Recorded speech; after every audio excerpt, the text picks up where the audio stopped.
Ladies and gentlemen, if we could all take our seats. Ladies and gentlemen, if we could all take our seats. If we could all please take our seats. If we could all please take our seats.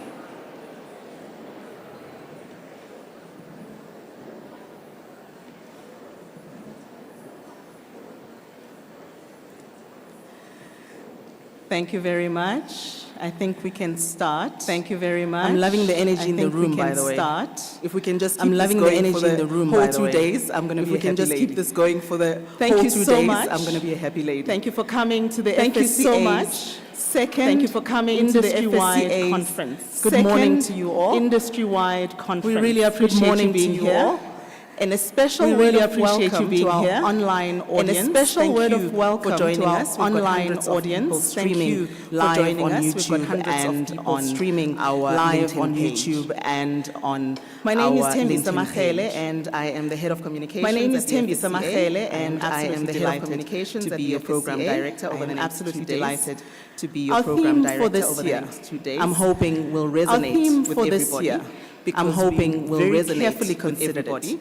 And the Because reason we for that very is carefully that considered we it. wanted a theme And the that reason would for that cross-cutting, is that we that wanted would a matter theme to that you, would cross-cutting, regardless of the that would industry matter to you, that you represent. regardless of the industry. Our theme that for you this year represent. is embracing Our the theme for this evolving year financial is sector embracing landscape, the evolving financial improving sector industry landscape, practices for fair customer improving outcomes. industry practices for fair customer Under outcomes. that theme, we are going to be tackling Under that topics theme, that we are going to be tackling I know topics that either keep you up at night, I know or excite either you keep you about up at the night, future.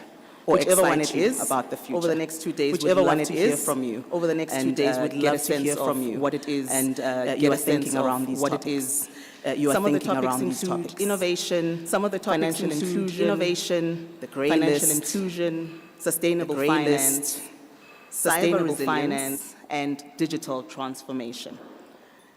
And so before we delve into the panel discussions on these topics, let me first ask you to please help me welcome our first speaker, the Honorable Commissioner of the FSCA. Please allow me to say honorable. We are going with that for the next 2 days. It's his house. The Commissioner of the FSCA, Mr. Unathi Kamlana. Let's give him a round of applause.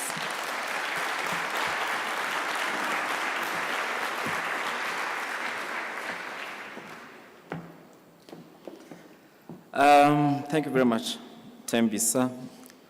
I wasn't sure whether to take that as a promotion or as a demotion. So I'll take Unathi Kamlana any day. Ladies and gentlemen, good morning. Ladies and gentlemen, good morning. That's how it works. It's an immense privilege for me to welcome all of you to this 2025 FSCA Annual Industry Conference. It's truly great to have you here, and I can see that you're here in huge numbers as well. So a very, very warm welcome to all of you. Maybe give yourselves a round of applause for making it here. At just 2 years, this event is fast becoming the premier platform for the exchange of ideas, and certainly a critical platform for dialogue on financial sector regulation broadly, but also conduct regulation in particular. Given the rapid technological change and transformation that we see in the financial sector and its implications for customers, the theme for this year's conference is embracing the evolving financial sector landscape, improving industry practices for fair customer outcomes. It is really an opportunity to reflect on the important roles we all have to play, and indeed are playing, in shaping outcomes for the sector in terms of its integrity, resilience, stability, and inclusivity. Over the past year, the FSCA has remained steadfast in its mission to promote fair treatment of customers, enhancing the efficiency and integrity of financial markets, and assisting in the maintenance of financial stability. We have intensified our supervisory and enforcement efforts to ensure that financial institutions operate within transparency and accountability, that products and services are designed and distributed with the best interests of financial customers in mind. Our risk-based approach has led to proactive interventions that mitigate market abuse, enhance compliance, and eventually improve customer outcomes. Our regulatory actions in terms of enforcement have served as a credible deterrent to harmful practices, improving trust and confidence in the financial sector, and as such contributing again to financial stability. At the same time, the financial sector is undergoing a rapid period, unprecedented period of transformation driven by digital innovation, regulatory reform, shifting customer expectations, the rise of fintech, digital banking, artificial intelligence, digital assets, and decentralized finance. All of these are shaping and reshaping how financial services are delivered and accessed. While these advancements present exciting opportunities for growth and inclusion, they also bring new challenges that we, as regulators, have to think about. They offer incredible efficiencies and financial access, but they also bring new risks, cybersecurity threats, algorithmic biases, unethical AI-driven decisions, fraud, and even financial exclusion when they aren't carefully designed or where regulations themselves aren't carefully calibrated. Regulators must strike a balance between encouraging responsible innovation on one hand and ensuring that adequate consumer protection is given on the other in this new era. The implementation of the Twin Peaks model in South Africa was a crucial step in strengthening separately the financial regulation of conduct with the market conduct regulator, so that the FSCA can play a pivotal role in ensuring market conduct and customer fairness. Now, as the financial sector continues to evolve, the next frontier is ensuring that our regulatory frameworks also evolve, becoming more adaptive, responsive, and aligned with international best practices while addressing South Africa's unique challenges. Collaboration between regulators, financial institutions, and policymakers is key to ensuring a regulatory environment that supports growth and production. An example of this responsive and adaptive model of regulation is our introduction of a regulatory framework for crypto asset service providers, CASPs, which we did under the Financial Advisory and Intermediary Services Act, the FASE Act, and we have been able to license over 260 CASPs over the last year for different types of business models, and our approach to regulating crypto assets has now evolved as we have deepened our understanding of market dynamics, emerging risks, and consumer needs. The licensing process itself has provided valuable insights. Moving forward, the FSCA will now focus on refining and strengthening its supervisory approach by providing clearer guidance for new licensed entities, ensuring with FASE and AML-CFT requirements. So we are now pivoting to supervision and enforcement. We focused on licensing and getting people in. Now that people are in, there will be clear requirements that they have to comply with, and when they are not complied with, we'll take enforcement action. And those include, of course, AML-CFT requirements. Coming quickly to the issue of cybersecurity and resilience, as technology advances in the financial sector, so does the sophistication of cybersecurity threats, creating serious challenges for both financial institutions and customers. These risks go beyond just institutional concerns. They directly impact operational continuity, consumer trust, and the overall integrity of the financial system. That is why financial institutions must invest in cyber resilience, adopt strong risk management practices, and continuously strengthen their security frameworks.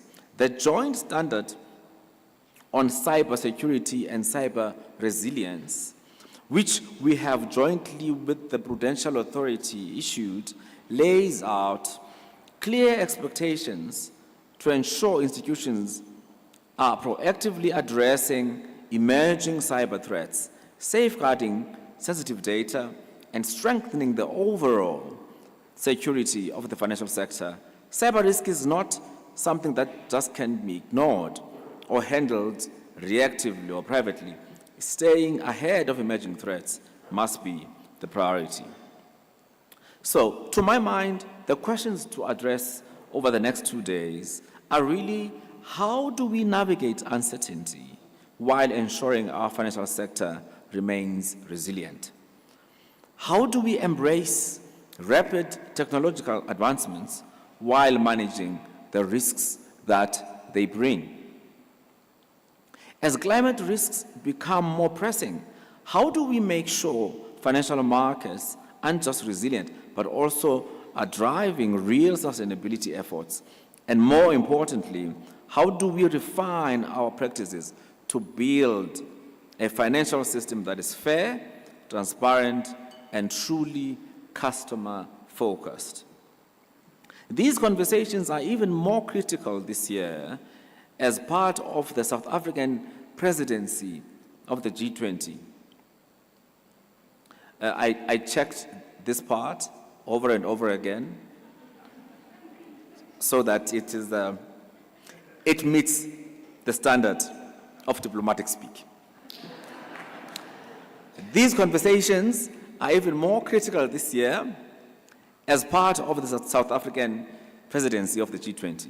With our finance track agenda focused on enhancing cross-border payments, the use of AI and exponential technologies in financial services, strengthening crypto asset regulation, cybersecurity and resilience, and enhancing an oversight of non-bank financial intermediation. The G20 Global Partnership for Financial Inclusion will continue to advance critical financial inclusion priorities with a focus on remittances and transition from access to usage of financial services. Through these priorities, South Africa has an opportunity to shape global financial regulation, and as the FSCA, we will continue to support the National Treasury and the South African Reserve Bank as they lead the country's engagement in the G20 finance track work. But while making an impact internationally is important, what matters just as much is how we bring those lessons back home. It is one thing to drive global conversations, but we must also apply what we learn and adapt it to our own context. For example, in the context of the diversity and inclusion agenda, one of the debates of interest globally concerns the need to be mindful of the cost of regulation. You will be aware of the developments in the global north around the regulatory burden emanating from diversity, equity, and inclusion initiatives, which has then resulted in these initiatives, which are critical and crucial, being left on the back burner because they don't meet, I guess, they don't amass sufficient support compared to competitiveness and those imperatives. Now, we are all aware of the trade-offs, the trade-offs between the cost of regulation and competitiveness, for example. But we are similarly aware of the societal costs of leaving others behind. And we would advise strongly against sacrificing inclusion at the altar of the so-called competitiveness and progress. That brand of growth and progress cannot be sustainable. I think we have an opportunity as South Africa to demonstrate that we can multitask, we can transform, we can grow, and can also be sustainable. It is not easy, but we believe it is possible. We might need to recalibrate some priorities, some resource allocation, but we can do more than just one thing at a time. We successfully launched the two-pot retirement system last year, which was really a response to general economic hardship and specific financial vulnerability of retirement fund members. The sector was very responsive to this reality, for which we want to commend the retirement industry. The point, though, is that the billions of rands in withdrawals represent a cost in terms of reduced future savings for retirement. As such, we must ensure that the compulsory preservation component of the reforms is locked in and not reversed, so that overall the retirement system is not undermined by this short-term structural change. This highlights the urgent need for stronger consumer education. Financial education is central to this and is also a key variable to the effectiveness of conduct regulation overall. It is at the heart of how we should be thinking about consumer resilience. Over the past year, we have enhanced our strategic focus on financial education as the FSCA, hosting our very first financial education summit. And that was a testament to this strategic commitment. We intend to expand financial education programs and collaborations using technology and digital platforms to enhance accessibility and reach. Another issue which we have been focusing on beyond simply creating consumer awareness is the broader challenge of unclaimed assets.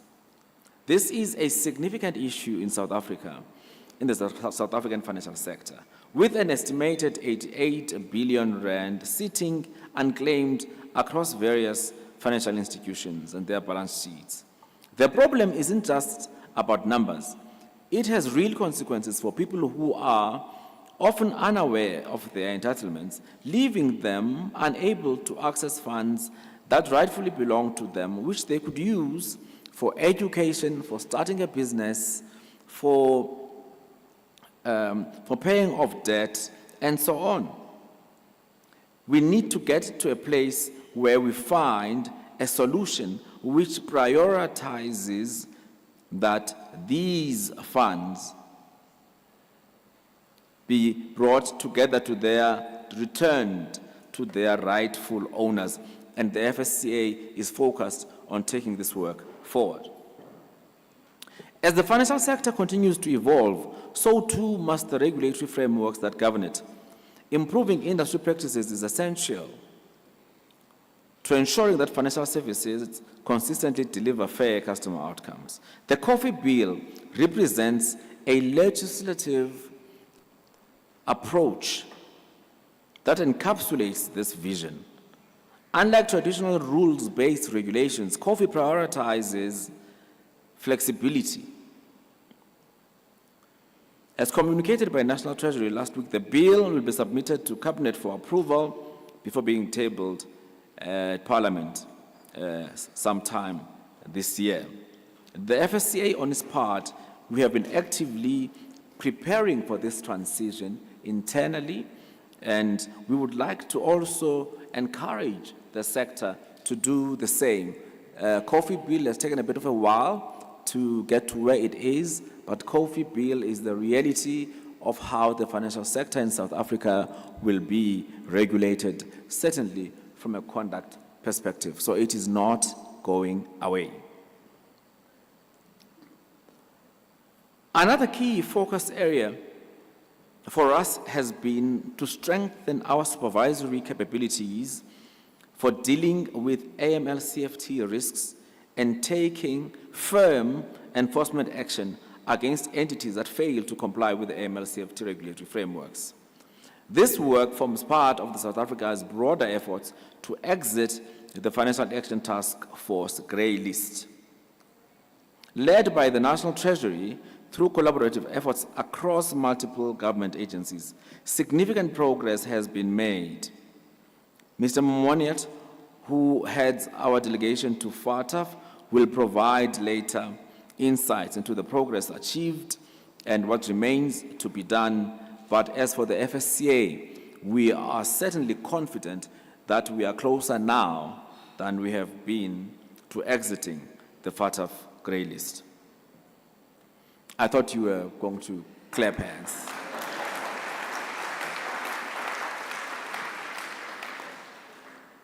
But celebrate the small victories as well. Lastly, sustainable finance. Another critical issue we are focusing on is sustainable finance and climate risk. Sustainability is also a key priority of the South African G20 presidency.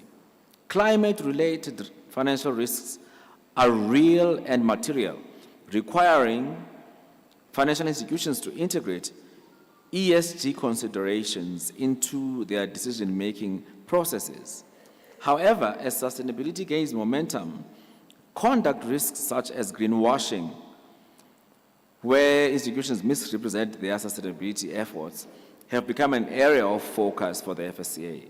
As part of our sustainability finance roadmap, we are working to developing robust disclosure requirements to ensure greater transparency and accountability, and to further clarify the regulatory expectations in this area, critical area of our strategy.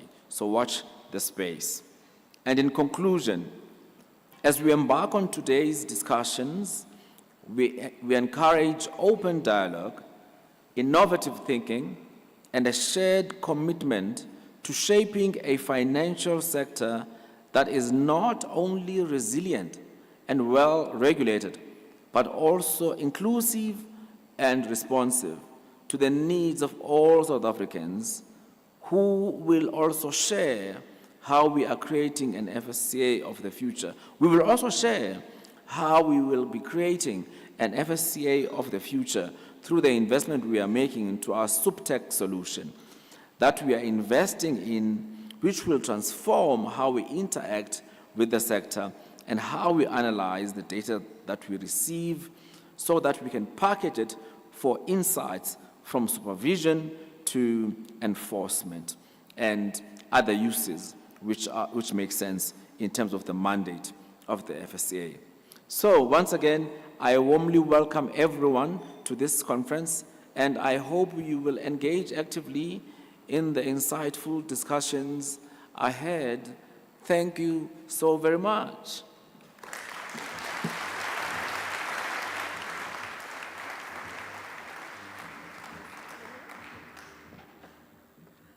I'm sure we can do better than that. Another round of applause, please.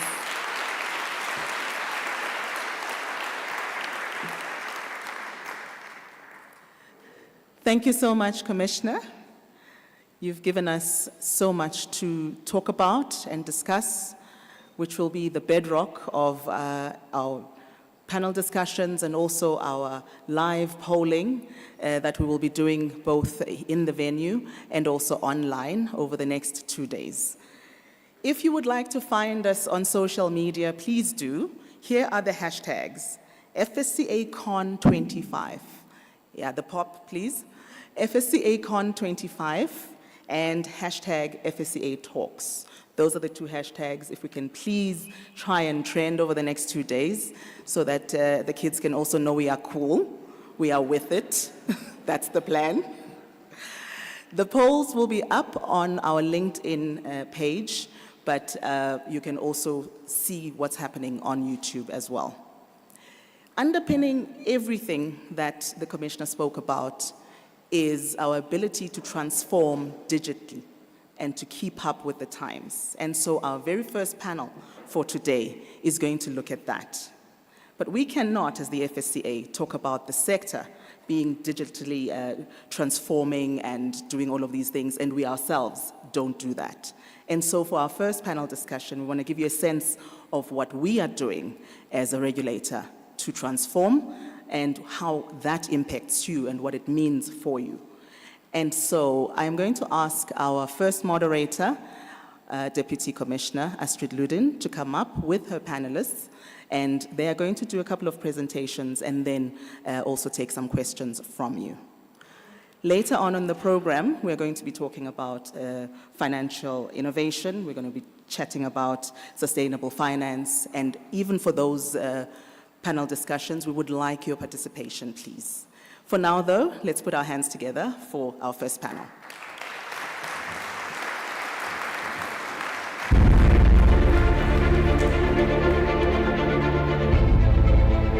Once upon a time, business as usual was often good enough.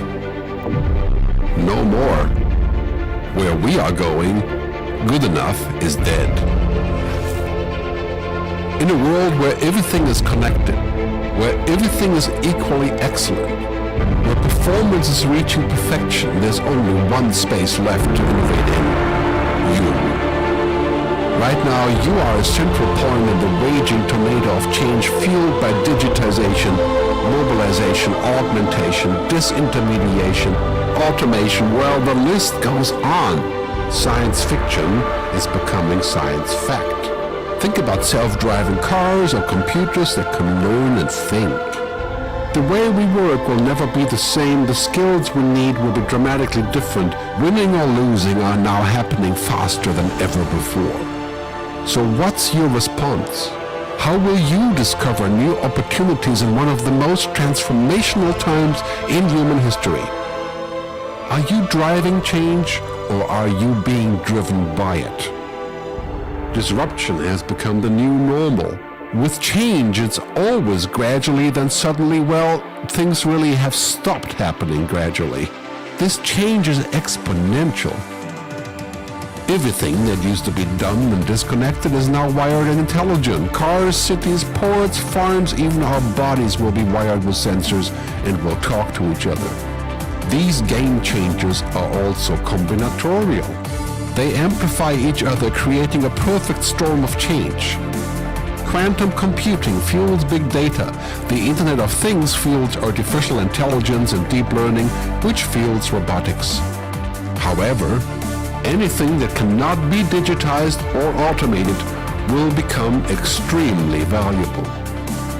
Human-only traits such as creativity, imagination, intuition, emotion, and ethics will be even more important in the future, because machines are very good at simulating, but not at being. Yes, robots and software will do some of our work, but this will allow us to focus on things that cannot be automated. To imagine change squared, you've got to start engaging more with what might be, not just with what is. Immerse yourself in the immediate future, 5 to 7 years out from today. We need to go beyond technology and data to reach human insights and wisdom. Technology represents the how of change, but humans represent the why. The future is about holistic business model. The opportunity is to be liquid, to learn just in time, not just in case, not single improvements, but complete transformations, not individual systems, but new ecosystems. Humanity is where true and lasting value is created. We will engage, relate, and buy things because of the experiences they provide, because of their transformative power. The future doesn't just happen, the future gets happened. The new way to work is to embrace technology, but not to become it. The future is in technology, yet the bigger future lies in transcending it. Let's live and lead from here.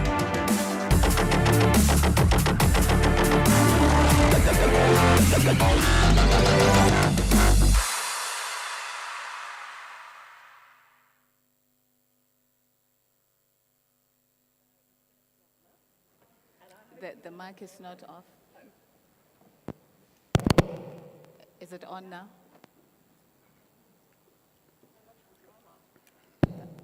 Okay, maybe use that one. Oh, I'm on.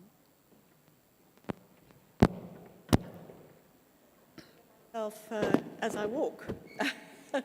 Good morning, everybody. We thought we'd start with a bit of drama, not with technology that's failing, but to share with you, the journey that, as the FSCA, we're charting forward. I'm sure you will have all experienced your own digital transformations in your respective organizations, and you will understand the kind of change that it brings internally in organizations.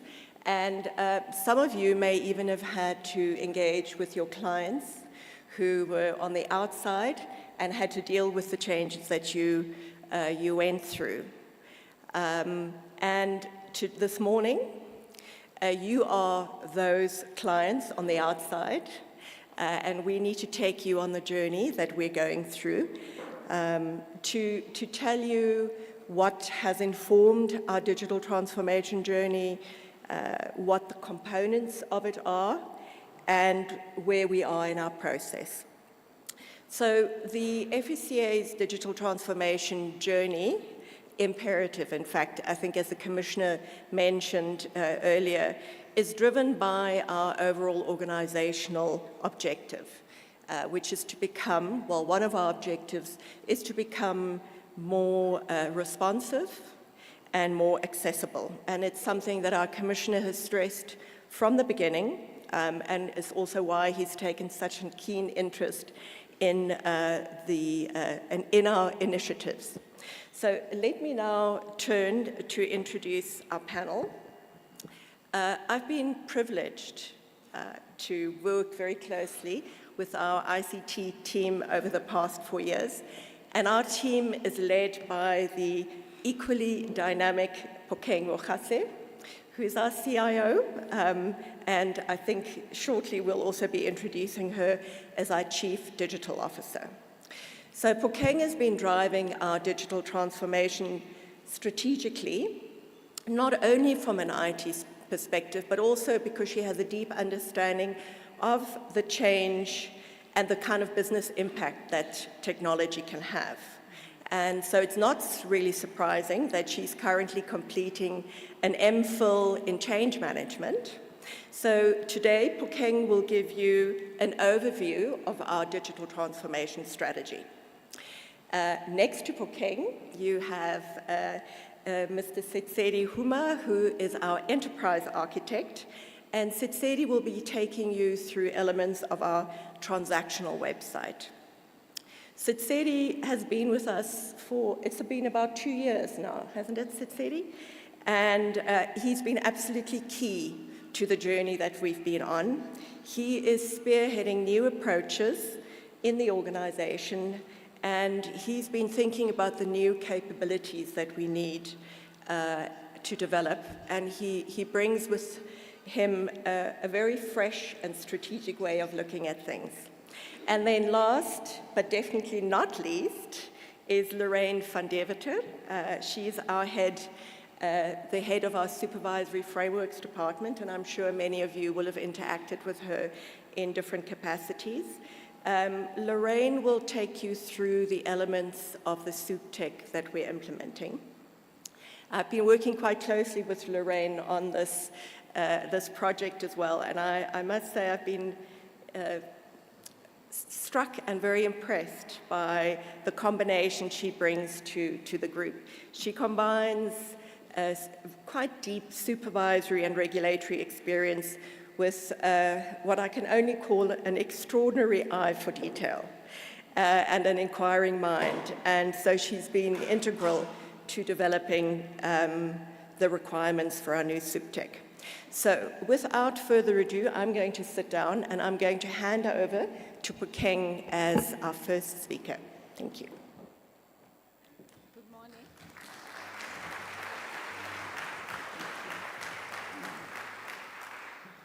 Let me just test. Am I audible? Thank you. Good morning, everyone. I really feel privileged. It's not often that you get a digital transformation office come in front of an audience like yours. We usually are talking to our internal stakeholders, really trying to understand the value that they're trying to create for you. So I'm quite pleased to get to interact with you. I do have some of my other colleagues that are here, and they're sitting over there. The minute I said it, they started blushing, so I'm not going to mention them by name. But just coming back to the order of the day. So with our journey, we started with saying, what is digital transformation? And if you want to be academic with it, those that are in academia, you know there are more than 300 definitions for it. But what came up for us is that it's therefore quite important for us to understand what it means for us. What do we need it to be? So our whole digital transformation strategy is seeking to actually outline what digital transformation we want to see for the FSCA and the kind of value that we want to create for our customers. So we started with looking at our vision. Our commissioner, as Astrid has already mentioned, is very big on being a regulator that is responsive, that is accessible. When you call us, find us, and also that is very efficient. As an ExCo, they're also quite intentional about reminding us that we should not find ourselves automating inefficient processes. So for us then, we adopted a goal that says we want to become an insight-driven organization. The FSCA wants to become an insight-driven organization that is responsive, accessible, and efficient. Insight-driven, every word means something. It means something to our department because it means we have to think about the capabilities that we built to make that a reality. So when we say insight-driven, what we are saying, we are a regulator. The decisions that we make needs to be made based on data that is reliable. So insight-driven means every decision that we're going to make is going to be evidence-based. So it says something to us as a technology division that you therefore need to have some focus of your attention into making sure that you have a data that is quite reliable. We adopted 3 strategic objectives. The first one was to improve customer experience, and that's part of the reason I'm quite delighted to be standing here, because I get to then interact with the customers to whom we want to improve the experience for. And the next one was to then also improve our operational efficiency and agility, and also to enhance our effectiveness in decision making. And this last objective was truly linked to the insight-driven that I just explained. So for us, if we are going to say that you want to improve customer experience, it makes sense to therefore speak to the customers and hear what it is that they want. What is their current experience? So we sent out a survey to entities, requesting them to give us what their current experience is in using our services, what they would prefer, which gave them an opportunity to then tell us the kind of improvements they would like to see. So that was very valuable for us. We drew those insights, and then we put together our strategy. I'm going to share with you some of the insights that we drew from that survey that we did. So we started with looking at who are our customers exactly. And if you think about it, when we talk about it, even internally within the FSCA, we always refer to regulated entities. But in order for us to really have that customer mindset, we asked ourselves, who are our customers? And we came up with two types of customers that we deal with as the FSCA. The first set of customers are regulated entities and persons, because we do have persons that we regulate as well. And in the analysis, what we also found is that most of them are located in South Africa, but we do see like a 20% of movement and activity coming from outside South Africa, mostly Germany, USA, UK, and France. It was quite interesting that some of the data, especially when we looked at our channels, some of the activity was midnight South African time. So obviously, as a technology business, we're not going to take it as customers trying to do work with us. We immediately look to Stanley and they say, Mr. ICT security, let's see what their traffic is about. But we can't ignore it, all right? How do they currently engage with us? Most of them, they use the call center. They use our web channel. They also use email. What we're finding is that the minute we ask them, how would you prefer to be engaged? It was quite interesting because they're saying they prefer to be engaged through reliable, efficient self-services or e-services.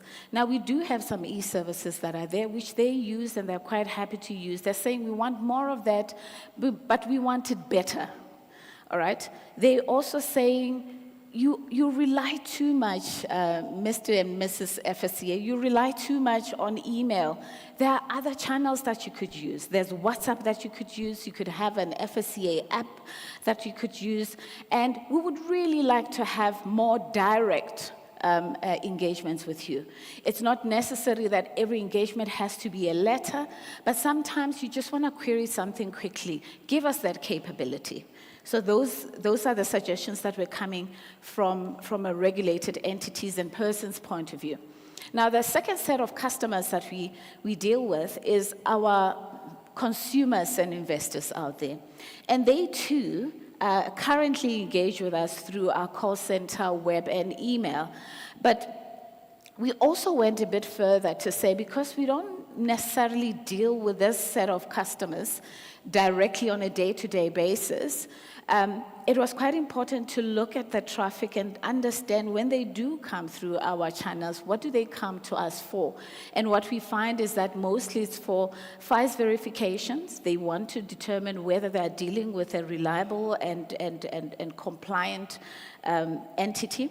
They also come to us for unclaimed benefits, and they also come to us, obviously, to complain. And usually, it's usually complaints about entities or something that's not working well in their eyes. Obviously, from an FSCA point of view, we are able to make an analysis of what that complaint is about and redirect them to the right place in a case where it's misplaced. How do they prefer to be engaged? They come to us mostly through queries. So for us, what we're looking to do is to make sure that we build a transactional website that gives all the information just at first hand, so they don't have to always be calling and speaking to someone. And that requires some really focused attention on understanding the customer journey and preempting the kind of things that they would need from us. I will talk to that some more later on. Now, you know when you do a survey, you know the saying that be careful of what you ask for, you might just get it? Or don't ask a question that you're not ready for the answers? Well, if we are really, really serious about improving your customer experience, we have to stand in the discomfort of the feedback that you gave us. We stand at it boldly because we have an intention to respond to it. I was 2 months about whether I should share this one or not and put it under the carpet. And then I decided, well, it's a commitment. We're investing a lot of time and effort in making sure that you don't ever have to say this to us. So we've noted that there's frustrations with the current portal and process inconsistencies. Some of what you are saying to us is that because your processes are not automated end to end, you're leaving it to individual analysts to create their own processes along the way. So I don't get the same experience. I could get an amazing experience from one person and I get the opposite on the other person. You spoke about frustration of our turnaround times, and you spoke about frustration with our manual processes. Now, the mere fact that we are able to put it forward and say, this is us saying, we've heard you. Now look into our strategy and find it. Find where you see us actually responding to it. I'm quite confident that we are. We've also asked, what sort of experiences, some ideas about where to improve. I think I've already touched on that. So there's a lot of that came through. By the way, thank you for that feedback. We asked for a frank response. We got it. And now we have a strategy that I believe really talks to you and talks to improving your services when you deal with us. So our strategy is in a nutshell. So I've spoken about the vision to be insight-driven, responsive and accessible. There's two parts to our strategies. There's IT for IT stuff. There's things that we need to do within the technology department to make sure that we can deliver on that. I'm not going to talk to that, but there's a whole host of things that we're doing there, including getting new skills, especially related to the technologies that we are adopting that we've never had before. But in terms of the three strategic objectives, I don't want to go into the detail of each of those things under each objective, but this is for me just to make it visible to you so you can see what it is that we're going to be focusing on. What I do want to draw your attention to is the improving operational efficiency target, where we're going to be talking about the soup tech. My colleague, Lorraine, later on will tell you a little bit more about it, but that is one of the key investments that this organization is making to make sure that you can get that efficient and responsive promise that we are now making to you.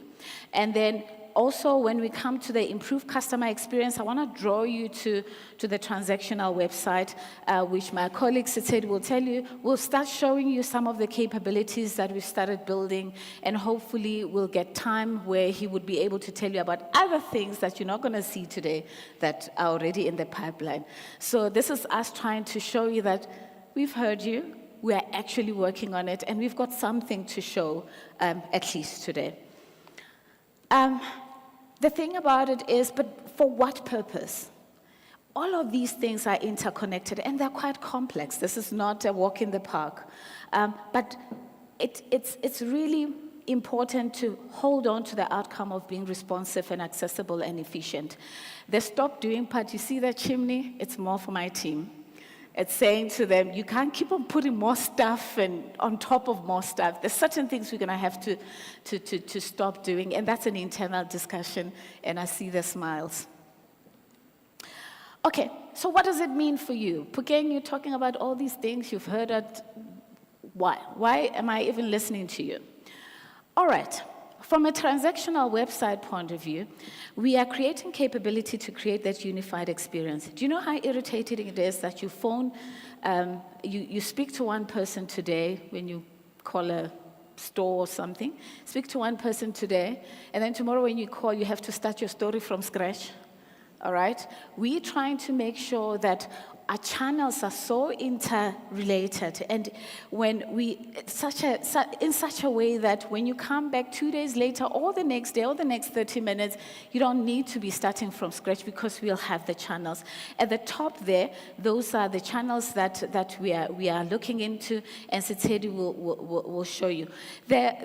The website itself, we call it transactional website to differentiate it from the static website, to say this one is where we're going to transact and interact with you, that is where you're going to be able to measure the experience that you are getting.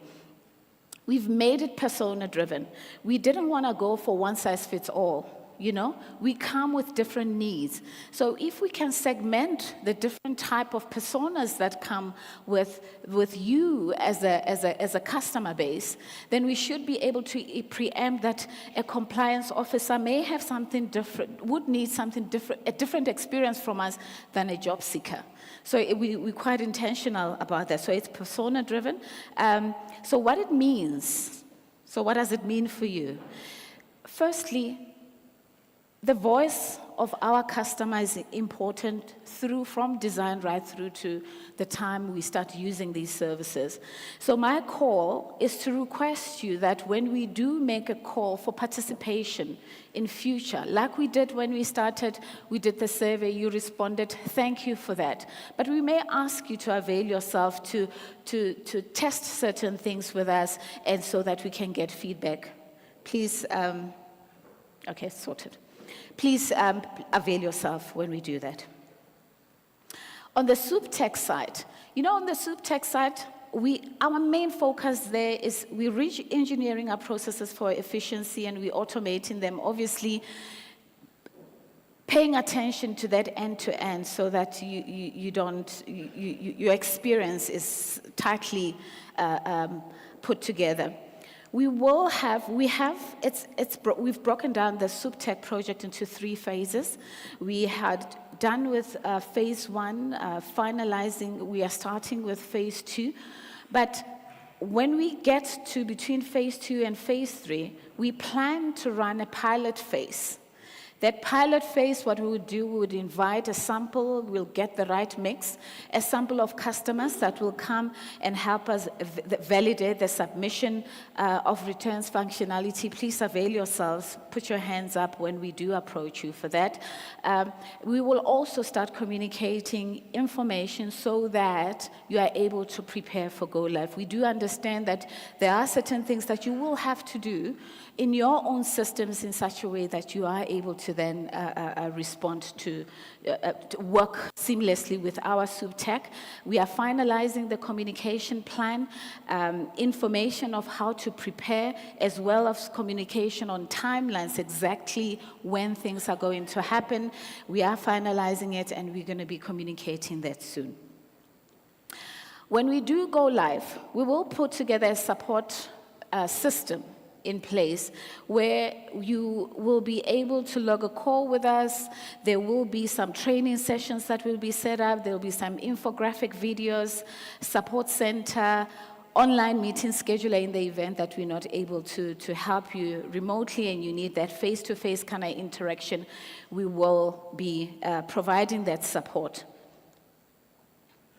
So in summary, our digital transformation strategy has really listened to your ask, has really taken that brutal feedback that you gave us and really translating it into capabilities that are going to make us more seamless and efficient. Thank you for your time.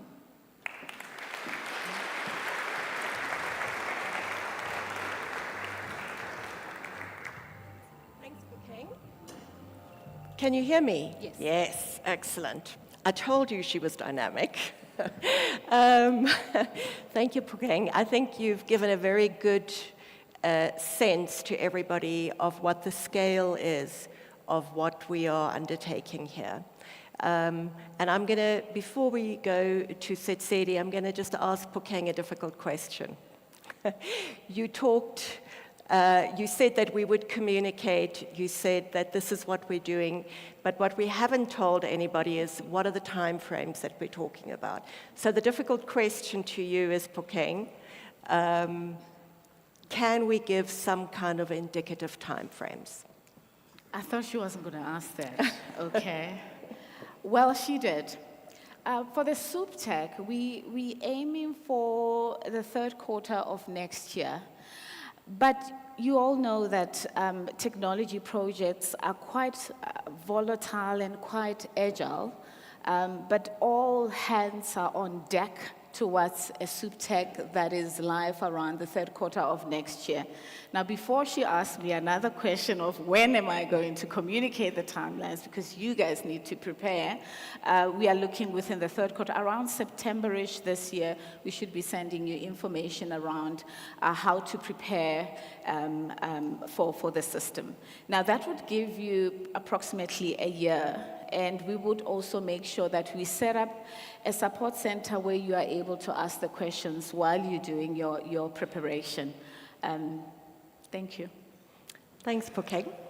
So I'm going to now ask Setsedi to take you through some of the detail, to show you, to demonstrate to you what kind of capabilities we've developed. Over to you, Setsedi. Good morning. Can you hear me?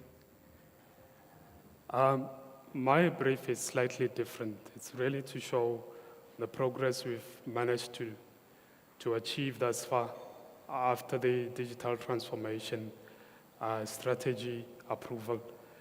So we are in the labs. We've been experimenting around these services. And what I hope to cover today is to show you a bit of it. So it's a glimpse of what we're working on. And once everything is matured, we will begin to release them. So it's not going to be a big bang. So we will release them as and when they become available. But maybe before I start, I just want to say I love music. I love good music. And when I was growing up, we used to play cassettes and LPs if you could afford them. And then the CDs came. It was better quality. And the DVD came. We could pack a lot of music in them. MP3 came, and then MP3 players, even more music we could pack. But lately, we don't use any of that. We stream, and we have endless access to music.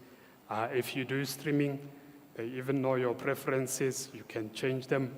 And if you look into all this period, there's just one thing which has been stable in what I've said.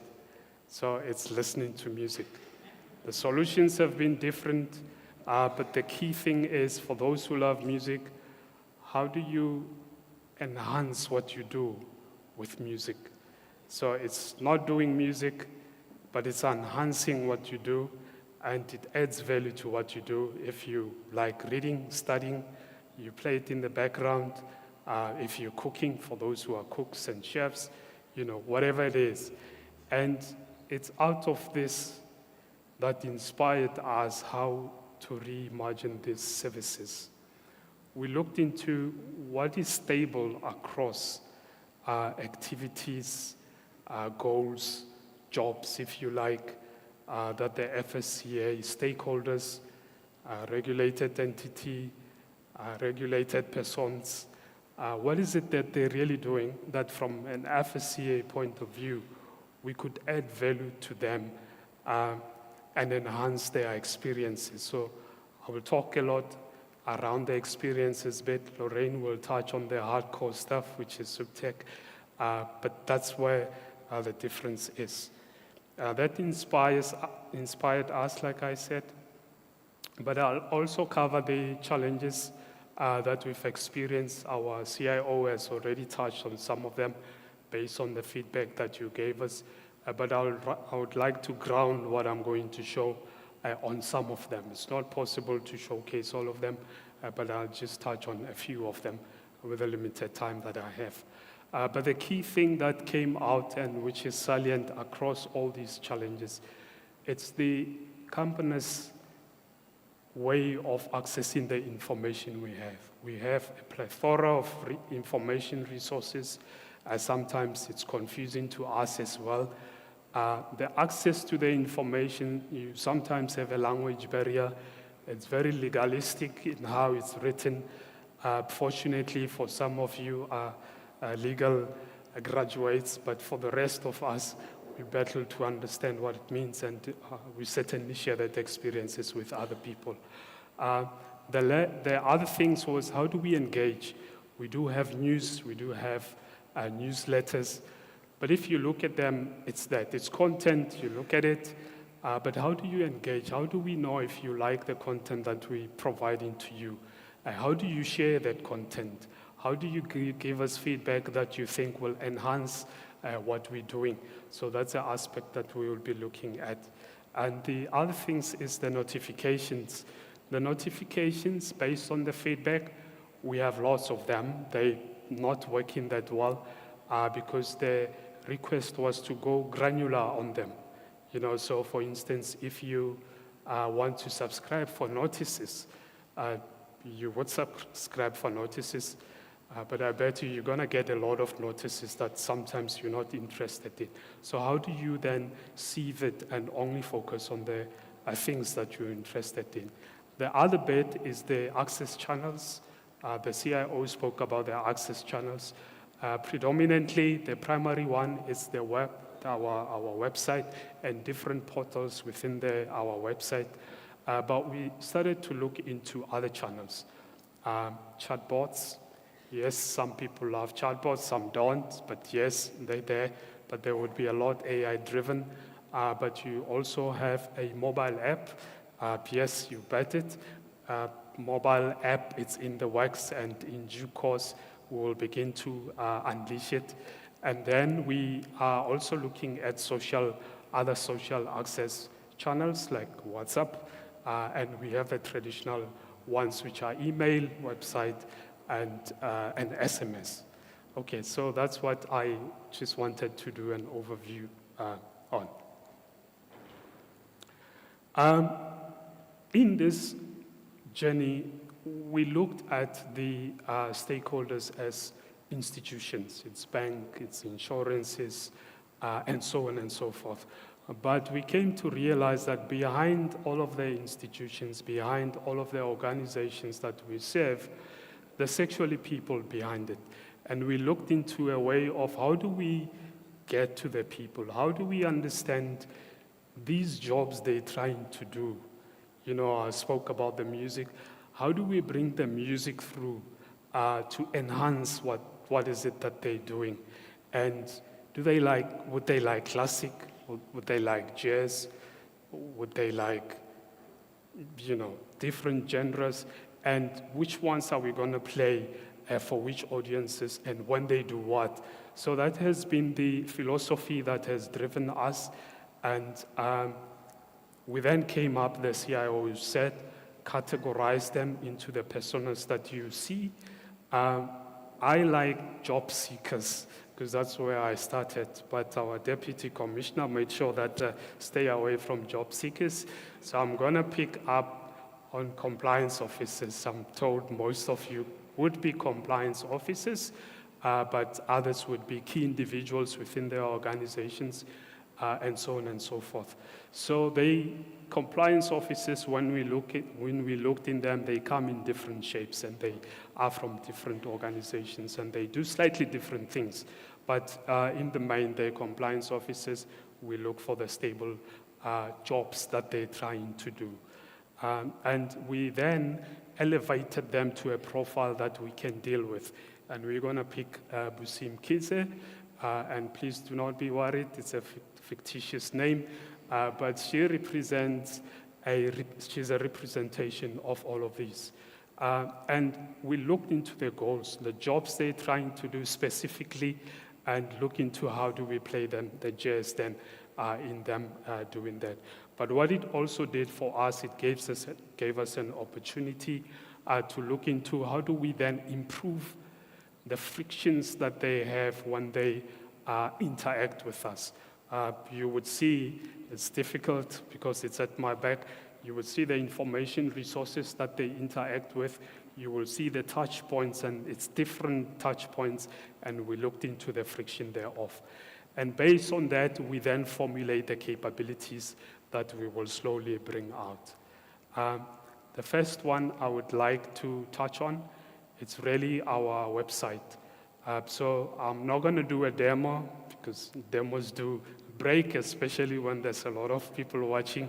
So I've got screenshots just to take you through what is it we're doing in the background. We have a huge team which is working hard on this one as we speak. They're doing the last testing, the QA testing will be going to UAT. But effectively, the personas that you saw, we have a navigation approach, if you like, which is the primary one. So it's persona-based. When you come to the site, you select the persona that you identify with most for that time, because we understand that you could be wearing different hats for different things, so you would come through. But what we've done is each persona, the information they need, the tools they need, are sort of associated with that persona. And when you go one level down, you get access to most of them. Our current access is slightly different. You have to have your way around. You have to know for what you're looking for, which becomes very difficult. So that's the approach we've taken. And the one that just came, it's not only the persona, it's all you will see on the third row. It's the services that they might typically be looking for. And these are the interactive services that they would be going for. Most of the services are there currently on our site. We're doing enhancements and we'll be bringing in new ones. FSP search, it's one that comes to mind, and there's many of these. But currently when you go to our site, it's at different places, so we try to categorize them so you can go and predictably get to where you want to get to quicker. We're not only looking at compliance officers and regulated persons, but as well for the consumers. There's tools for them as well, education-orientated tools, and unclaimed benefits as one of their examples. And then we have the news categories and so on and so on. But at the bottom of it, which is a footer, in case none of those fits you, we will catch you there on the net, and then you can go to whichever resources you're looking for. And we also give you a gate through or a gateway, if you like, to all the portals that we have. And the SUPTEC one, when it comes, it will be part of the portals, and so are the other portals. That's just a demonstration of how the look and feel looks like, how we've changed. And one of my colleagues call it the lipstick, so we tried to put the lipstick on it where we could. But effectively, it's to make it look better, give you a better access to it. And then there was this one which was very interesting. So we thought, we are accessible from an FSCA point of view. You can send us an email, we'll respond when we get to it. But the feedback was actually we want to talk to people, we want to talk to the faces. If we can, we want to touch you. And we thought, okay, the capabilities we will bring to bear will be like we learned from the COVID era. You could get your medical consultation without going to the doctor. So it's a similar capabilities, it's online bookings, and what it essentially means is that various teams, subject matter experts, particularly inside their organization, will begin to publish the services that they provide. And what happens, just to let you in, they decide on the roster, meaning they have dedicated people allocated for those slots. So when you go on the site, you're looking for a particular service, and I'll show an example of one of them. You can then select it, and I'll walk you through. But it's always difficult to do demos, so I tried to do a storyboard. And this storyboard also has part of the visions and the ideas we have, and then I'll show you a concrete implementation after it.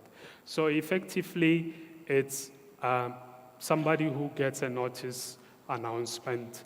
Either they've subscribed for notices, they get a notice, they read it, but they don't quite understand what's the implication for them, let's say for their advertising campaign, what are the right things they should do. But they've learned that, the new website in FSCA also has a chatbot, which, by the way, it's one of the access channels. So she jumps on it, and she asks a direct question, and then the chatbot does its best to respond. And based on that, she looks into whether she needs to further this to better understand, and then definitely she goes. But the chatbot says, okay, if I haven't answered you, adequately you want to speak to a person, it brings out an option to set the booking based on the services that they're looking for, and the person then books it, and then they can attend at the time when it comes. They can cancel, by the way, if they've changed their mind. Just to show you a concrete implementation, I'll go quickly through this one. Yeah. Our actuarial team was kind enough to work with us on one of the use cases they have. It's when they do the evaluation of the evaluation reports, and the stakeholder wants to have a lot more discussion around it. It's a back and forth on emails, and it's sometimes difficult to resolve. So what they would be doing, which is what I'm trying to show here, they have a booking area where you can go and you can select if you want to do that. They have allocated an hour. You'll see the calendar. It's normal booking. You go, you select the date on the available dates. You select the time, and then from there you get a confirmation that your booking has been done, and you also get the email just to make sure. And you would see when you get there, you could decide to cancel it, or the day it comes, you join, and when you join, it drops you on Teams, and it's a normal Teams. We get to do what everyone else does on Teams, so you can see them, you can't touch them, but at least you can talk to them. But should you decide to change your mind, we've availed those capabilities to cancel. You can cancel and then you can update, so the whole process starts again. That's on bookings. And then there's a lot of what compliance officers does, which is verification of information, looking at registry of people, looking at notices. Maybe some look at debarments which are there, warnings and things like those. Yes, you can get them today, but you really need to know where and your navigation on the site. So what we've done, we've consolidated them to give you a one-stop shop to get to them, and this hopefully will make your life easier.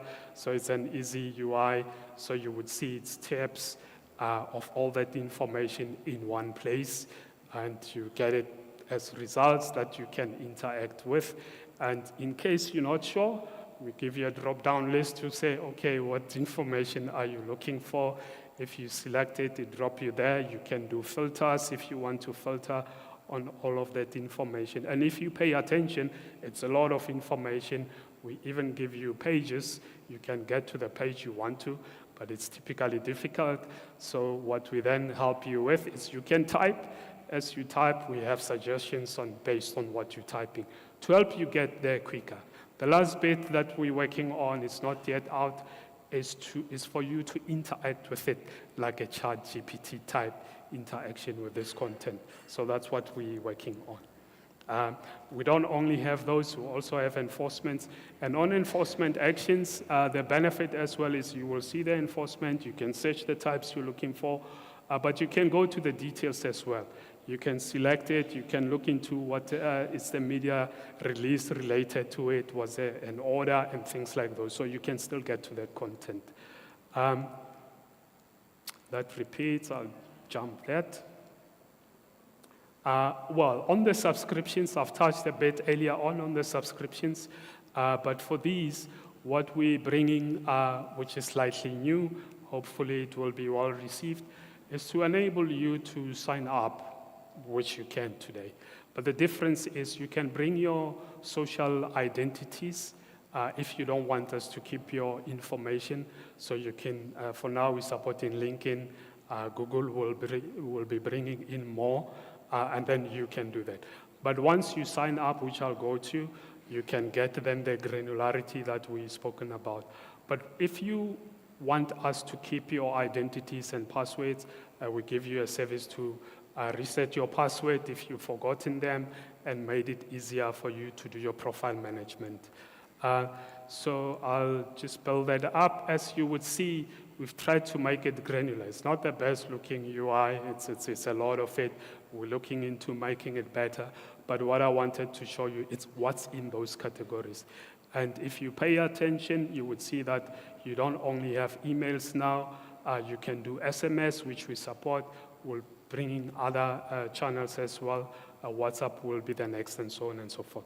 So once you've selected those, you will get your notification.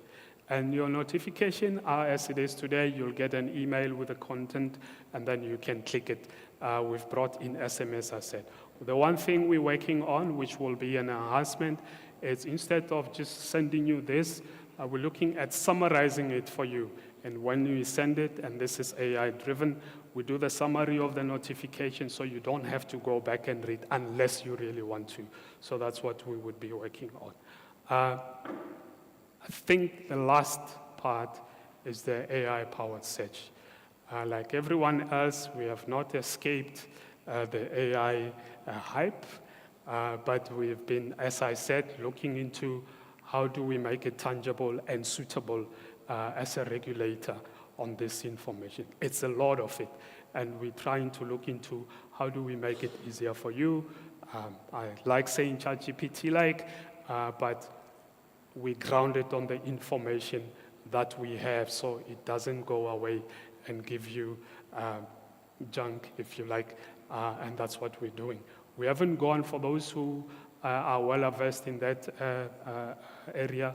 We haven't done fine-tuning yet, but that would be the most next logical thing to do. But what does it do for us? So we will slap it in the site. You would be able to use it to get to the information that you're looking for. And you will use natural language. And I want to just play this one. I hope it will play. It's okay. Yeah, okay. Staying compliant with regulatory requirements is crucial. However, deciphering complex statements and guidelines can be a daunting task. This showcase highlights the journey of Busi, a diligent professional, as she navigates the intricacies of a new FSCA statement on market conduct. With the help of the FSCA Assist AI chatbot, Busi finds the clarity and support she needs to ensure her company's advertising practices are up to date. Let's begin. Busi is trying to decipher a new FSCA statement on market conduct, but it's complex and she needs immediate clarification. She goes to the FSCA website and sees the FSCA Assist chatbot, promising instant support. She initiates a conversation with the FSCA Assist AI chatbot by asking a specific question. The FSCA Assist chatbot provides a clear and concise summary of the FSCA notice. Busi asks a follow-up question to clarify a specific aspect of the guidance. The FSCA Assist chatbot provides a precise answer to Busi's follow-up question. She then requests further resources and practical examples. The FSCA Assist chatbot provides links to relevant resources and practical examples. Busi can now proceed with updating her company's advertising practices thanks to the chatbot's assistance. Busi is satisfied with the quick and helpful support provided by the FSCA Assist AI chatbot. Yep. Thanks. That's me. Thanks.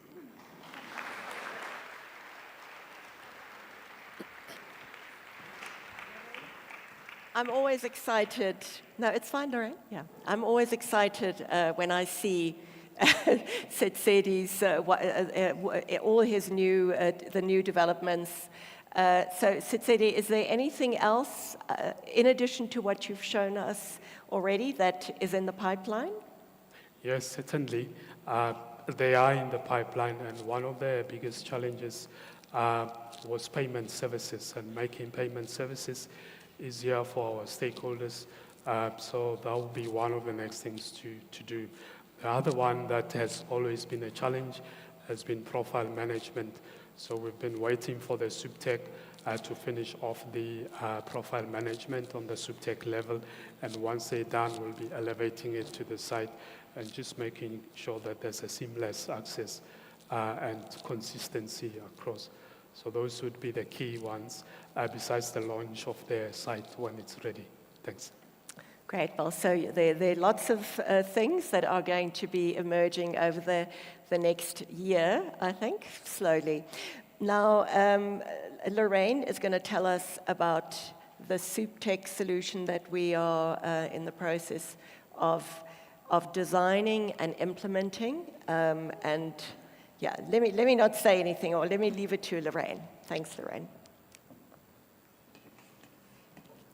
So good morning, everyone.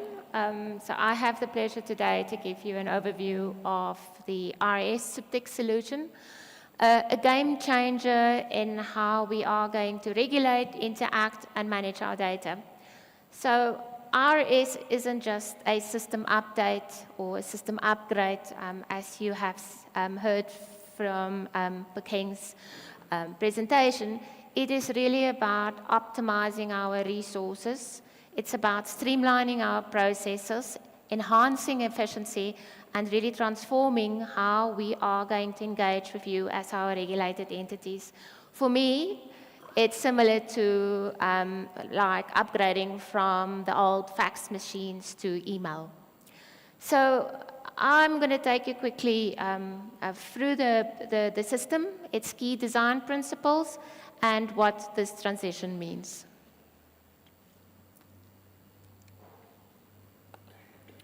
So why the need for RS? So well, our work isn't getting any simpler. In fact, we are dealing with huge volumes of data, constantly evolving business models, more complex products and activities, and entities that are more interconnected than ever before, spanning multiple sectors and jurisdictions. At the same time, however, we are expected to be smarter, faster, more agile, proactive, and data-driven. But with our limited resources, it is becoming increasingly unsustainable. So that is where SoupTech, or the RS, as a SoupTech solution steps in. By automating our processes, integrating our data, and using advanced analytics, RS is going to help us cut through all of the complexities, track risks more effectively, and streamline our processes so that we can focus our efforts where they are needed the most. So the vision of RS is one system, one regulatory relationship. It really is to bring everything together into one seamless system, creating a single consolidated profile for each of our regulated entities. So I have oversimplified it a little bit, and I'm sure my CIO is getting heart palpitations. But as a user, in a nutshell, that is what RS means for me. In the past, our processes and data were spread across disconnected sector-specific systems, and mostly due to the fact that currently we regulate in terms of sectoral laws.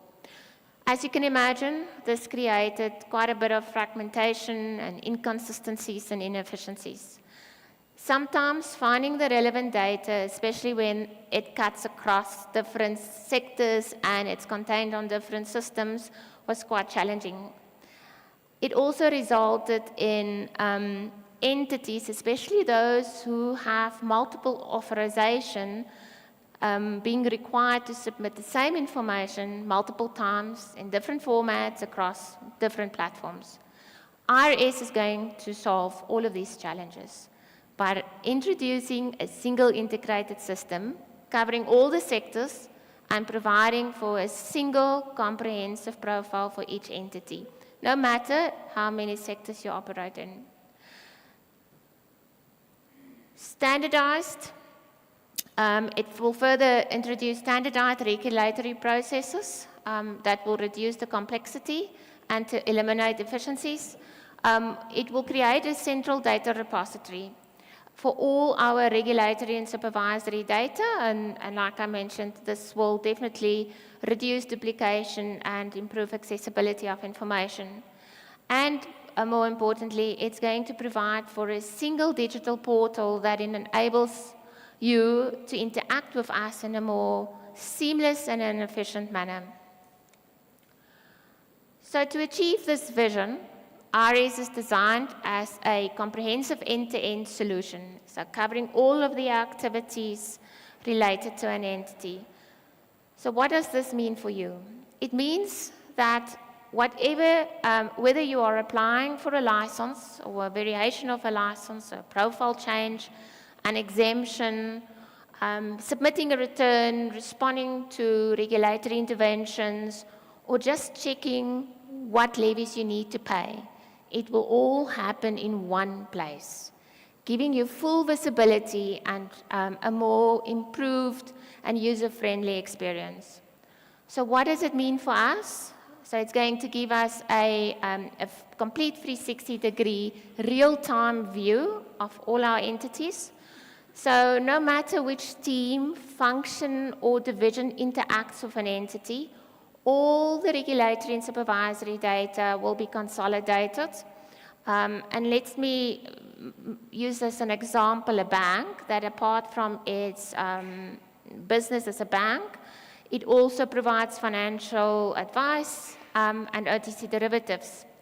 At the moment, the data linked to the bank's different activities is scattered across multiple systems, and it's managed by different teams. And there's no automated way to get a consolidated view.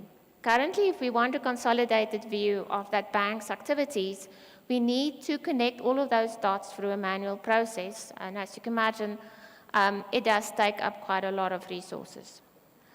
So with RS, all entity-related data spanning every single authorization you have will be housed in this one single platform under a single entity profile.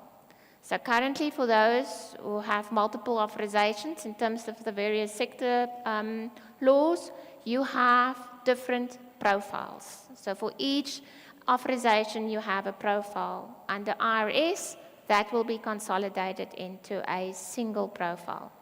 So this means that if an issue arises in one area, for example, if I use the bank proposition again, if something happens on the advice side or on the advice license, going forward, that will become immediately available and visible across all of the other regulatory functions. And that will enable us to really provide for a faster and more coordinated supervisory approach. It will also be incorporated, that activity will also, or that indicator will also be incorporated into the entity's risk profile. And I'll speak to that a bit later. So as an avid reader and a huge Sherlock Holmes fan, his quote, "It's a capital mistake to theorize before one has data," couldn't be more relevant to our work. It reminds us that decisions without solid data leads to mistakes. And that is why we need to be data-driven. So RS will play a key role in supporting us in making data-driven decisions. It is therefore designed to go beyond just a data repository. It is a data management tool that analyzes and simplifies, especially for me, who is a lawyer, data using smart analytics and dashboards. So a key component of this is going to be the risk model, which will streamline and automate our risk assessments by combining both quantitative and qualitative data into a single comprehensive risk profile for an entity, again, covering all of its authorizations. It will pull data from various data sources to ensure a holistic risk assessment. So at the moment, risk assessments require quite a lot of manual effort, but with IRS, this will be automated and standardized, making our risk calculations also more accurate and consistent. So if a risk factor changes, IRS will automatically update that entity's risk profile because of the fact that all of the data will be interconnected.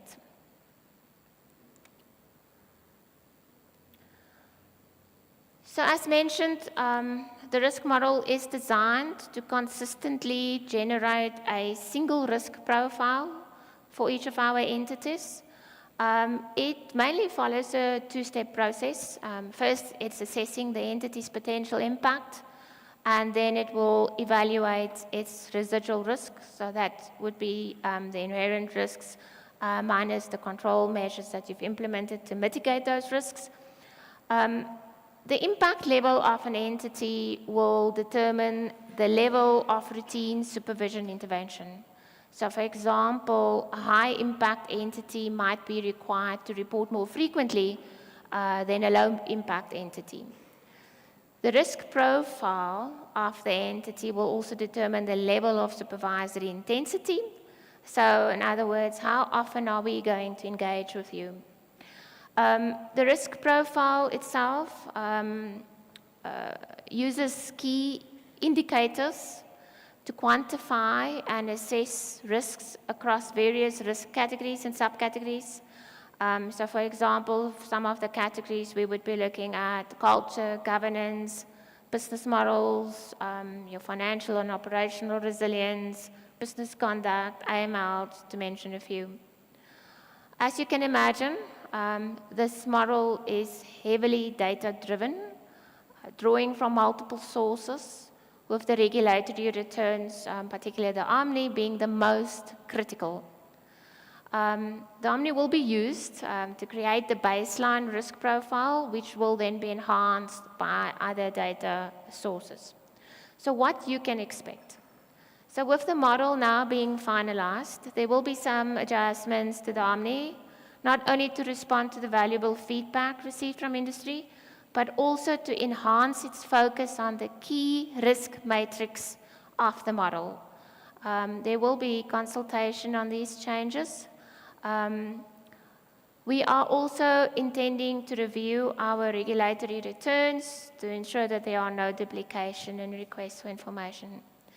And as the CIO mentioned, especially on the risk model, we will be conducting a pilot using selected entities to identify and address any potential issues with the risk model and to make sure that it works as we have envisaged it to work. But more details on this and other related aspects will be communicated in due course. So now you may ask, what about COFI? So we do recognize that the regulatory landscapes are constantly evolving, and that is why RS is designed with flexibility in mind. So future reforms such as COFI are already being considered as part of the design process to ensure seamless integration into the system with minimal disruption for both you and us when COFI comes into effect. So key, perhaps just to mention some key impacts that COFI may have that we are already being considered and built into the system. So the first biggest impact probably from a COFI perspective is moving away from sector-specific licenses. So while the system currently will still accommodate existing sector-based authorizations or licenses, it will do so using a central entity profile approach, as I've just explained earlier. We, under COFI and even as part of IRS, sector-specific licensing forms are being replaced with a single streamlined application. Hopefully thereby we will simplify the licensing process and standardize the licensing process across all the sectors. Additional data may be needed for entity profiles and regulated roles to ensure data consistency across all the sectors. So you may see requests for additional profile data. And as always, data quality is extremely important for us. So there will be ongoing data cleanup efforts. We have gone through a data cleanup effort I think last year or year before, but you can expect to see more data cleanups in future. For example, data sets like the face representative registers may require some refinement to improve accuracy and then also just to align with our new system. So it's just touching on some key features of the system that will directly impact you. So firstly, you will have one single access point. It will be called the FSCA regulatory portal. You'll be required to register on that portal. And all of your regulatory interactions, no matter which authorization they relate to, will be dealt with through that portal. So now, right now, you're probably dealing with different portals for different processes and functions, which, let's be honest, can be frustrating and quite inefficient. So the portal will be your primary interface, and that's just a depiction of what you can expect. And it will be your primary interface for all applications, profile changes, exemptions, and even your engagements on regulatory interventions.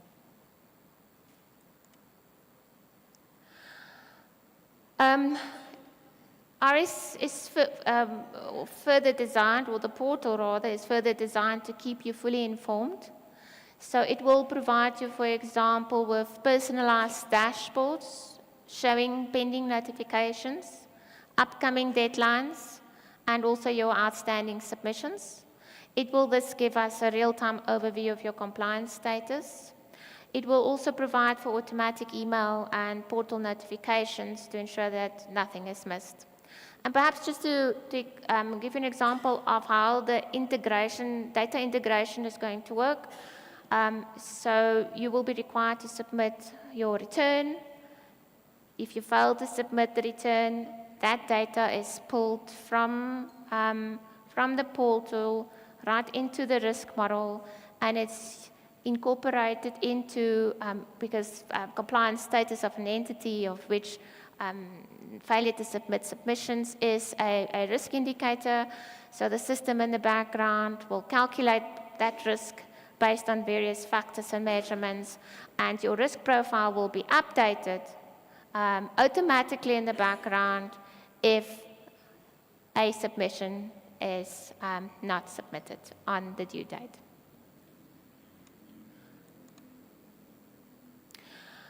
So in communicating with us, I think I mentioned that one of the biggest frustrations sometimes is just so simply knowing who to contact, how and where.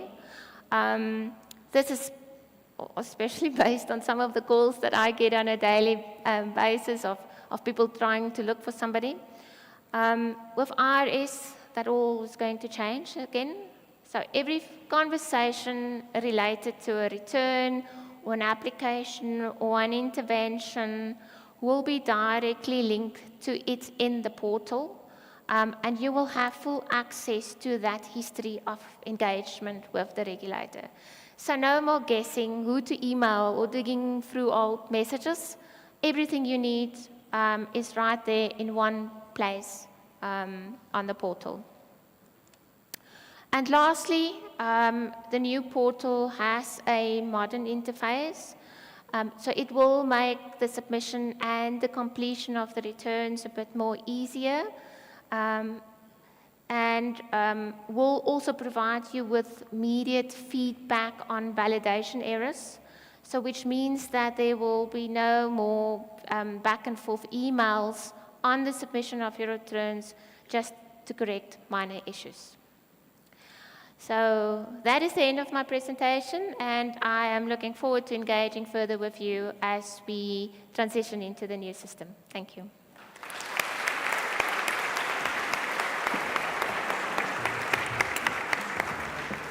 Thanks, Lorraine. I hope you are now both excited, but also a little bit worried about all the information we're going to be having in one place and all the intrusive supervision that we'll be able to do. I'm very mindful of time, and we've done a lot of talking on our side, so we have roughly 10 minutes left, and I think maybe at this stage we should just open it up to the floor for any questions that you may have for us or comments. I see a hand at the back. Can we have a mic, please? Oh, God. And another one here in front.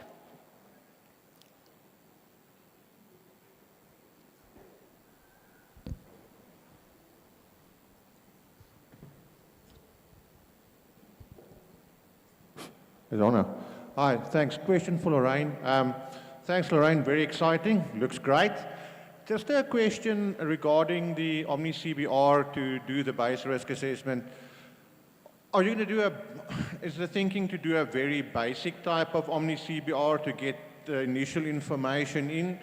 Or does it now become a very comprehensive first-time CBR? And the reason why I'm asking is just that I think in the previous iterations that we've seen to the wider industry ex-insurers is that a lot of granular information is being asked that financial institutions don't necessarily keep or have, and the concern then being that incomplete CBRs are going to form, it's going to create an unreliable base assessment.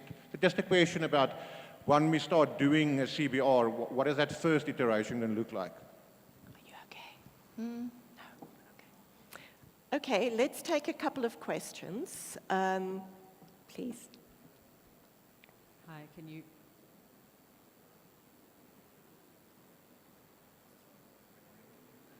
I don't know if you can hear me without. There we go. It's working. Yes. Leanne here from the Ombudsman Council. I have 3 questions. So, they were prompted by Lorraine's presentation, but I guess anyone on the panel could answer. So, Lorraine, much of the portal and your risk module and everything is based on, you refer to at entity level. My question is there thinking about group level where there's licenses held with closely interconnected entities as part of ease of access at group level, but also from a risk profiling perspective, the risks of interconnections between entities in the same group rather than on their own.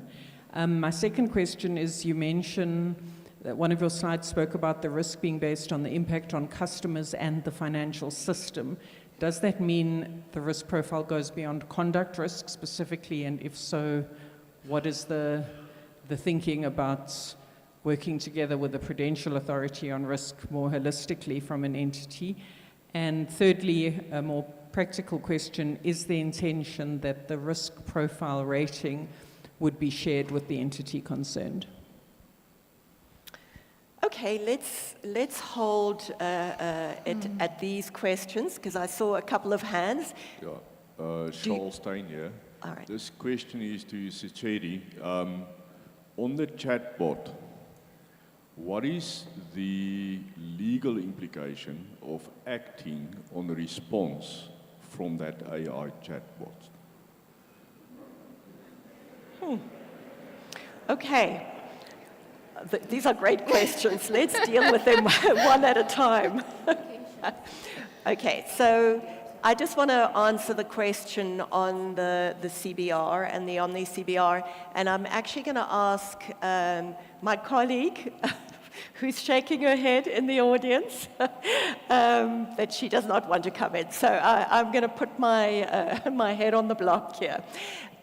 So what we've done, the engagements in the organization around the Omni CBR and the data that we need are continuing. But in order for us to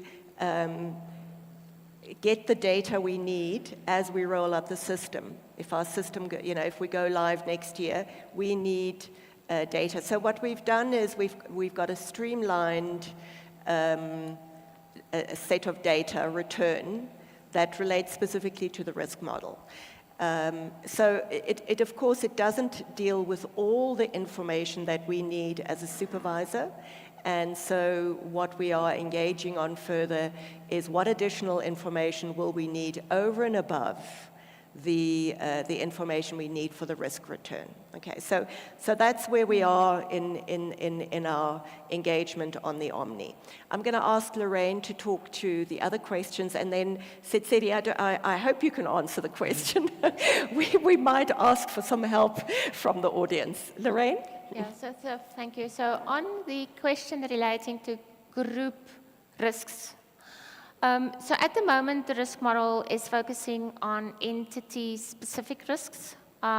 Although as part of our risk indicators, we do consider whether the entity forms part of a group, whether it's a financial group or a non-financial group. We also will look at what group intercompany transactions will take place. So that is being considered as part of an entity's risk profile. I think on interconnectedness itself, we do recognize that interconnectedness will very much also play a role in the impact assessment. And further work still requires to be done on that, especially from a system perspective. The SARP has already started with a project on interconnectedness. So we will definitely, we are partnering with the SARP on that. It will definitely result in further engagements and learnings and sharing of information from that interconnected project and our risk model. The other question related to the baseline, well, yes, as we said, initially the focus now is to get a baseline risk profile for an entity. We have limited our indicators to the cross-cutting ones, so that where we look at indicators and where we look at conduct, especially where it applies to all sectors, that will be taken into account. On the operational and financial resilience, yes, obviously we have a different lens, or apply a different lens than what the PA is applying. So our indicators will look a bit different to what the PA is testing. But there will definitely be engagement and information sharing between us and the PA, because we don't want to ask information that's already being provided to the PA. So that sharing of information will take place in the background. Then there was one more question, Leanne, that I think you asked, which was, will we be making the risk profile public? Oh, share it, sorry, not public, yes, share it with the entity.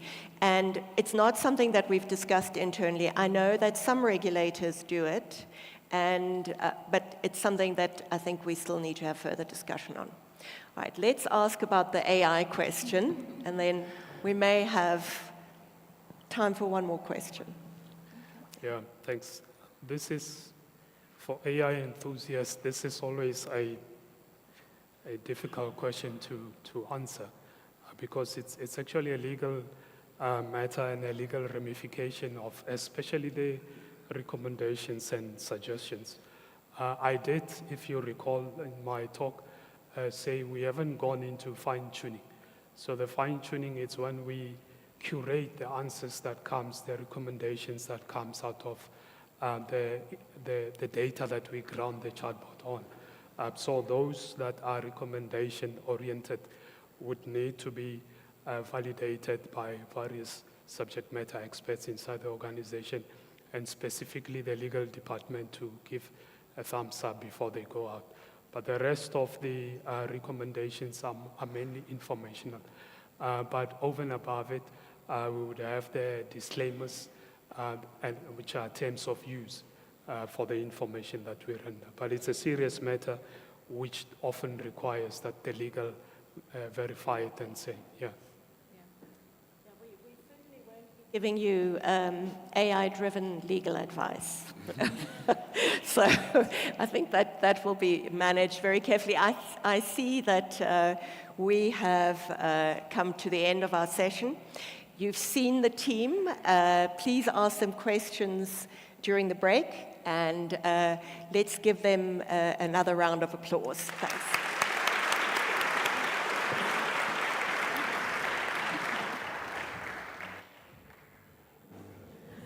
Thank you very much, Astrid and team. I must say, Sitsedi, I was very nervous for you with that AI question, and I wanted to just whisper to you that it's a good thing that we have the head of legal at FSCA, Fanny Rousseau, in the house. Just pull him into your response. But I must say you answered much better than I would have. I had two responses in mind. One was, I can neither confirm nor deny that. And the other one would have been in the words of the great Zizi Kodwa, I just arrived. I just arrived. But well done to you and the team. Let's give them another round of applause.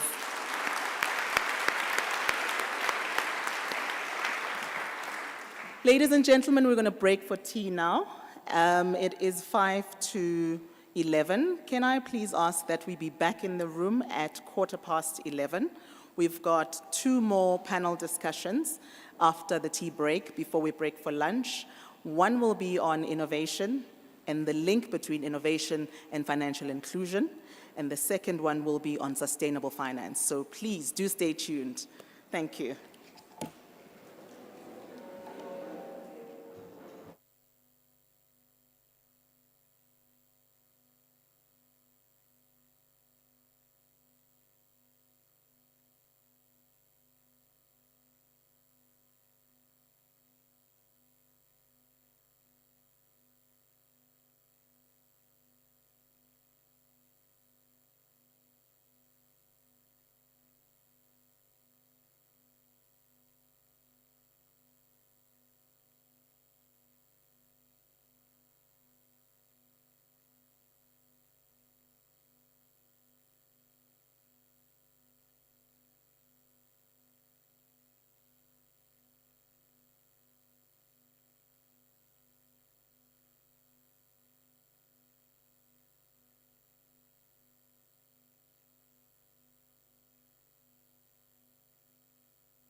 Can we please make our way back inside? If we could please make our way back inside. Thank you. Also, the owner of a VW CK93HGGP. CK93HJGP, your lights are on. You won't be able to make it home.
Let's please take our seats, ladies and gentlemen.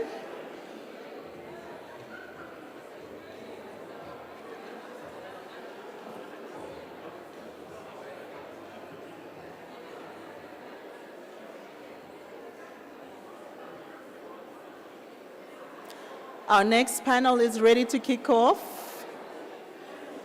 If we could please settle down and take our seats.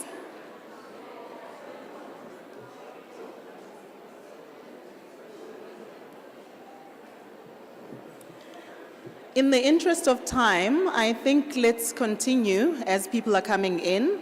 Let's at least get our panel to be settled on stage.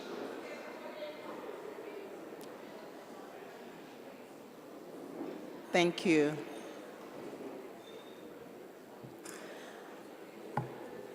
All right, on to part 2 of our program. And I would like to invite on stage Nolwazi Hlophe, who is a senior fintech specialist at the FSCA. Nolwazi, if you could please come up on stage with your panel, and we will kick it off that way as people are still coming in. Let's give them a round of applause.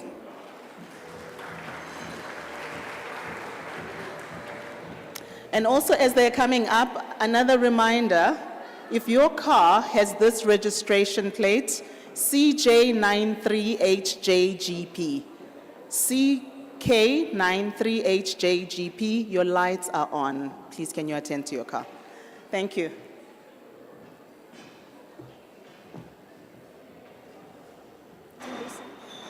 Tembisa, can we start?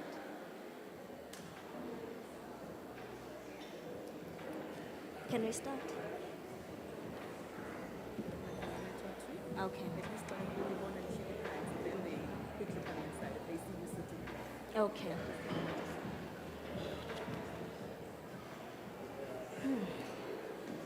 Yeah, everyone is serious about this. Okay. Good morning, everyone, and thank you so much for joining us today at the FSCA Industry Conference. My name is Nolowazi Hlophe, and I'm a senior specialist within the FinTech department of the FSCA, where we conduct research into the latest financial innovations and see how those, or what those mean for financial sector regulation. I'd like to give my panel the opportunity for them to introduce themselves, starting off with you, Awelani, and then we'll come back and do a round of discussion questions. Thank you. Okay, good morning, everyone. My name is Awelani. Oops. Sorry. Huh? Roll it. Yeah. Okay, I hope I'm clear now. Yeah, lovely. Good morning, everyone. My name is Awelani Raurani. I'm actually the head of FinTech within the Financial Sector Conduct Authority. It's an honor and a privilege for me to be sitting here to share with you some of the developments that we are witnessing within the space. Thank you. Can you hear me? There we go. My name is Lyle Horsley. I'm the divisional head of FinTech at the South African Reserve Bank. I'm also the chairperson of the Intergovernmental FinTech Working Group. And similar to Awelani, I'm very honored and pleased to be here and share with you all on some of the work that we are doing. Thank you. Morning, everyone. It's working. Good.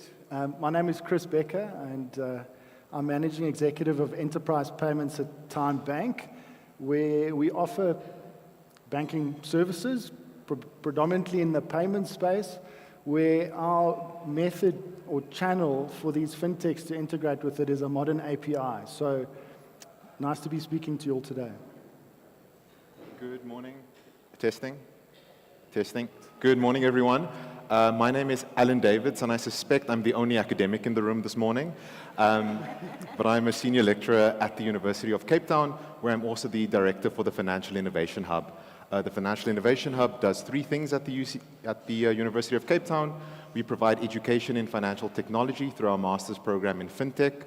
We, secondly, produce rigorous academic research on anything FinTech, from cryptocurrencies all the way through to digital payments. And thirdly, we work with student startups at the university to help them grow their businesses, commercialize that into successful startups that we can hopefully spin out of the university. Very happy to be with you all this morning. All right, thank you so much to the panelists. So to get our discussion started, I'll start off with a bit of information and then we'll jump in. So we've seen that there are a lot of technologies that are evolving within the financial sector. There's a lot of growth in the use of AI, for example, where the OECD provides a definition of AI, that it's a machine-based system that has autonomous decision-making to some level. And so with AI, we're seeing the rise in usage in South Africa, and we're seeing that institutions do use AI and the big institutions do. So following on in our panel, we'll be discussing questions around blockchain and crypto assets, where we'll discuss questions such as what are we thinking about it in the space, what are we thinking about applications of blockchain within the financial sector. And then lastly, we'll cover our discussion on open finance, which is a big trend around the world today, starting from thinking about it from an open banking perspective to open finance and all the work that our panelists have done on that. So let's get started.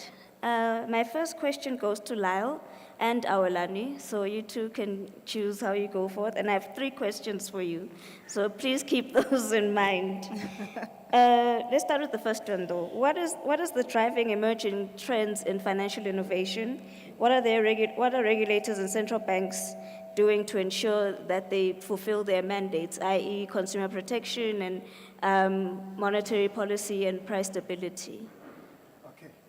Maybe if I can start with the first question, what is actually driving the trends in financial innovation? I think from our observations, it's twofold. They are technological factors, they are also socioeconomic factors. in the technological front, the penetration of smartphones have actually changed how the landscape look like. For example, now you've got millions and millions of people through smartphones. They've got access to the internet, and through the internet, they are able to access financial services and products. Over and above that, we have also seen that a lot of financial institutions have digitalized. And when you put this together, the smartphones and the digitalization programs by financial institutions has resulted into a lot of data, which is varied in form, which is actually which is got a lot of, which is forever changing, if I have to put it that way. And that data actually has allowed innovators to leverage technology such as artificial intelligence to perform analytics. And by performing analytics, they are able to have insights onto what consumer wants and what consumer needs, and they are able to come up with this innovative financial product and services. And you also have technology like cloud computing that is making it possible for this voluminous data to be stored safely. And also cloud computing make it possible for innovators to have access to best-in-class technology. Technology where under normal circumstances, most of them they won't be able to have access to, but cloud computing make it possible because they can just plug in, leverage it, and come up with new innovative products and services. You've got technology like API, for example, that allow the sharing of its data that is saved. So on the socio-economic front, we are seeing things like the emergence of Gen Z and millennial as the driving force, because this segment of consumers, they are kind of like very particular in what they need. They want products that are tailored for their needs. They also want convenience. And as a result of that, that is forcing players in the financial space to be innovative to be able to meet that needs. Another factor is the changing in consumer behavior. I mean, people now, they love flexibility. People now, they love things that meet them at the point of their needs. And lastly, on the social front, I could say there is an issue of growth in e-commerce, for example. Post-COVID, if you look year-on-year basis, the growth in digital commerce has been double-digit, meaning people are preferring to transact online. And as a result of that, innovators, they are seeing that needs and they are coming with innovative solutions and products to try and meet the consumer needs. I think I will approach with that and then I'll pass the other side to Lyle. All right. Thanks, Awelani. So I mean, I think Awelani covered it well in terms of the emerging trends that we are seeing. I think to ask the question, maybe, so why is all of this relevant to regulators and to central banks? Many of the innovations and the emerging technologies that we are seeing, they do enable sort of the financial sector to move forward, but at the same time, they also challenge a number of regulatory frameworks, right? And so in terms of how we think about regulation and supervision, that potentially looks a little bit different when you're dealing with these disruptive innovators and innovations that are coming to the financial sector. And so what do central banks or how do financial sector regulators respond? The first thing you do, you establish a fintech team, which is the team that Awelani and I sit in. So that's with a lot of bias. But honestly, to have a dedicated team that can be focused on understanding the implications of these innovations within your financial sector, I think that's a good starting point. And having these dedicated teams that can then scan the environment, analyze impact, engage with the fintech ecosystem, and almost act as a bridge between the regulator and this emerging industry. So that for me is a starting point, right? You develop a dedicated, focused team. The second thing is you develop frameworks that are more appropriate, risk-based, and proportional to what you are seeing, given the nature of the risk that these entities or innovations introduce within your financial sector. So I think that requires a little bit of a shift in mindset. that you don't come with the same kind of set of rules that you used when you were previously regulating a kind of more static environment. The environment now is much more dynamic. So you need to develop rules that I think are more kind of principle-based and proportionate to what you are seeing in the industry. And I think both from the SARB side and the FSCA side, that certainly is the direction of travel. So I would say those would be, for me, the two key things. The third one is around regulators, central banks themselves adapting and modernizing and being able to use technology to amplify the way they do their regulation and supervision. So I know the FSCA and the SARB are both, in terms of the operational efficiencies and in terms of using AI and chatbots, as we saw in the previous presentations. It's also about modernizing the operations of regulators and central banks so that we can more adequately and effectively respond to what we are seeing in the industry, and in that way maintain sort of customer protection outcomes and consumer protection, financial stability outcomes, and so forth. Thanks. All right, thank you, Awelani. Thank you, Lyle. So my next question goes to Alan. So we're getting to see the academic perspective now. And I wanted to ask you that what is the most promising research that you're doing in AI and finance that you're exploring or supervising?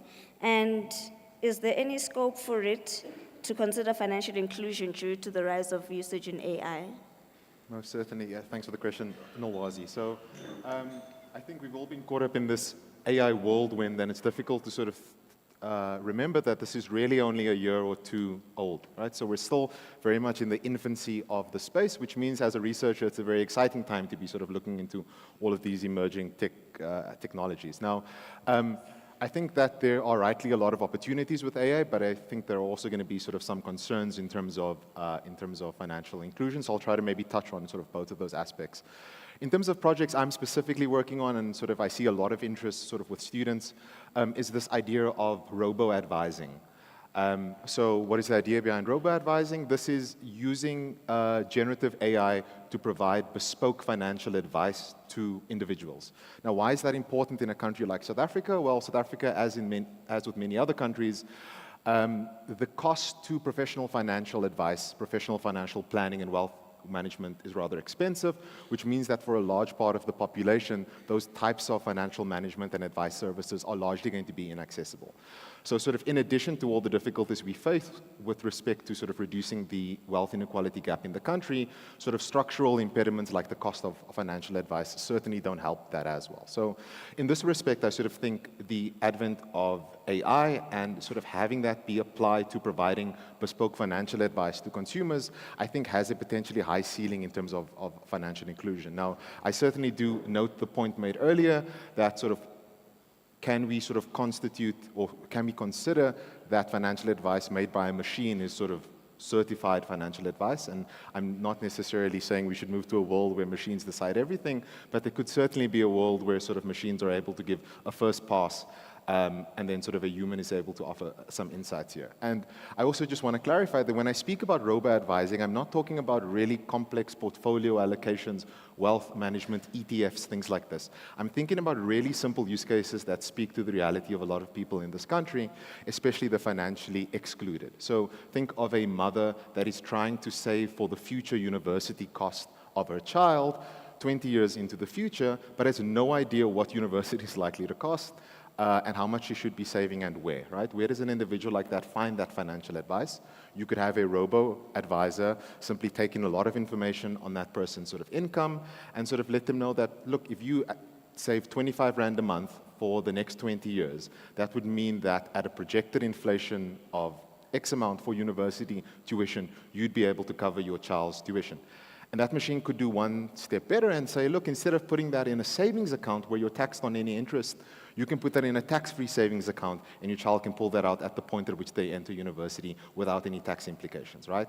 So I think when it comes to sort of these really simple use cases, I think sort of the sort of advent of AI can sort of do a lot in this space.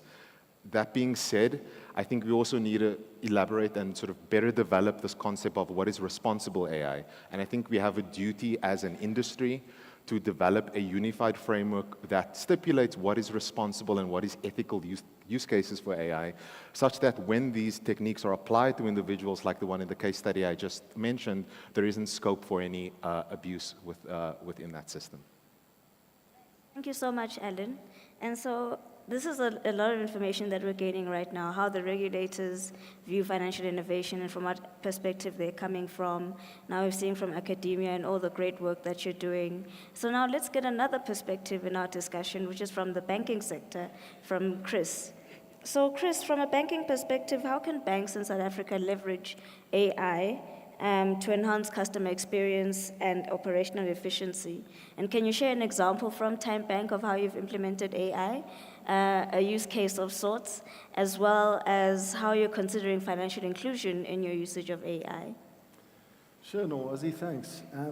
It's obviously difficult from my vantage point at Time Bank to give a really good industry perspective of how the different banks would be looking to adopt AI. I think it's wholly dependent on the bank, the typical customer that it services, but I think more importantly, the type of technology that it, of course, operates on. I think to the extent that many of those, the type of customer that you service is disparate, the technology systems and the applications within the bank to support those different customers are disparate, it becomes more difficult to try and plug in an AI-type solution.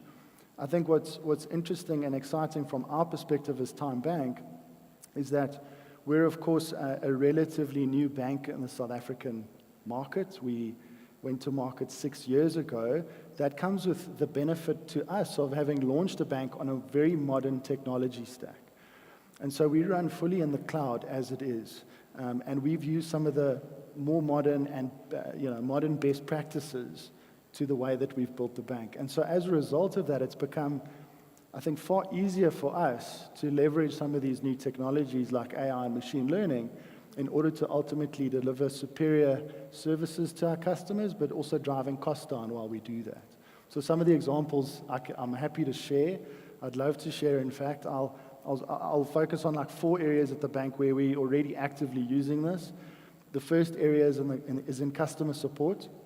Of course, we want to meet our customers where they are, in the sense that not all of them might necessarily be, sophisticated users of AI, but we believe we can be, and in so doing, we can deliver an exceptional customer support process. So, a few areas where we already busy with this is we are building predictive capabilities using AI to ensure that our customers, when they contact the support center, have the slickest possible experience to resolving an issue.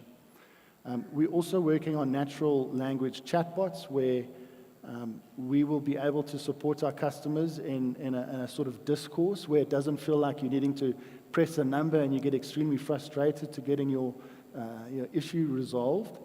But we will also have a very clear and strong breakout process from that in order to speak to a human if that's needed.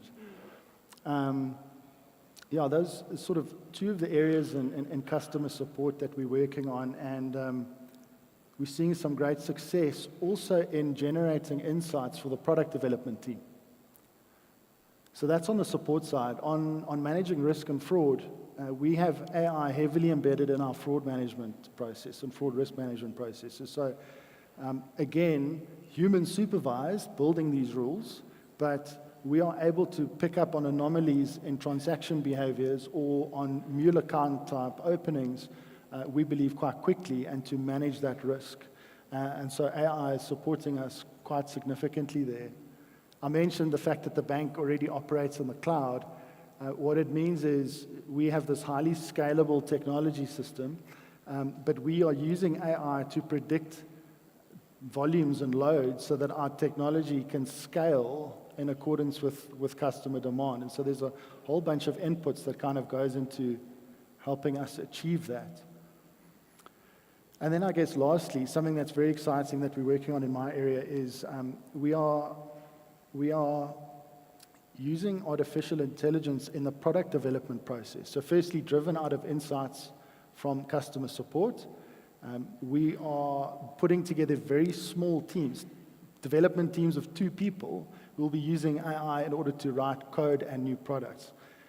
Pick some of the brightest and the best developers, give them access to some of these tools, and we're starting to build some product leveraging that. So those are some of the examples that we, for example, using this to some good effect, and obviously we have still significant plans down the road in terms of how we can improve this and use this further. Chris, I just have a follow-up question, which is going to be a surprise. So, as Time Bank, how have you managed the challenge of skills around AI? Because those are highly in demand, but they're very limited. So, I think it's a new technology, and similar to when I was more involved in the crypto space, some of these technologies were extremely new. You need to take your people on a journey of understanding how to use these things. So what we're finding is far more productivity per employee, but they're also learning about these new technologies essentially on the job. So you don't necessarily need to do a course to learn these skills. Of course, that's very supplementary and can help. But what we're finding success with is people being trained on the job around how to use this tech. All right. Thank you very much. Yes, Alan? If I can just sort of make one latch onto something Chris mentioned here. The idea of a chatbot's come up multiple times, and I think it's worth maybe just spending some time on that. When we think of financial inclusion, I think it's really important how we measure that. Right? So if we think of financial inclusion as having a bank account, we are financially included as a country. If we think of financial inclusion as conditional on having a bank account, do you actually use financial products? We're doing slightly worse. But I think many people and consumers on the ground have a view of financial inclusion that is some type of, does the financial services sector and the products I interact with look like me? Is it catered to me? And does it sound like me?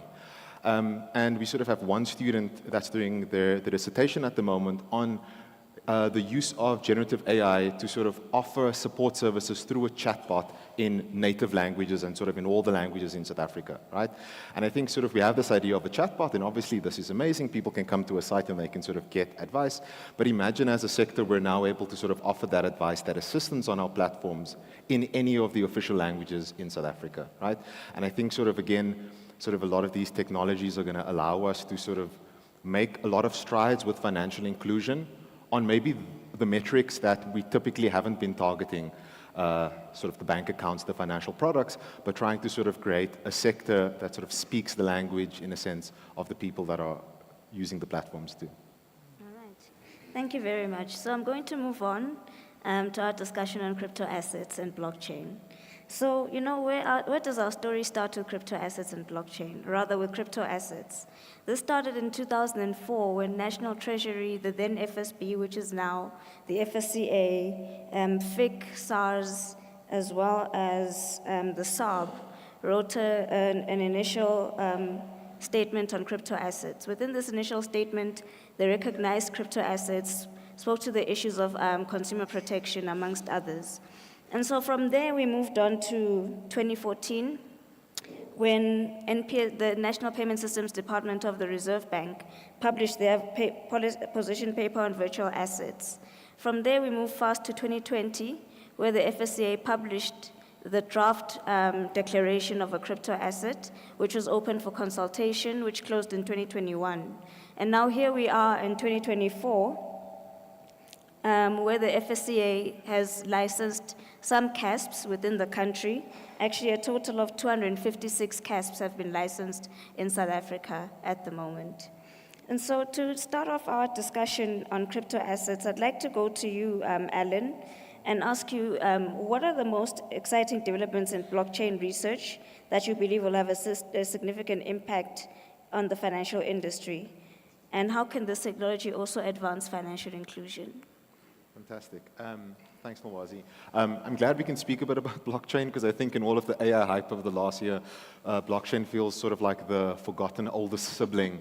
So I'm glad we can at least bring it into the panel over here. So I suspect Lau will speak a bit about central bank digital currencies in a bit.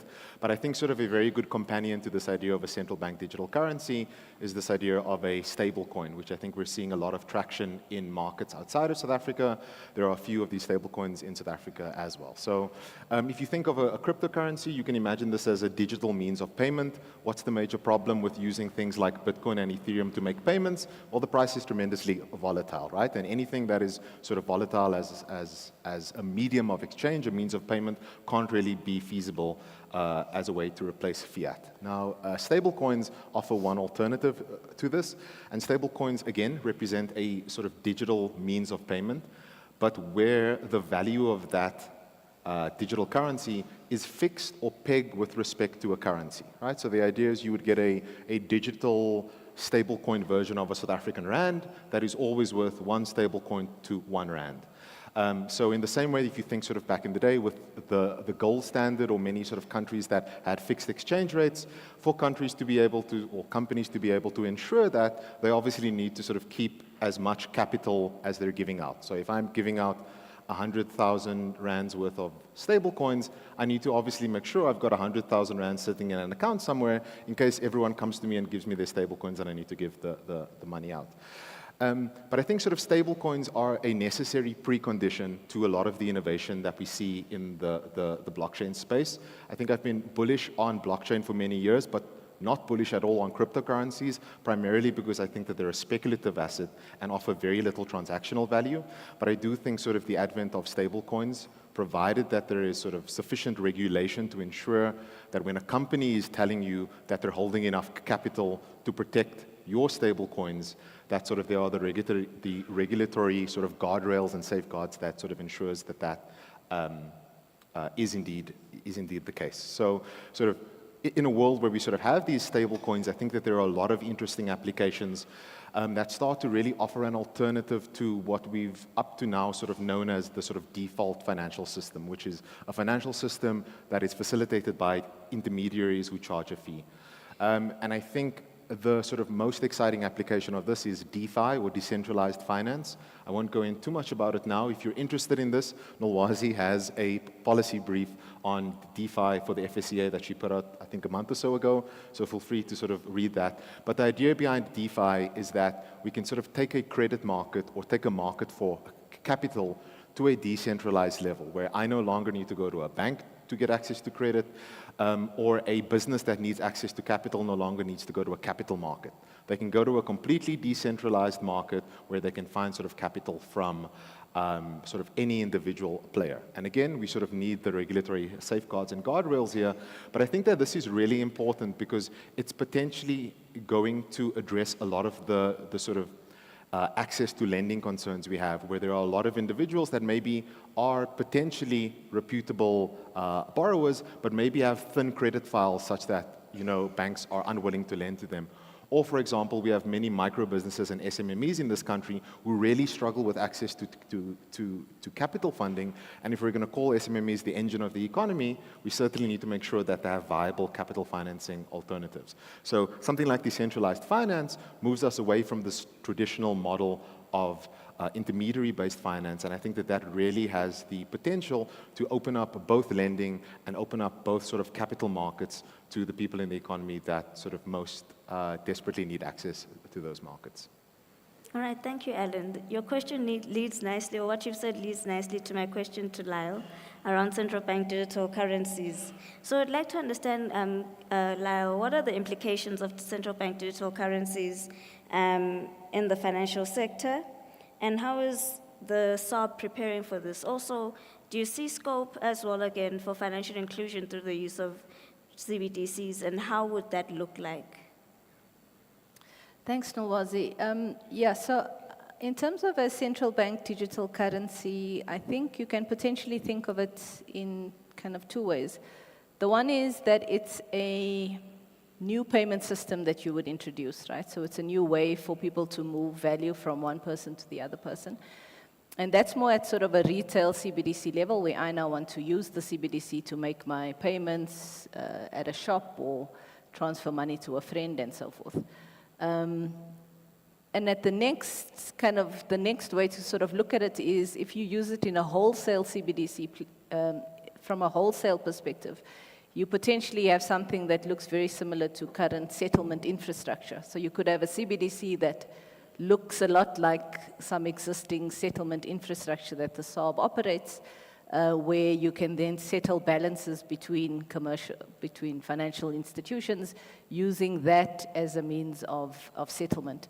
But from a retail perspective, so I think the question around, is there a space for CBDC in the South African context? That's the work that we are currently doing as the SARB. So we've done a retail CBDC feasibility study. We are now doing additional work to really ask ourselves the question, what is the policy imperative around issuing a CBDC? And are there other means or other interventions that could achieve those same policy imperatives? So when you think about a financial inclusion, you can say, well, a fast payment system is also going to deliver financial inclusion outcomes. And so do you then need a CBDC if you are also implementing a fast payment system? And so from my personal perspective, I don't think we should be focused on the fast payment system, and that's the work that we are busy doing as the SARB. But I do think we shouldn't completely take our eye off a central bank digital currency and the potential that it can enhance your payment system, and it can complement some of the existing payment solutions that are in the ecosystem as well. So when we think about from a design perspective, what would we be looking at with a retail CBDC that you want people to potentially use for payments? You don't want that CBDC to disintermediate your banking sector. So you don't want people to suddenly now start storing their value in a CBDC as opposed to saving their money at commercial banks. So you don't necessarily, you want to think about things like, do you pay interest on the CBDC? Because if you pay interest on the CBDC, then I'm not going to put my money with Time Bank, because I'm going to say, well, the Reserve Bank will pay this interest on the CBDC. You also want to think about how do you distribute the CBDC through the ecosystem? Do you take it directly, the SARB issues the CBDC, and now we are administering wallets to the public? Or do you use it through your existing channels where you have your commercial banks, your wallet providers, and you use that as your network to distribute your CBDC through? So those are all things that we think about in terms of a CBDC shouldn't disrupt and bring instability to the financial system. A CBDC should be able to complement other payment initiatives and priorities that we are driving and be able to be seen as a complement, not something that is either or, right? And to be able to ask, are there additional functionalities that a CBDC could bring that could add value to the ecosystem?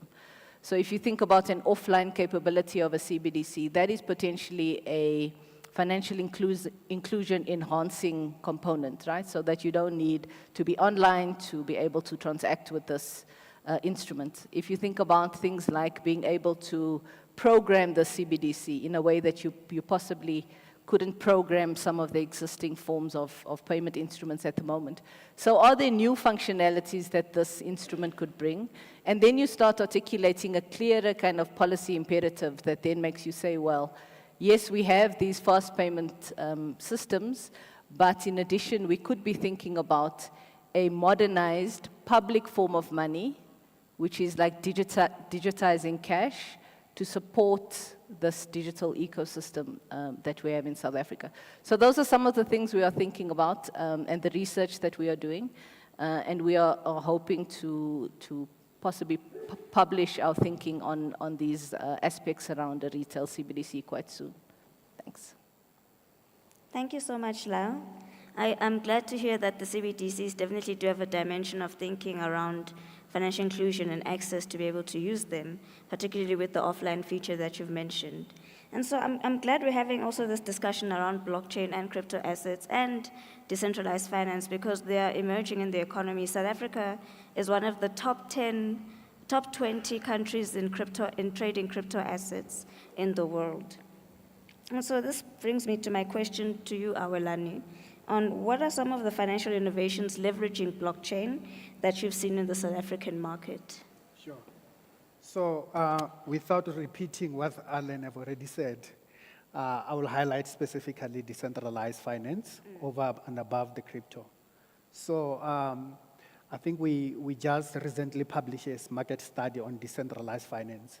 And then what we have seen is that decentralized finance is gaining traction in South Africa, though it's still in the nascent stage, is gaining traction with total value locked of assets within the decentralized finance applications of more than 500 million. This is basically the views that we are getting from market participants. And when we look at the profile of the consumers actually who are more interested in decentralized finance products and services, we are seeing mostly retail customers. And it's basically you are millennial and you are Gen Z. Reason being, they are tech savvy, as I've indicated before, and they love to explore and to experiment. So that's one thing I can highlight regarding blockchain in South Africa, that we are seeing decentralized finance getting traction. And one of our biggest centralized exchange, your Luna of this world, your Val of this world, market views are also indicating that they are onboarding a lot of these DeFi coins because they are trying to meet the demand. So this is one of the most interesting innovations that we are seeing, and it's also gaining traction in the South African space. We are also seeing tokenization, which probably Lyle can share more light on it because they have currently, as a SARB, they've been dedicating their team on doing some work around tokenization, where we are seeing the digitization of assets and being offered on blockchain. What it normally does, actually, it democratizes the financial services and products, whereby you'll find that assets that were normally illiquid, now all of a sudden they are liquid, they are accessible to a broader range of community and society, and they are able to participate on that. I think those are two. Maybe if I can add the third one, innovation that we are seeing around blockchain is around remittances. So we are seeing even international remitter like MoneyGram, for example, they are starting to offer blockchain-inspired products. So it actually offers a lot of potential, and we believe that as time goes by, a lot of this potential will be fully explored, and we'll see a lot of innovation emanating from that space. But for now, what I can just highlight is around remittance, decentralized finance, tokenization, and obviously crypto assets. Thank you, Awelani. And this leads nicely to my question to you, Chris. Around DeFi and banking, what is your perspective? Also, how do you see crypto assets playing a role in the banking sector, if any, or what would you like to see them playing a role in? Thank you. Is my mic working? There we go, there it comes.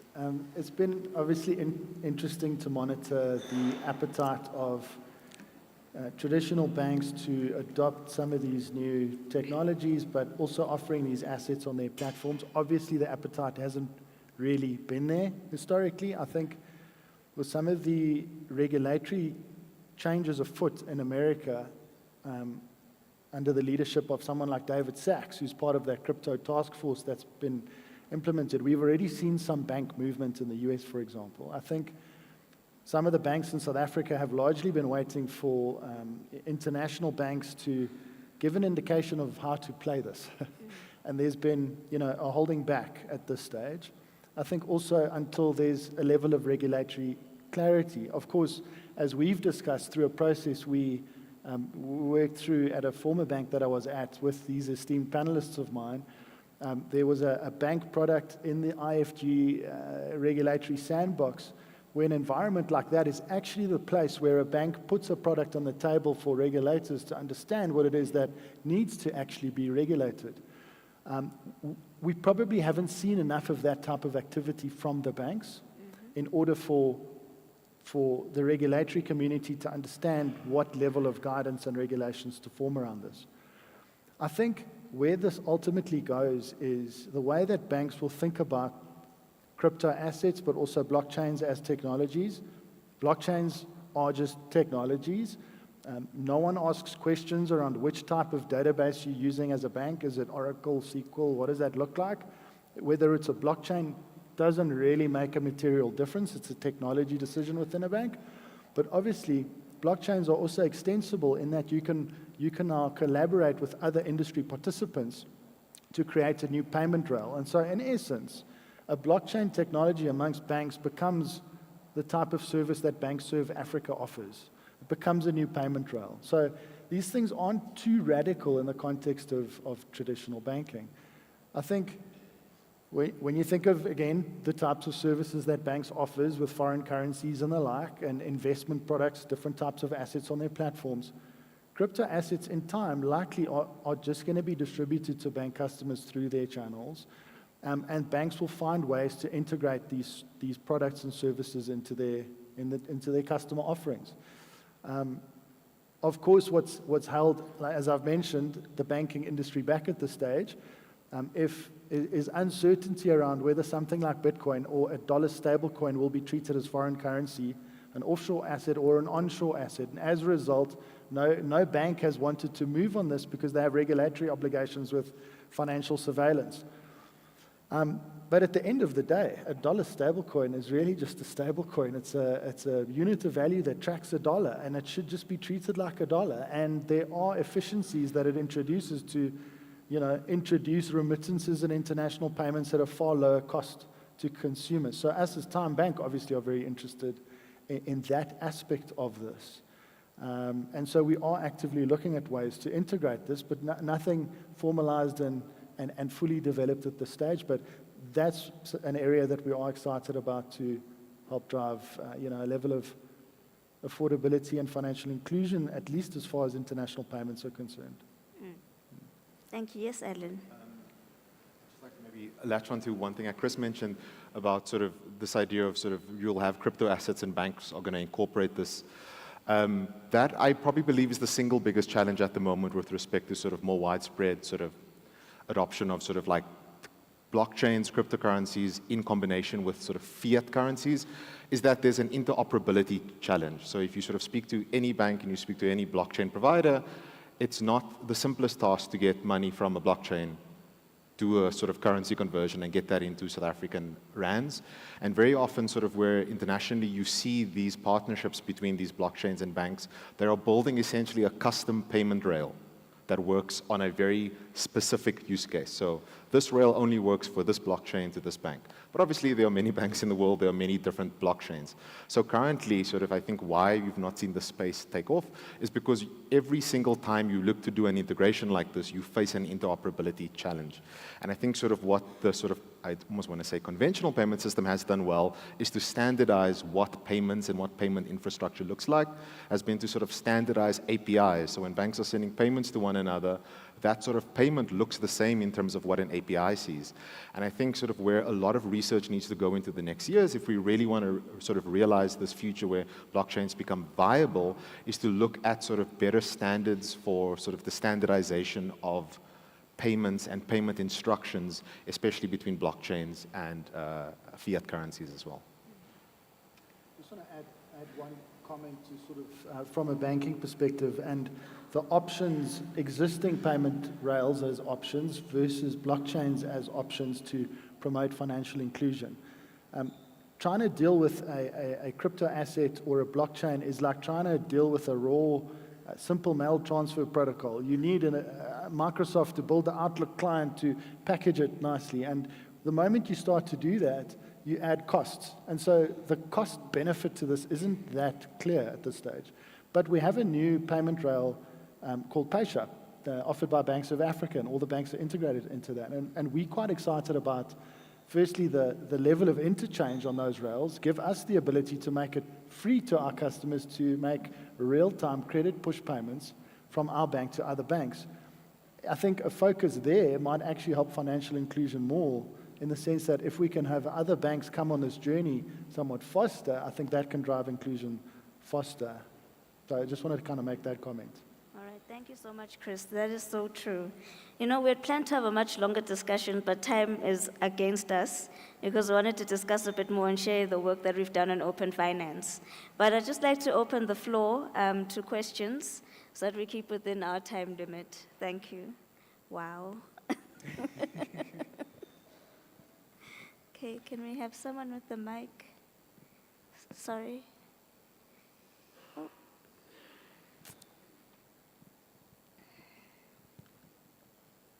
Hi.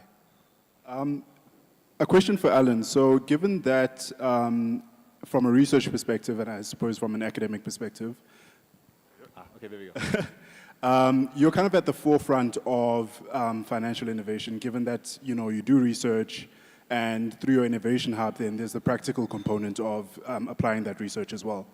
You've mentioned a few times kind of working within regulatory guardrails and how important that is. Do you often find, and I'm curious around, where you are working on something that is quite innovative, isn't necessarily in the market, how do you balance the imperatives of consumer protection and self-regulating in a way, given that the regulation around whatever you're building isn't necessarily mature?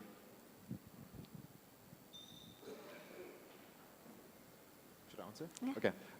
So yeah, it's an extremely important point, and I think sort of it touches on a topic that is currently at debate at a lot of universities, not just in South Africa, but abroad as well, is sort of what are the ethical standards for doing research with a lot of these technologies, and we sort of don't have a clear answer on this. In the standard way, as an economist, in the last sort of 10, 20 years, what you would do is you'd go out and you'd collect a survey, you would sort of make sure that you get ethical clearance to conduct that survey, and then you would sort of analyze this, right? But I think you sort of touched on a really pertinent point here that a lot of this research is sort of newly developed, and this research potentially could lead to negative consequences for consumers as well. As academics, we've typically relied on sort of these sort of ethical standards that universities impose and sort of going through the sort of ethical clearance process.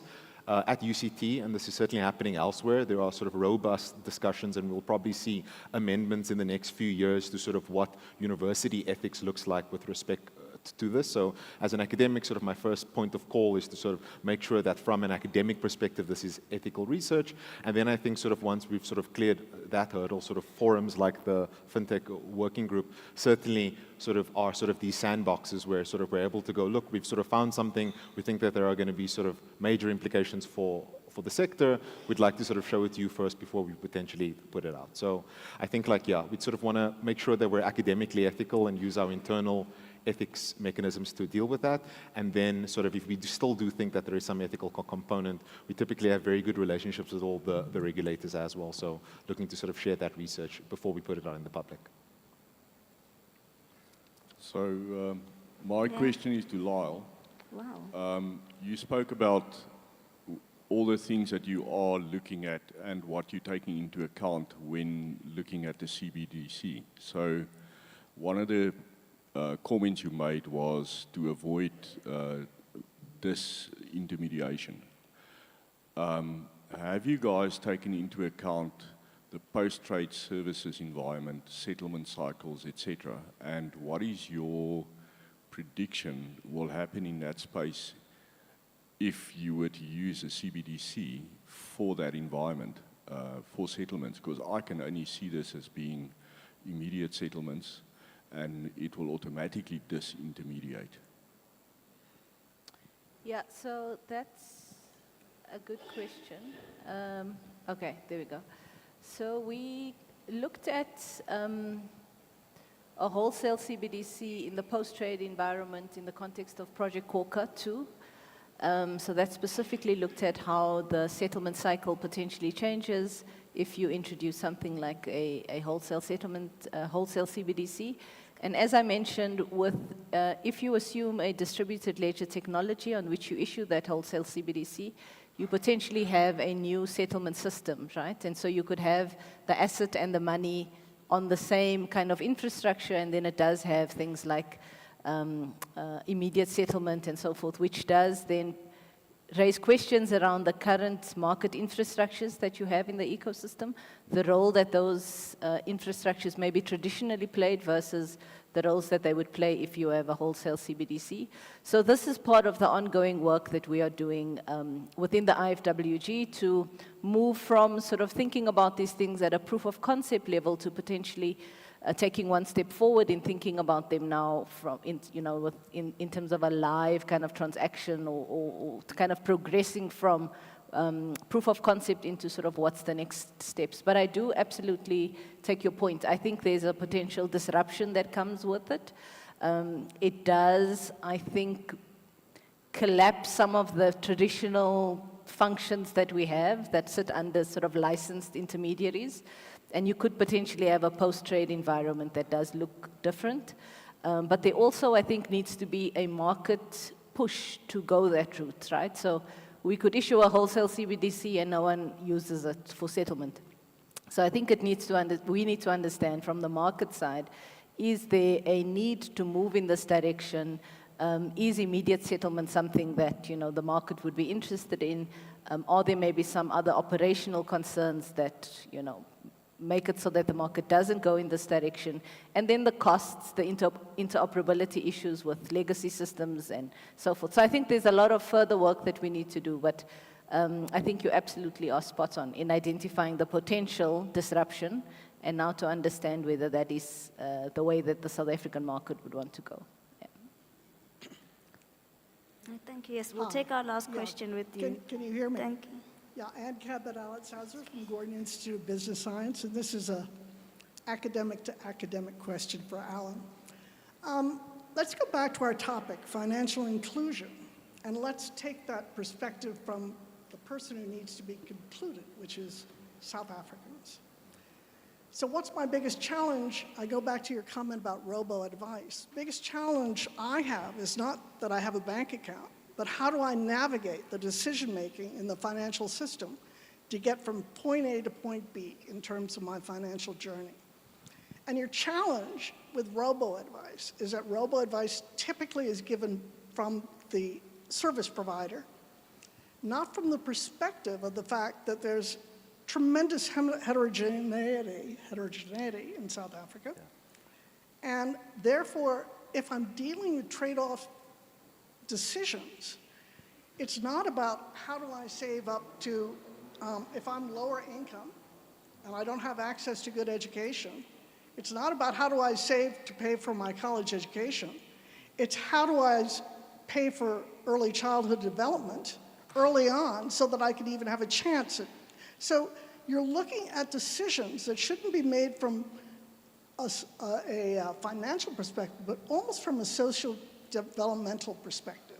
What are the decisions that need to be made at different socioeconomic levels that are going to propel that individual further on and protect them from drifting? I'm looking at a lot of the work that was done at UCT on social mobility, and that's really important to embed that into the whole decision-making framework, where robo-advice is valuable, but only if it's driven by that recognition of the different socioeconomic levels of needs.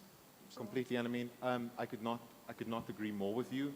I think sort of there's a panel later on financial education, and one of the surprising things you always see about financial education interventions globally, the academic literature is sort of quite conclusive that they generally don't work.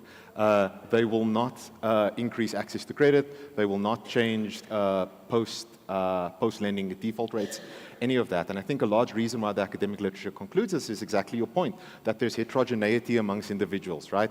And it's not so much that you're giving people the skills to understand what the interest rates are, but help them understand what an interest rate means in the context of the decisions they need to make through the sort of course of their lifetime. But it's precisely here where I think sort of models like AI and sort of advanced machine learning techniques can really help us. Because in the past, I think we were very restricted, and I think sort of as data companies and data providers, by computing capacity to be able to provide bespoke advice to sort of that's tailored to the exact sort of, I almost want to say like data history of an individual, and we sort of end up with this really sort of very coarse advice. But again, sort of as computing costs come down, as you have these sort of amazing AI models, we could potentially be in a world 5 to 10 years from now where you're able to sort of have a robo-advisor offer really bespoke information that sort of is able to look at the entire data journey of an individual and try to sort of make these interventions at different points. So completely take your point that this heterogeneity, especially in South Africa, means that a lot of these course interventions are typically doomed to fail. But this is sort of one area where I do think sort of AI is really going to help us, because it's going to allow us to sort of more finely target our interventions such that they're ultimately going to work better. Okay, we have time for one more question. No, okay, we There's a can hand have there. it. Oh yes, she has the mic, yeah. Yes. Hi, good morning. Yeah, it's Lalani from the Financial Planning Institute. I'm very excited about the conversations we're having. I just want to share something with both you, Alan and Chris. If we look at the Jet Learn, it's the world's top-rated AI academy for kids, 5 years old. They're being taught how to receive their allowances into digital wallets. These are the 5-year-olds. So my question is, how does that change the world for financial planning, for financial advice, and the major generational wealth transfer we'll see?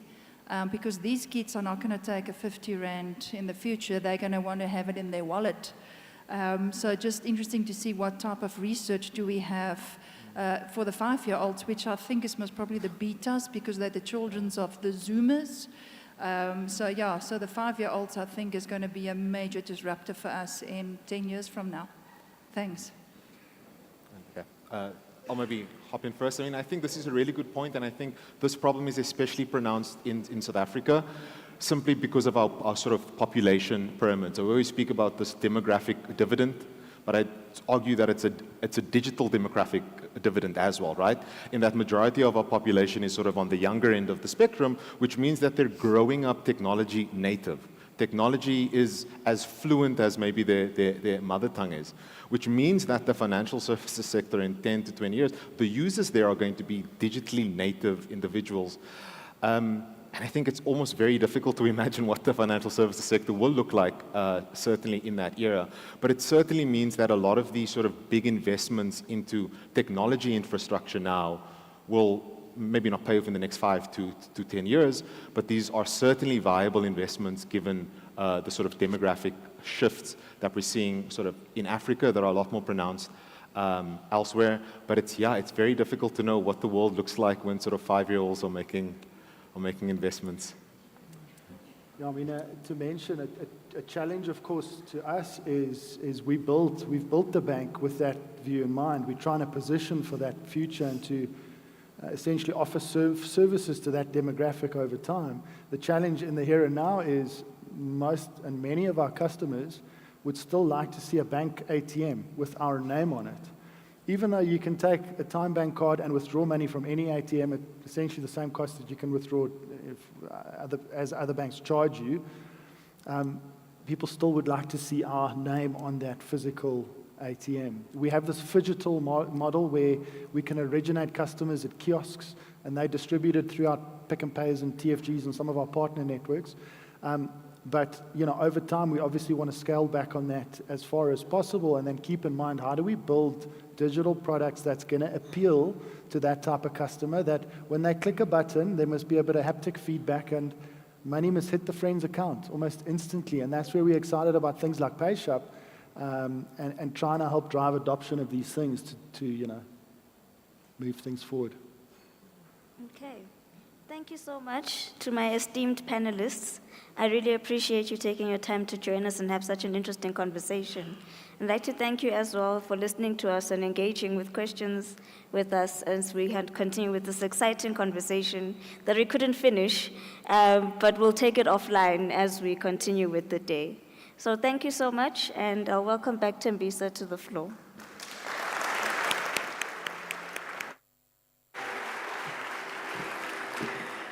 Great job. Thank you so much, Nolwazi, and to your panel. Let's give them another round of applause.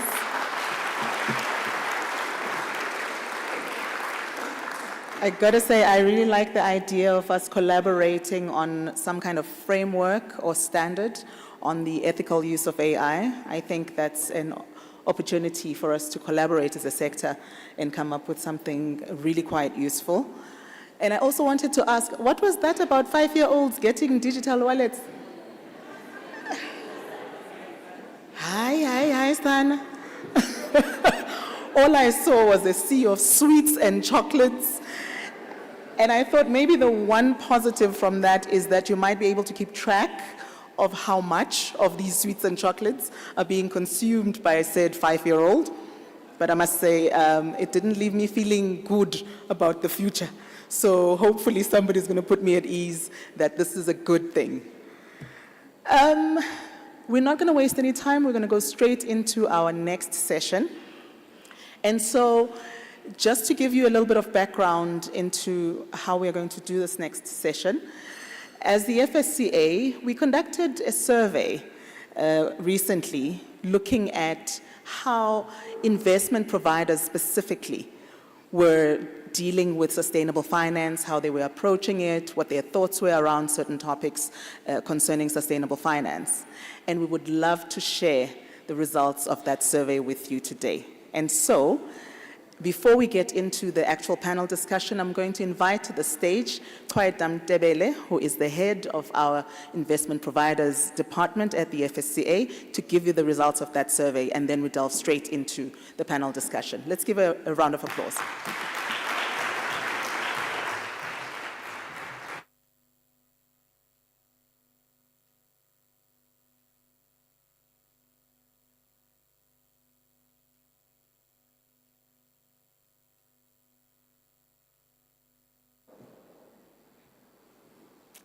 Am I testing? Can you hear me? Good afternoon, ladies and gentlemen. Today it gives me a great pleasure to give a presentation on the work that we did as the FSCA on the investment providers survey that looked at sustainable finance. But before I do that, I would like to take you on a journey that the FSCA has looked at in terms of sustainable finance and the work that we have done landing to the point where we then conducted the survey. A few years ago, we have seen a rising trend of sustainable finance. Globally, we have seen that regulators are increasingly focusing their supervisory activities on the integration of sustainable finance consideration and looking at their strategic objectives with key emphasis on disclosure requirements, ESG factors, and the development of frameworks to combat greenwashing and to ensure responsible investment practices. Some of the global initiatives that we see are looking at sustainable finance disclosure regulations, which is a key EU initiative that aims to provide investors with clarity on the impacts of their investments on the environment, society, and ensuring transparent and cohesive disclosures. The EU taxonomy, which began its phased rollout in 2022, looks at mandatory disclosures on the compatibility of financial products with climate change mitigation and adaptation objectives. We also have the Task Force on Nature-Related Financial Disclosures that was launched in 2021, which is currently developing a framework for businesses and other entities to report on nature-related risks and opportunities. And lastly, I think the Commissioner touched on this one, combating greenwashing. We are seeing regulators actively working to prevent greenwashing or misleading claims about sustainability by establishing clear standards that will then promote transparency. I must say that as Africa, we have also not lagged behind because we have also observed this trend as we have seen regulators in the continent increasing their supervisory activities on the integration of sustainable finance in their strategic objectives. Accordingly, as the FSCA, one of our strategic objectives is to promote the development of an innovative, inclusive, and sustainable financial system, aiming to play a transformational role in ensuring that South Africa's financial system best supports the country's sustainability goals. Further to this, as the FSCA, we also need to consider the impact of sustainable finance on our customer protection and market integrity mandates. We have, as the FSCA, also published a statement on sustainable finance, which was then followed by our sustainable finance work program in March 2024. This signaled our intention to then prioritize certain regulatory and supervisory activities that are aimed at promoting the availability of credible and consistent information regarding sustainable finance in the South African market. It is for these reasons that we then looked at the investment sector and the work that they are doing in driving sustainable finance. You are probably asking yourselves why we looked at the investment sector. And ladies and gentlemen, you will understand that this is a sector that manages and holds investment of worth about 2 trillion. And it is very imperative in driving this aspect of work for us. The work that we did in terms of the survey was focusing on what entities are doing in terms of their investment strategies. And therefore, we focused on key 3 themes that were centered around governance, operations, and products and risk disclosures. Now I will go on to share the findings of the survey. As I cover the presentation today, as I've indicated, we will be looking at the survey outcomes. We will then look at the key themes from the survey. And then I will touch on the conclusion and the recommendations and what are the next steps that the regulator will then be focusing on. The survey that we did, as I have mentioned, was looking at the investment sector, which consisted of the asset managers, collective investment schemes, and hedge funds. We used a methodology in terms of a mix of questions. Some of the questions were really direct in terms of what we wanted to gauge as to what the entities were doing. Some were testing what the regulator is trying to do in terms of the work we are planning for sustainable finance. So it was a mix of questions, as I've said, and when we looked at the questions, we were really intentional trying to align it to the work program that we are doing. So if I go to the survey themes that we looked at, under governance, we wanted to look at the effectiveness of the boards and the committees in the organizations that we regulate. We wanted to see how the entities have established frameworks and protocols around sustainable finance, ESG integration, and responsible investment decision-making. We also wanted to test to what extent the boards or the relevant committees support risk identification and assessment and the related management of risk to sustainable finance. We then looked at the products in terms of the products that the entities offer to investors.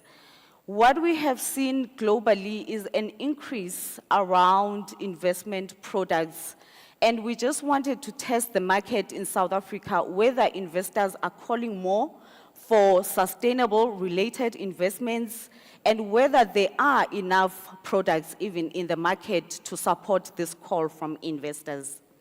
We also wanted to assess whether sustainable finance principles are meeting the demand that investors are looking at. And lastly, we looked at the risks and the disclosures.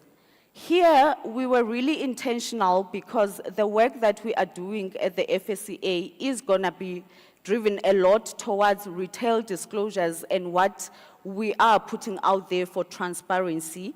So we wanted to test how investment providers understand the role of risks and disclosures in their investment processes. We wanted to also evaluate how they are prioritizing transparency in disclosures. And lastly, we wanted to see how they are then able to mitigate the risk of greenwashing.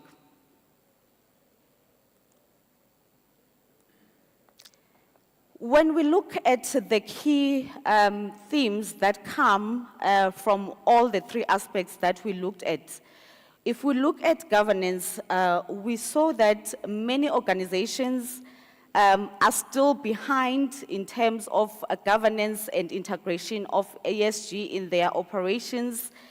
Some entities indicated that they were still exploring ideas around ESG integration, and we didn't see much from the results of the survey, the involvement of the boards and supporting this initiative. So it tells us as the authority that there is still a lot of work that needs to be done.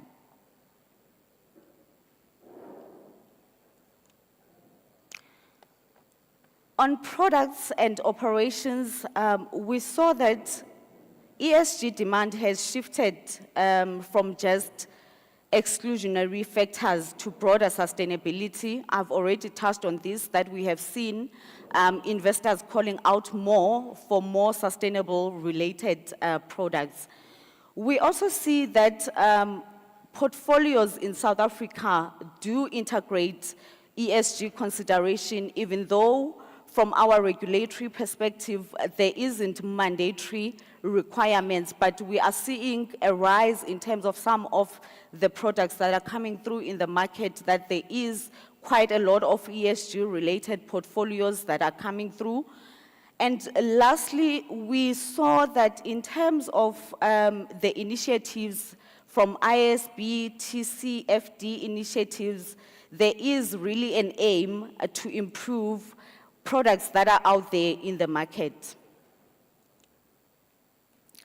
And under risks and disclosures, one of the critical things we had asked our respondents was how the authority needs to look at related risks and disclosures. And we saw that the industry really supports our role as the regulator in setting ESG-related principles.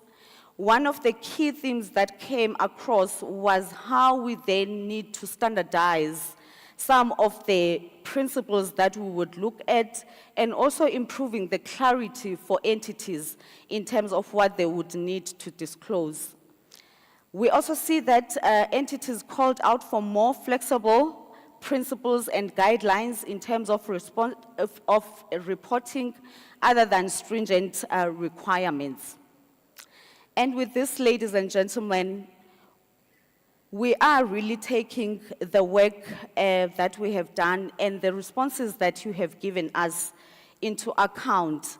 As a result, at the FSCA, we have taken really a drive in terms of forming a sustainable stakeholder that is driving the work in sustainable finance and ultimately reporting some of these projects to our ExCo.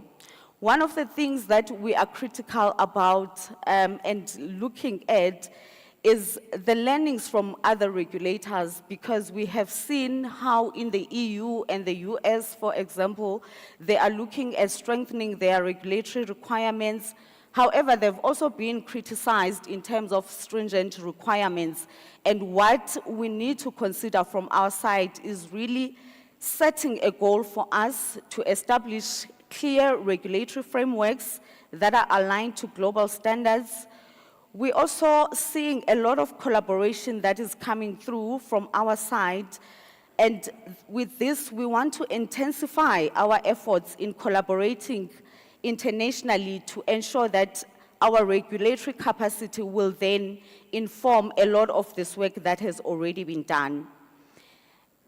And lastly, one of the things we have also been looking at from our side is how do we then incentivize entities in terms of looking at sustainable finance. And I'm not promising anything, but I'm saying today, one of the things we probably need to consider is how to have these discussions amongst regulators, industries, in order to see how do we then come to the middle line.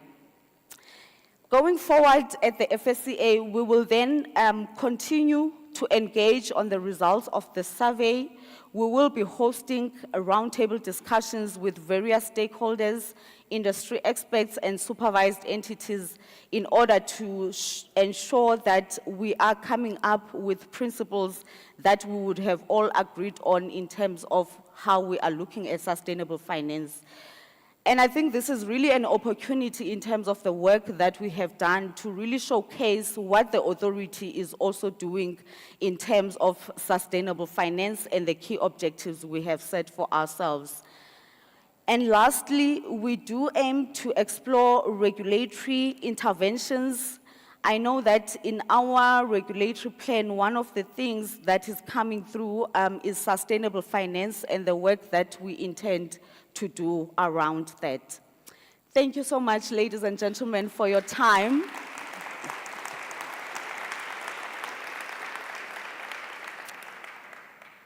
And now I will call to the stage Keshia, who will lead us through the discussions on the Sustainable Finance panel. Thank you.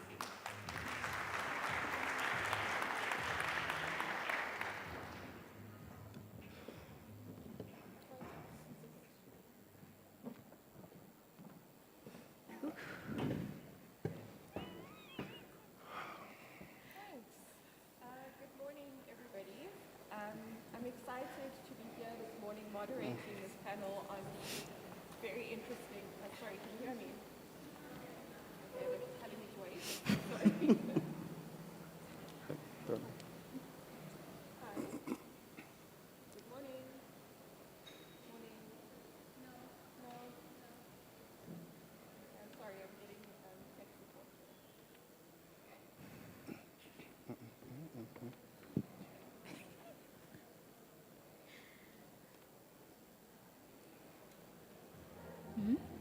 Good morning. At least yours is somewhere manageable. Let me try that again. There we go. Good morning, everybody. I'm very excited to be hosting this panel discussion today on the very interesting and important topic of sustainable finance. As Commissioner Kamlana mentioned this morning, sustainable finance forms part of the FSCA's strategic focus areas, and it's a dynamic, rapidly evolving area with what feels like new developments happening every day. My colleague Kwaita provided some really interesting insights into how part of the South African financial sector considers sustainable finance and ESG factors. Internationally, we're also seeing a rapidly evolving landscape. Colleagues may be aware that just a month ago, the European Union released their omnibus package, which aims to significantly streamline their sustainability reporting requirements. It's been welcomed as an effort to reduce administrative burden, but at the same time, there are also concerns that it's increasing regulatory uncertainty. In the USA, we're all quite aware of the anti-environmentalist social and governance sentiments that are again entering the mainstream.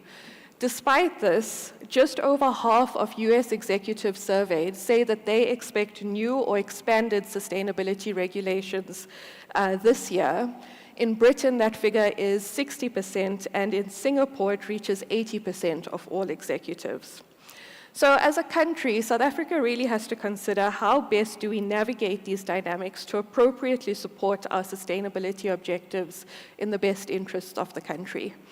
And I'm very glad to be having this discussion on whether we're doing enough to manage the risks and seize the opportunities in sustainable finance. I have a really interesting panel here, and I'm going to ask them to actually just introduce themselves and tell us a little bit about where they fit into the sustainable finance landscape. Kwaita, do you want to start? Although I think you've introduced yourself, so it'll be a brief one. Thank you, Keshia. My name is Kwaita Mdebele, and I am responsible for the supervision of investment providers at the FSCA. Oh. Good morning. My name is Graham Omenka. I work with the Securities and Exchange Commission Nigeria, and I'm a senior specialist in corporate governance. I've embarked on that role for the last 14 years, and part of the team that developed the guideline in relations to financial principles for capital markets in Nigeria. I'm also a member of the rules-making committee, part of the team that came up with the SEC rules for green bonds initiatives, and I'm happy to be here. Thank you. My name is Viwetini. I am the founder and CEO of Sunday Capital. What we do is we go out and find funds to fund specifically projects that are aligned with specific of the UN SDGs. Brett, do you want to take it over from there? Testing,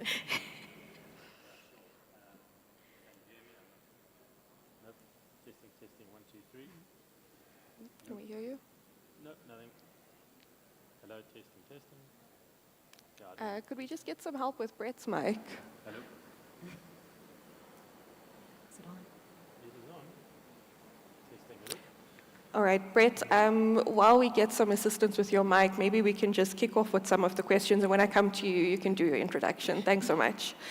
Goita, I'm going to start with you.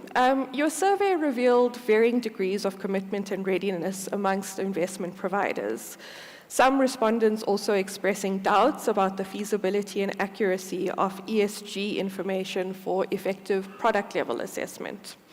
What do you think drives some of the challenges related to ESG information in the market? And do you think that addressing these challenges would encourage greater commitment towards sustainable investing practices? Thank you, Kesha, for that question. So what we have seen in terms of the results of the survey, and maybe one of the things I didn't touch on during my presentation, is the key themes around regulatory uncertainty that the entities spoke about. And it highlights for us the limitation in terms of the adoption of standardized ESG practices. So I think once we look at the regulatory landscape and what we are doing regarding the frameworks we want to look at as the organization, it will really drive, I guess, the adoption of standardized ESG practices. The second thing that we saw was the lack of consistency in terms of ESG ratings and data that then affects proper investment decisions and reporting. And with this one, I think the challenge is the market itself in terms of the providers that are out there in providing this data. Also, looking at the assurance that's given around this data is a big thing. And once we sort this, I suppose it will also improve adaptation. The last one that we saw was challenges in mitigating greenwashing, because some of the themes that came through, particularly around greenwashing, were the concerns around misleading data, misleading sustainability-related information, misleading disclosures. And I think for this one, when we look at it and the data, it will be very interesting how we will then combat greenwashing and the data around it. Thanks very much for that response. And I think that you've raised a number of topics that we'll touch on throughout the discussion. Viwe, I'm going to move to you. A 2023 report on climate finance in South Africa found that our current annual average of climate financing is something like 131 billion. But this would need to increase 3 to 5-fold if we are to meet our NDC and net zero targets. The private sector already does account for a significant amount of that financing, but why do you think finance levels are lagging, and what is needed to encourage higher financing levels by the private sector? Thanks, Kirsha. I think that when something like sustainable finance or ESG or the UN SDGs is something that is perceived by business as well as public and private sector as something of guidance rather than what is required, there would then be a lag naturally. What I think we're going to be likely finding ourselves in is a position where we are frantically trying to catch up with that lag.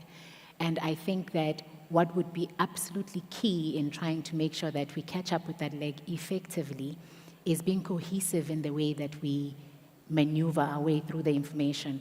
I love that you are giving data, because what it's saying is that the data is already there. You've got initiatives that National Treasury is running with. You've got different players within the private sector space that are doing different pockets of excellence all over the place. But what if we are intentional about being cohesive about the data that we have, prioritizing which targets and which UN SDGs as a country we're looking to navigate first? I think that would make for the most efficient use of funds, as well as make us more attractive even as a destination of funds from outside South Africa.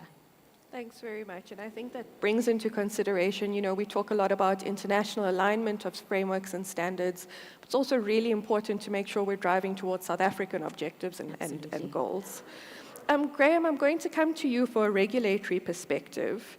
The initial approach of many regulators globally has to take a risk-based approach. So how can we manage the risks that may be brought about by sustainability considerations? What are some of the key risks that the Nigerian SEC sees in the development of sustainable finance markets, and how are you responding to these? Thank you very much. It's true that the initial approach adopted by worldwide, and including Nigeria, was risk-based. And it's an obvious fact because we do not know the challenges sustainability issues, would bring. And to adopt risk-based is a prudent approach. And so for us at the SEC, what we did is not something unique, because this same risk you see in other jurisdictions. So first was the commitment of the government. And in 2017, you're aware that the Nigerian government issued the first green bond. And that propelled the SEC, that's the Nigerian SEC, to come up with the initiative of coming up with a rule on green bond. And a number of companies have actually assessed the green bond, the first being Access Bank, raising about 15 billion naira, as well as the North-South Power Company Limited, assessing in two series about 8.5 and 6.3 in 2019 and 2021. So this was an initial approach. We came up with these rules, and these rules also came up with certain measures. And these measures was tied to the risk of credibility. And there's a whole lot of talk about greenwash, but most companies tend to, present, a wrong perspective of their ESG processes. So these rules tend to do what? Checkmate.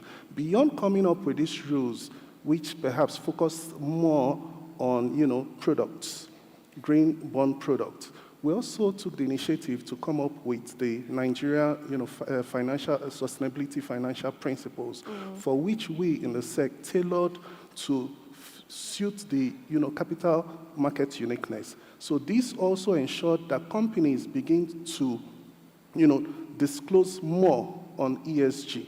And beyond this, we just did not design, we also implemented and also, came up with checklist processes where, when companies, show their disclosures, then they also, we also assess their level of compliance. So these are the initial initiative we took in terms of curbing issues of credibility. Then another important aspect is the issue of cost. Cost is a major issue, and anything that limits the objective of sustainability is a risk. And for sustainability, it comes with a whole lot of players. So unlike the traditional, traditional finance approach, when you talk about sustainability, you have more participants. You need independent verifiers to come in, and these are additional costs when people are crying out loud for there to be cost reduction in cost of capital. You introducing additional cost, becomes a major headache. And I recall a session which we had on IOSCO, which is the international body. There was the discussion on this cost. Even beyond bringing in the product, the initial regulatory cost and the continuous regulatory costs are things that inhibit sustainability. And therefore, we need to also look for ways on how to do this thing, minimize this cost. And how has the SEC tried to achieve this? We have partnered with FSD Africa, who through their funding try to take care of some of these costs, like taking care of the cost of independent verifiers. And we're also working with the government to see how we can incentivize. And I was happy that it was part of the recommendations. And I recall that there was a time when, for issues of bonds, what the Nigerian government do is to incentivize by giving a tax waiver for a particular period. So we're also thinking towards that area in terms of sustainability products. Thank you. Thanks very much, Graham. I think illustrating very nicely the balancing act that regulators sometimes need to play with managing risks and things like costs and driving towards the objectives that we want to see from a sustainability perspective. Brett, I hope your mic is working. Maybe you can just introduce yourself, and then can I ask you, as much as there are clear risks to manage, we should also be looking for the opportunities to take up in relation to sustainable finance. What do you think could be done to encourage more focus on opportunities that are there? No. Seems like they don't want me to talk, so I'm just going to have to raise my voice. I think they're bringing you a handheld mic. Even though we had the thumbs up earlier. Yeah. Thanks. There we go. So there's always one. Well, I suppose there was two now, both of us. So yes, Brett Wallington, founder and CEO of Paragon Impact. I'm someone who traded his car keys in for a suit, having come from the safari industry and then moving into banking into where we are now, and really trying to make a difference on measuring impact, mainly around the SDGs, Sustainable Development Goals. So I think to go to your question, I think what in order to look at the opportunities and understanding the risk side of things, we've got to understand where we've come from. And there's really been a lot of talk around it, and mostly the word risk comes up a lot, obviously, for ESG. And so that has kind of been the past of what the focus on sustainability is. And so, and we heard you talk about the exclusionary factors in the presentation earlier as well. So that's been the core focus, is around risks and exclusionary factors. So very much a try to do no harm type of approach, or mitigating risks. And so the measurement of risk and that is far more mature than trying to look at what opportunities there are. And so if you look at things, even in infrastructure finance, things like the IFC performance standards and those kind of things are very mature in the process. And so, people love to we like to sit in our comforts. And so I think we're a bit more comfortable in that space. So we just haven't moved as fast into maybe looking at the opportunities as much as we should be. And I think that then leads into the fact that also measuring impact when you want to look at opportunities is not easy. Absolutely. It's something, even on the ESG space, as we said, on the more risk side, it is a bit more of a tick box approach. It's saying, all right, well, I don't want to be involved in this type of industry that's doing that, so I'm not going to fund that or invest in that. But I think we need a lot more to move in that direction. And at the same time, we have this noise around ESG with the reporting standards. Everyone saw what the ISSB that's coming out. In America, you've got the political noise around ESG. In Europe, you've got the CSRD from a corporate to a SFDR. So excuse me for all the ESG acronyms, everybody. That's it is a bit of a nightmare. But of course, I think that's, kind of what that does, it starts to create a bit of paralysis analysis. So people don't want to do anything too much too quickly because they kind of want to wait and see where things are landing. So I just feel that we're kind of holding ourselves back a lot in trying to look for solutions that actually seek out opportunities and move from maybe something, not move, but include. You've got an exclusionary old school approach, if I can call it that. Now we need maybe more of an inclusionary approach. I mean, we were talking about financial inclusion earlier. And when I say inclusionary, I'm talking about various elements of sustainability that can fit into that fund. It's from environmental to social issues. So I think there's a bit of a mind shift that needs to come in into how we start to bring that into actual policies.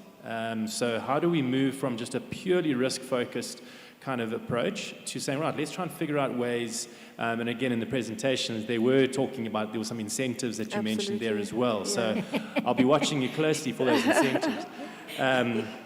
But I think we need to within those incentive structures around policies, is move again into incentives that really try to highlight these opportunities around impact that you can have. Now, not ESG risk around, yes, you have this policy to mitigate that and all that.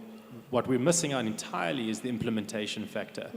And if we start measuring the implementation factor, one, you're actually going to mitigate that risk far better. Because if you're just measuring, well, they've got this, they've got that, you're actually missing an entire implementation risk, and there's a lot I can talk about on that.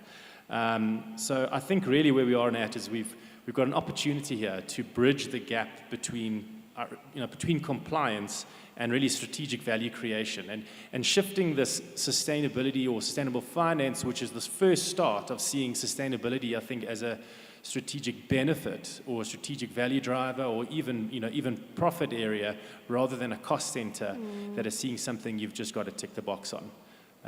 So hopefully that answers your question. Absolutely. And again, raising a number of very interesting and relevant points. I think this consideration of wanting to make a good impact and a positive impact, but how do you measure that, and how does that factor into your risk and return decisions, I think is a very nuanced conversation that still needs to be had. Gwaita, I'm not going to ask you about incentives. You spoke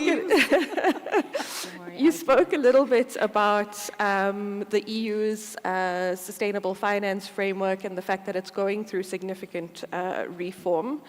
I was speaking a little bit about the shift, and Brett also mentioned it, towards anti-ESG sentiments in some part of the world. But a lot of other jurisdictions are progressing quite steadily in terms of introducing sustainability frameworks and sustainable finance requirements. As the FSCA, as we ourselves consider what guidance and regulatory interventions we would like to see, particularly on the disclosure side, what do you think the regulator can learn from these varied international experiences? Thanks, Kesia. But before I answer that question, I wanted to touch a bit on what Viwe and Brett said around, different pockets of work that are happening. For example, we've seen the FSCA driving a lot of work in sustainable finance, and we've seen other regulators, for example, the ISB issuing those standards in terms of disclosures. And I think for me, what is important is how do we collaborate and come together, because one of the things we saw in the survey that was coming through in terms of disclosures and regulatory requirements was overburden in terms of requirements. Duplication was one of the things the entities were really worried about. So I think on the points you touched on, in terms of how do we come together and bring all this work that's happening around different pockets will be quite important for us, the regulator, as well, when we look into our program of work. On incentives, I'm not saying anything again. As I said, I was not promising, but I'm glad you were listening. Now to come to your question, Kesia, around the work that we've seen in the EU, the US, I think for me, there has been a lot of criticism around complexity in regulatory requirements, particularly for this piece of work. And what will be important for the FSCA is to adopt more principles in terms of the work that we are doing, particularly around disclosures. I think, as we've seen, the EU is even revising some of their regulatory requirements, because one of the things that have been coming through is how, number one, it is a burden, how it is too complex in terms of reporting requirements. And what will then be important for us is when we are looking at the regulatory interventions and strengthening the work around transparency requirements for disclosures and how we refine these, for me, it will be very important that we make it flexible in terms of looking at the outcomes for consumers, number one, and how do we make it more principles-based other than strict rules like we have seen, for example, in the US. And again, I think it will also be important to avoid duplication of regulatory requirements. As I've said, if we look at the ISB standards, for example, there are some principles already that as the regulator we can adopt and use fit for purpose for our supervised entities. So the three things for me is principles. Don't make it too strict. It must not be too complex. Very flexible in terms of reporting, and avoid duplication. Thank you. Thanks so much for those inputs. And I think definitely all things that are top of mind for the FSCA as we consider what our response to sustainability is. Viwe, so Dwight spoke a little bit about having a flexible approach. One of the things that came out in the survey was that there really is a lot of different frameworks that you can choose to align with. And I think Greta spoke to some of the need for maybe streamlining. But I just wanted your view from an industry perspective. Does this proliferation of frameworks make things more difficult, or does it allow for companies to maybe pick and choose which framework is best suited to them, and therefore allows for that flexibility that Gweta was talking about? How do we strike that balance? So depending on which one of them you're looking at and the timelines that are attached as to when one must demonstrate that they are now aligned, what I observed from looking at the different frameworks was that, first of all, and I'll take a step back, first of all, we are coming off a base where we're saying, yeah, we don't really know what to do with this animal. Brett and I normally joke, it used to be triple bottom line reporting when I was in university. It then became sustainable, it became sustainability once I went out into practice in a different capacity, and now we have ESG and the UN SDGs. There's a good amount of evolution that's happening around the value chain. So I think that the fact that there's multiple frameworks is actually more helpful than it is harmful, given that there's different stakeholders who are approaching it from different perspectives. You've got the guys in mining, their priorities would be different, and their ability to turn things around and be able to meet the deadlines that are set, depending on which framework you're using, would be different. You've got the guys in energy, and that's something that's new, that's coming out into the market. And so there's a good amount of figuring out from a legislative perspective as well.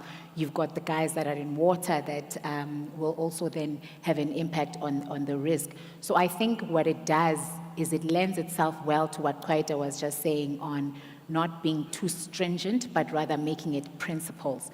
And I would like to take you on a little bit of an anecdote with that, with those principles that she's talking about.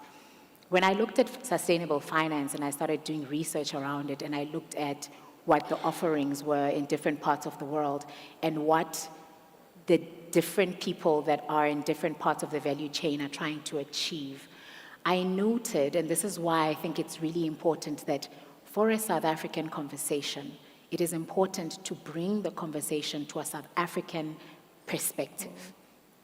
If you take, for example, what is this, sustainable housing. I did research on something called a cob house and an adobe house, and I laughed and split my sides when I looked at and found what it was. It's a sophisticated rondavel. Yeah. That's what sustainable housing is.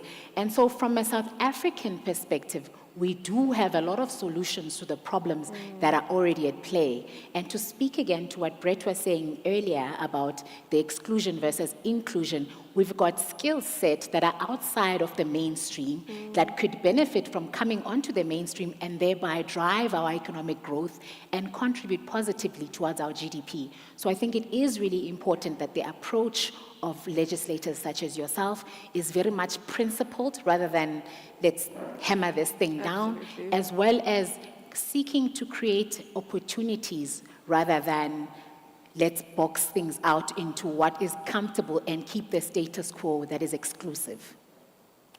Thank you. Thanks. That was a really great, great response. And I think, again, food for thought from a regulatory perspective. I think, again, coming through the importance of taking into account national circumstances and priorities and context. I'm just going to go back to a regulatory perspective and maybe ask for a little help from my colleague from Nigeria. As financial sector regulators are seeking to implement appropriate regulations, and I think we've spoken a little bit about the risks of things like costs, complexity, a lack of flexibility, what advice or what support do you think would benefit regulators seeking to introduce these frameworks? And maybe, particularly from an African continent perspective, where our challenges are probably a bit different to those in the rest of the world. Graham, if I could pass over to you. Thank you once again. So earlier I mentioned the various risks, and I emphasized on cost. And I failed to also mention that another of the challenge or risk is lack of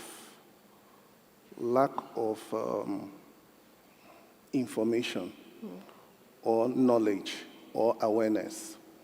And if we look at the survey outcome, you would see there is a mixed result. And it shows you areas that your agency would need to work on.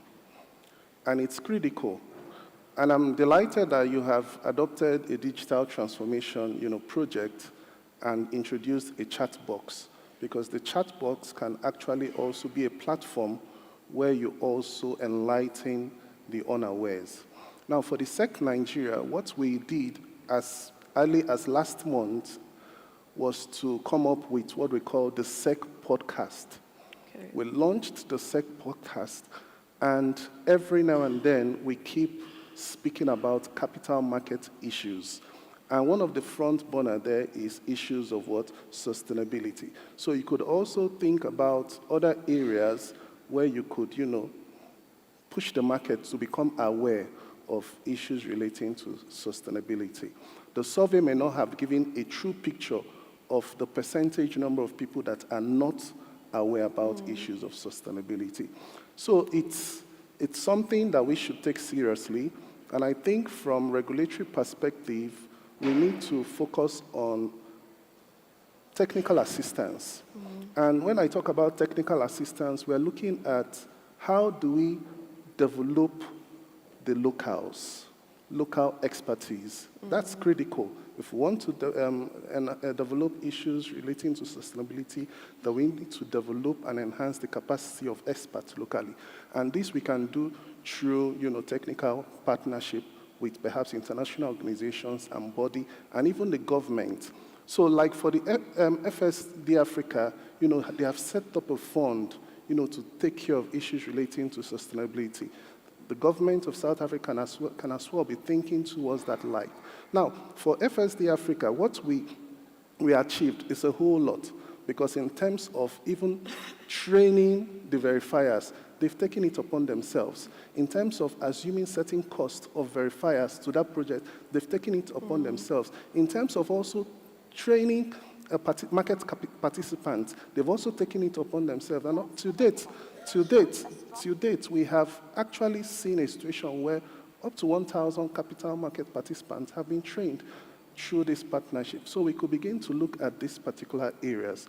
Then we cannot rule out issues of collaboration. Collaboration is important. Why? Because we face unique risk similar risk. Within the African continent, we face similar risk. So collaboration becomes important. The way a sister regulator has taken care of such challenge could be an advantage to a different regulator, in managing such risk. And it's also important that the challenges of sustainability would keep coming up. So what we try to do is only to manage those specific risks. Then also we need to, as highlighted by one of the speakers, there are different frameworks available. How do we now localize these frameworks to fit the unique features of South Africa? So these are things, you pick the various frameworks, then also begin to see how you localize it to your local content. Those things becomes very, very important. So I think I will just stop there. Thanks very much. And I really like the sentiment of capacitating the resources that you have in your country rather than, that's a really good use of support that you can get internationally rather than just having it come in and then leave at the end of a program. Brett, I'm interested in your response to this question.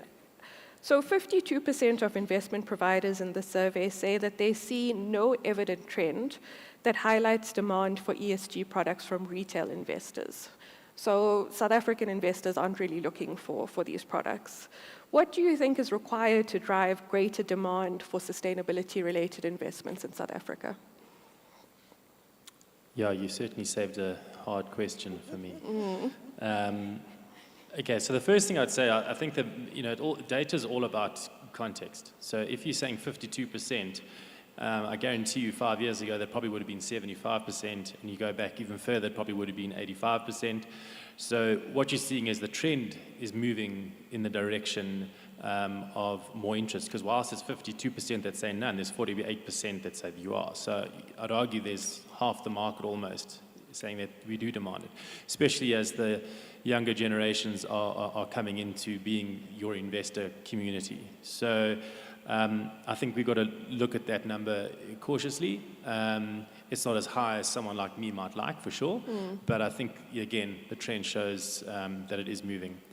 At the same time, I think we've got to look at it from, and I hope, hopefully no one in here, most of us all being in the financial services, will shoot me down here, but I hope they check for weapons at the front. But we typically have short-termism in the quarterly reports. Absolutely, yeah. And if we're looking at it like that, we also got to look at, right, well, if that trend is moving in that direction, what are we saying in 5 years from now? Do we want to get ahead of the competition and ensure that we've got products ready for the market as that demand increases? It's not going away. The train has left the station. It's just not quite going at full speed yet, right? So I think that's one thing. I think one obviously thing that is probably had a negative impact as well. I mean, and you're seeing this playing out. We've already spoken about it, but the pushback you're seeing on some of the ESG factors, I think, unfortunately, what you've had is everything lobbed together. So the woke, thing that's coming that kind of took it too far and then really put people off. So I do wonder if that's kind of just, kind of put everyone off these kind of things. But ultimately, the other thing that the issue with this is I think really is ignorance is bliss. And so I think a lot of people at this stage, or if I can say from the investor side, they don't really know what's available. They kind of have advisors, and that's what they're interested in, and then they're doing the work for them. And they just see their returns and where they go. But if they're actually made aware of what the impact of those investments are, I mean, I had a prime example of one of the people in our team when we did an analysis on a particular portfolio in one of the asset managers, immediately was like, I don't know if I want my money with this one anymore. And so I think before it was absolutely comfortable, but I think we've got it's that awareness. There isn't awareness. There's still a little bit of an ostrich, head in the sand at the moment, and not wanting to know in a way. So I think education and awareness is a big thing we're going to have to start moving in the direction. However, the market doesn't want to do that because they're driven by compliance. You know, I've had multiple meetings where like, well, until it's made regulation, I'm not doing anything. Absolutely. You know, it's like, until I'm told what to do, I'm just going to carry on doing what I'm doing. Mhm. Because again, we go back to that cost center. I'm seeing it as a cost center and not a value driver. So still very much an internal focus in terms of compliance, and so that's why there isn't that push from the market out to their investees. They're rather going to wait until it comes from them. But as I said, once they become aware of it, that I think that behavior starts to change. You're going to hate me here, but I'm going back to the incentives. And it's not around, I think we've got to build, you know, significant incentives and really got to, you know, provide like huge tax rebates and stuff like that. I think we just got to look at how we can design these things differently. Even if you look at sustainable finance, even if a sustainability-linked loan, it's often a 5 to 10 basis points discount. It's not really shifting the dial massively, you know, and I think what we've got to have to do is perhaps scale that. I mean, if you look at your traditional credit, you know, let's just take it from a basic, like a home loan. Really, depending on your interest rate or on your credit score, that interest rate can go a lot more than just 5 to 10 basis points in terms of either above or below. So, you know, why aren't we applying the same mindset? And I think that then will raise even more awareness into the market and you know, in terms of the people wanting to demand for these things. And it goes back to that inclusionary thing. And I think, you know, ultimately, we've got to, I think, also share some real life stories. I don't think anyone's. I did a webinar the other day for the Institute of Directors, and I gave an example of a real life example with as I said, guys, I came from the safari industry, but within a lodge, and you know, within a reserve that had 50 lodges, only one of them was allowed to go through while there was big social unrest, and that was because of how valuable that community saw that particular lodge in providing the way that they employed, who they employed, the process, the pay, how, like the level of payments going well above the minimum wage and so on. And what you're seeing now is that business is flying. It's got 20 to 30% more occupancy than any competitor in the space, and generating far more profits. And it's all because of meaningful, thoughtful, you know, value-driven sustainability strategies, not just following compliance. So that's why I said this. I'm going back to the original question, was bridging that gap. But I think the other problem with it as well. And you know, I put my hand up here, and that's one of the things I personally am trying to do, is simplify this world of sustainability and ESG. It's highly complex, and a lot of people, even within the business space, don't get it. You talk about SDGs and ESG, and we go back to the acronym soup that we have. How is the person who's deciding on where they're going to place their investments, or even the investment, you know, a small boutique ESG asset manager, how are they going to implement this stuff if we've complicated the hell out of ESG? I mean, I think we have. I think we've really made it complex. I think, and it goes back to what you were saying earlier about trying to really consolidate this, but in a meaningful way that we can get things going and not waiting for everything to happen. Yes, we're going to have all these standards that are coming off from globally, but you know, we don't have to wait for all of that to have meaningful implementation. That's really against all those things that are coming off global standards are around compliance, and standardization of reporting. It doesn't mean we can't get creative and then start to get that, you know, the demand that's coming from the market, because it is there. I just think there's a, you know, I'd say it's a delay, you know, in seeing that coming out. But maybe I'm, you know, highly optimistic. But Sure, Viwe, do you want to come in to respond quickly? I want to piggyback so bad. Sure, go ahead. Is Mike? Oh, I'm on now. What I found interesting about the stat that you were talking to is, I think context would probably be important, and context and demographic. If we're looking at a context that says the retail investors are typically shy of investing in ESG or UN SDG graded products, then we need to understand how much that investor is carrying at the moment. The way that I look at sustainable finance is that the solution is in the problem. if the issue that we have is that a lot of our retail investors don't seem to be interested, it's probably a function of overburden.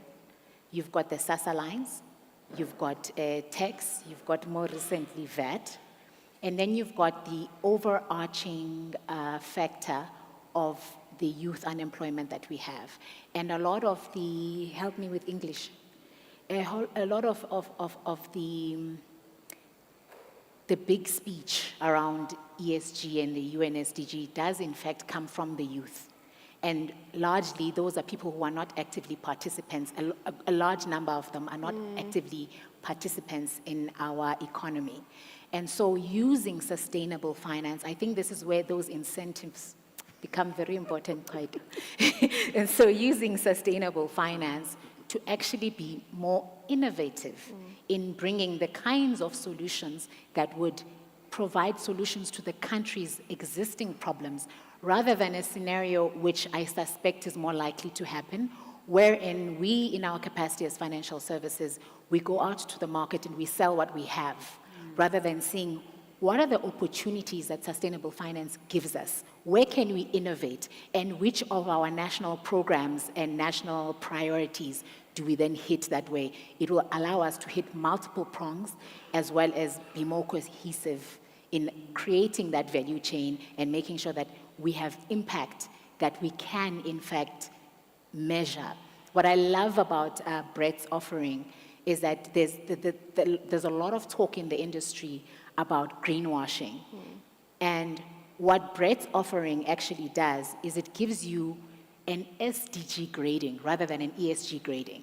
And what that does is it gives you a multiple pronged, he can sell it better than I can, but you have a framework that you are giving your report against, that you can go back and you can measure and you can look at what the impact is. Yes, you've sold this product. Yes, you've gone and you've said you innovated in this way, but what is the impact and how has it actively moved the dial? And now we have access to data like that and we can move on that. Thank you so much. Right, I want to talk about those incentives now. I think we have time for one question from, okay, maybe 3 questions from the audience. Can I come in? Okay, my panelists are being ungovernable. I just wanted to come in, interestingly enough, on the issue around products that are out there for retail investors. And it was also interesting to see this in the survey that we did, because interestingly enough, one of the themes that came through was more on the institutional side. For example, if you look at pension funds, who are also doing a lot of work in driving investments that are related towards sustainability or ESG. And when we compared, for example, to the retail products that are out there, I think the way is quite correct that there is different needs for retail customers that they are prioritizing other than looking into ESG-related products, for example. The other thing that was also interesting for me, Graham, that you spoke about was around capacity building and training, because it's one of the recommendations we actually have in our survey in terms of capacity building and training. But I think I would be interested just to understand how you then brought the different stakeholders together. You spoke about 1,000 capital markets institutions that you've seen coming together, collaborating. How did you overcome that burden of competition and having those trade-offs between the entities? Maybe if you could please touch on that. I suggest you guys have a chat about that over lunch. Okay, so we've cut into time. If we could have one question from the audience, I think this is a massively interesting topic with a number of different aspects. Are there any questions? Look at God. No? There's one at the back. And I'm very surprised. That's the lack of awareness. I think I'll be brave in asking this question. So I see the President signed the climate law into effect this morning. How would that impact on the discussions we're having today? Anybody want to take that? The climate laws were signed into effect this month. I mean, today, not this month. Yeah, it was today. I think that, so I mean, I can give a quick response in that I think that it really contributes towards this national cohesion that we're talking about, and trying to set objectives that are relevant and targets that are relevant for the South African context. I think it's an important development. And I think, yeah, it really contributes towards setting this national agenda for what we should all be aiming for. All right, I'm aware I'm sitting between everybody and lunch, so thank you very much to my panelists for what was an insightful and really interesting conversation. I'm sure there'll be others who would like to speak to you, and I'll hand back over to Tembisa. Thank you. Thank you.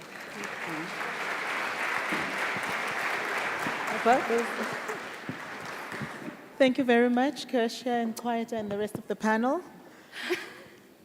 I hope that everybody clocked our fully sustainable bags that we have for you. So we are walking the talk. But it was also really good to hear how Africa as a continent is perhaps a little bit ahead of the curve when it comes to some of the issues that we're talking about. But there is clearly a lot of work to be done around ESG throughout not just our sector, but in all sectors of our economy. On that note, lunch is served.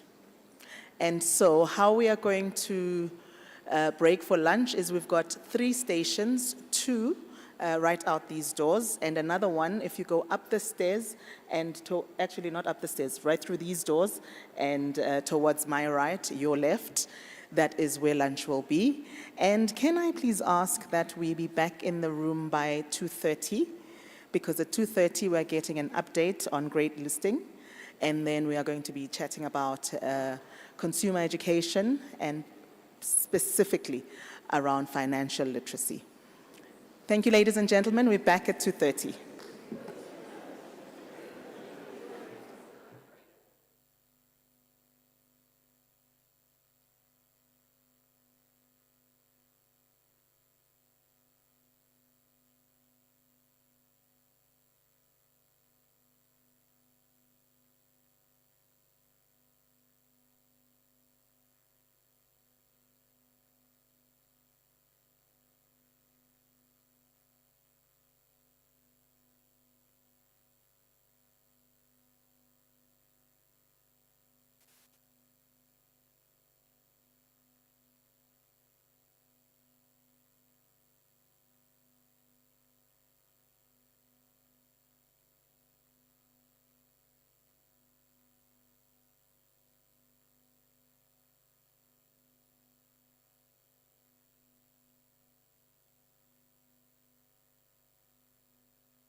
All right, ladies and gentlemen, welcome back, welcome back. If we could please take our seats.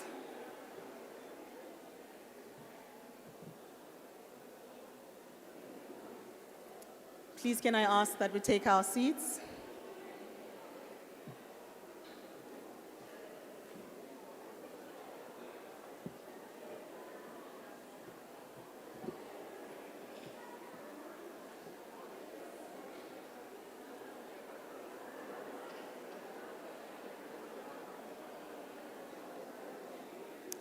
Can I ask everybody to come back into the venue, please?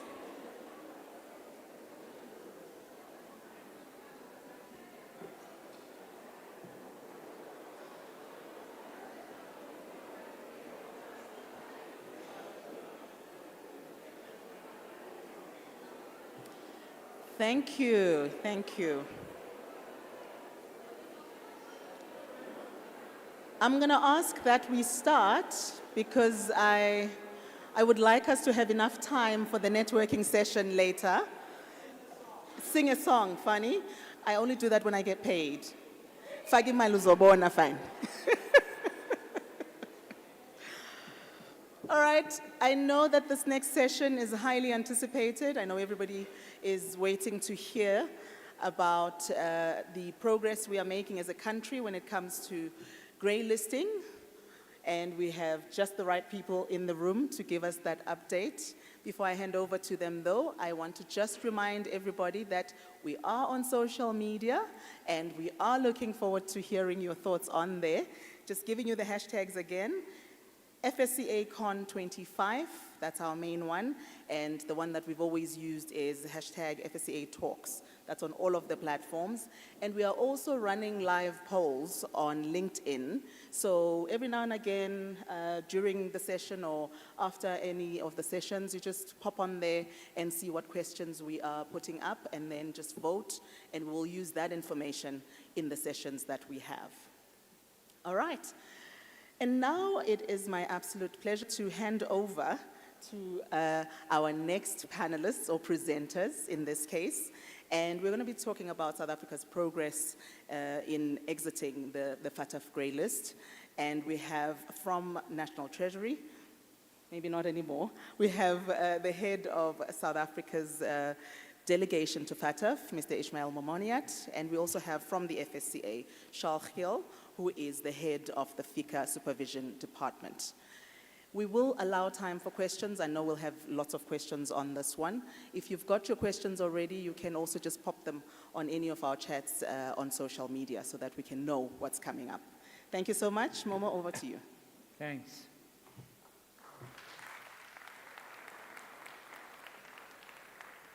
No, thank you very much, and thanks to FSCA for inviting me. I'm very impressed to see the turnout here.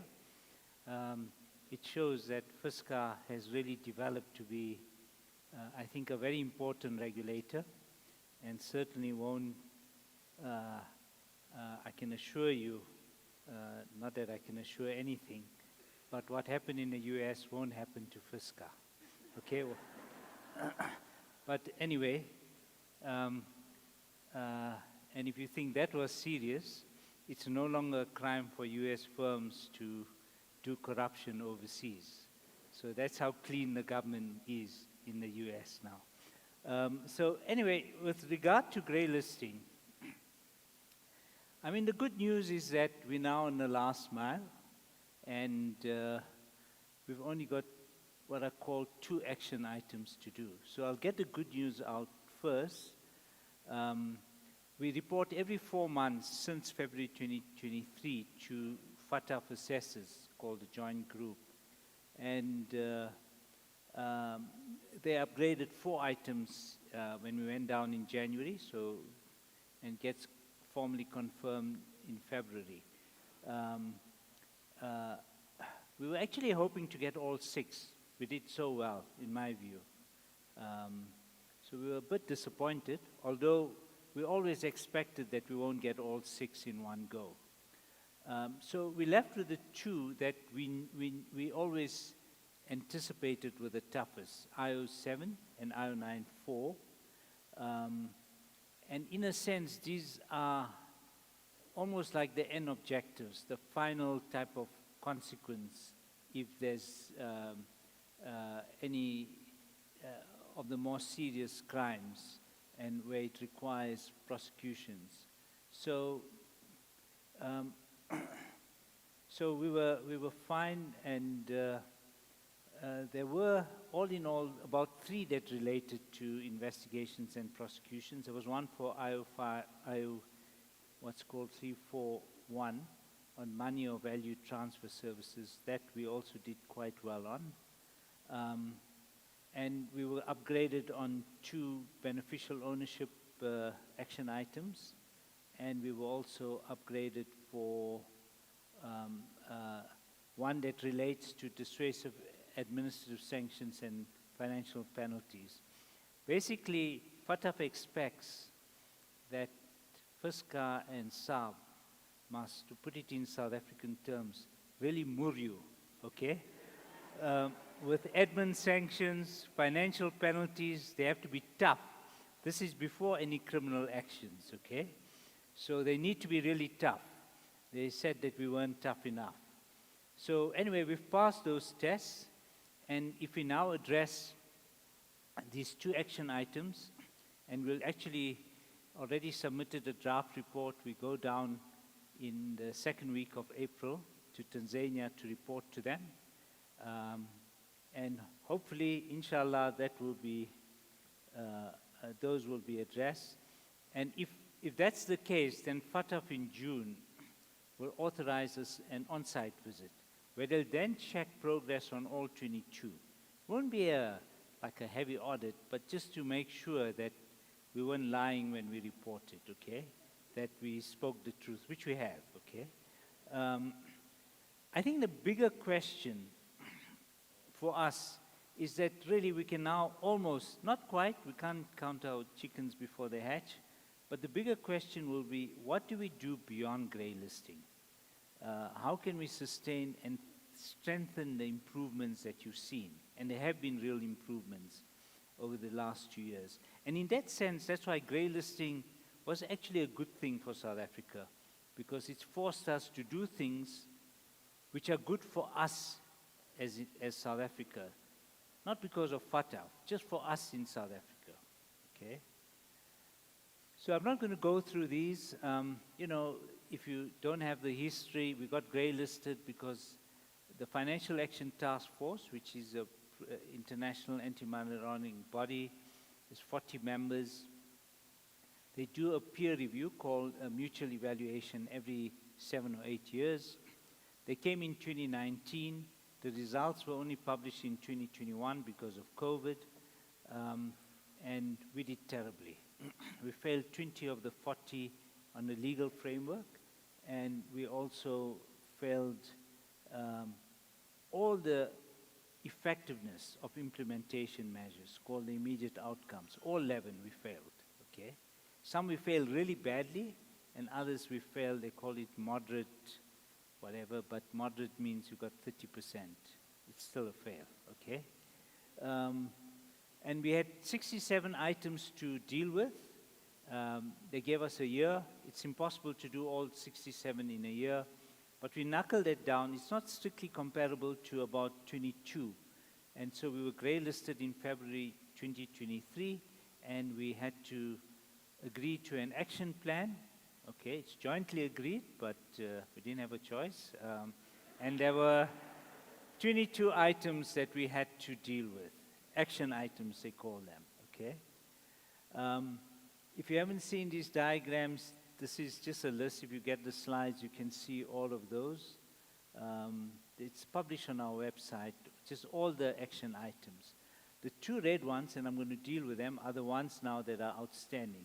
So the 2 outstanding, firstly is the IO7 is the one that says we need a sustained increase in investigations and in prosecutions for serious and complex money laundering, in particular involving professional money laundering networks, enablers, and third-party money laundering.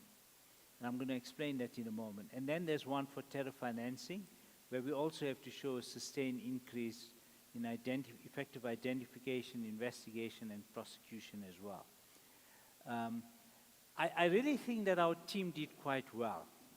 The NPA, the DPCI. They had to show real progress, they had to show case studies, and I really thought that even they were going to pass the test. But the FATF assessors wanted another cycle, another reporting cycle, because the issue for them is to show a sustained increase. And they want to be convinced that the improvements that there were, which they acknowledge, are not sort of going to disappear, that they can be sustained. And these items had been previously upgraded to partly address.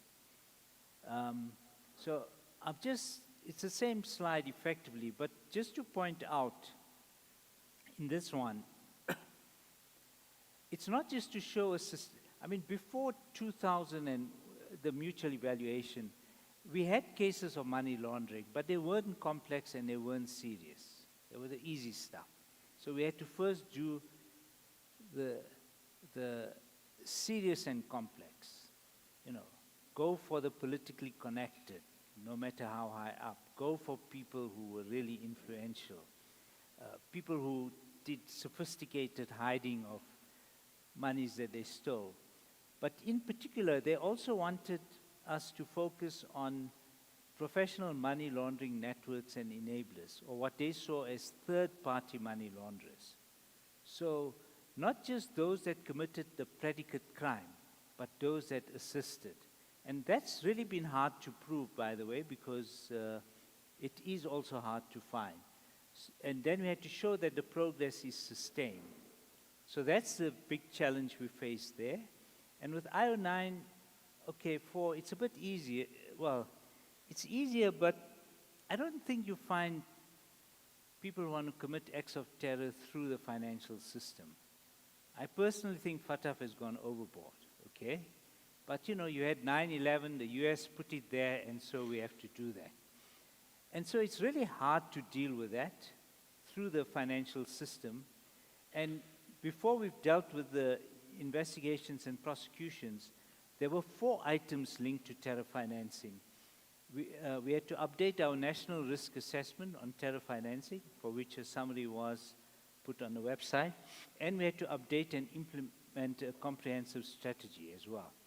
For all of these things for FATF, you have to have documents. If the police are supposed to, for example, also show that they are using financial intelligence given to the FIC, they want to see that the police in their standard operating procedures have, a guide and directives on how any police person anywhere in the country is able to use that mechanism. So it's not like you can just go and, talk nicely and bluntly bullshit your way.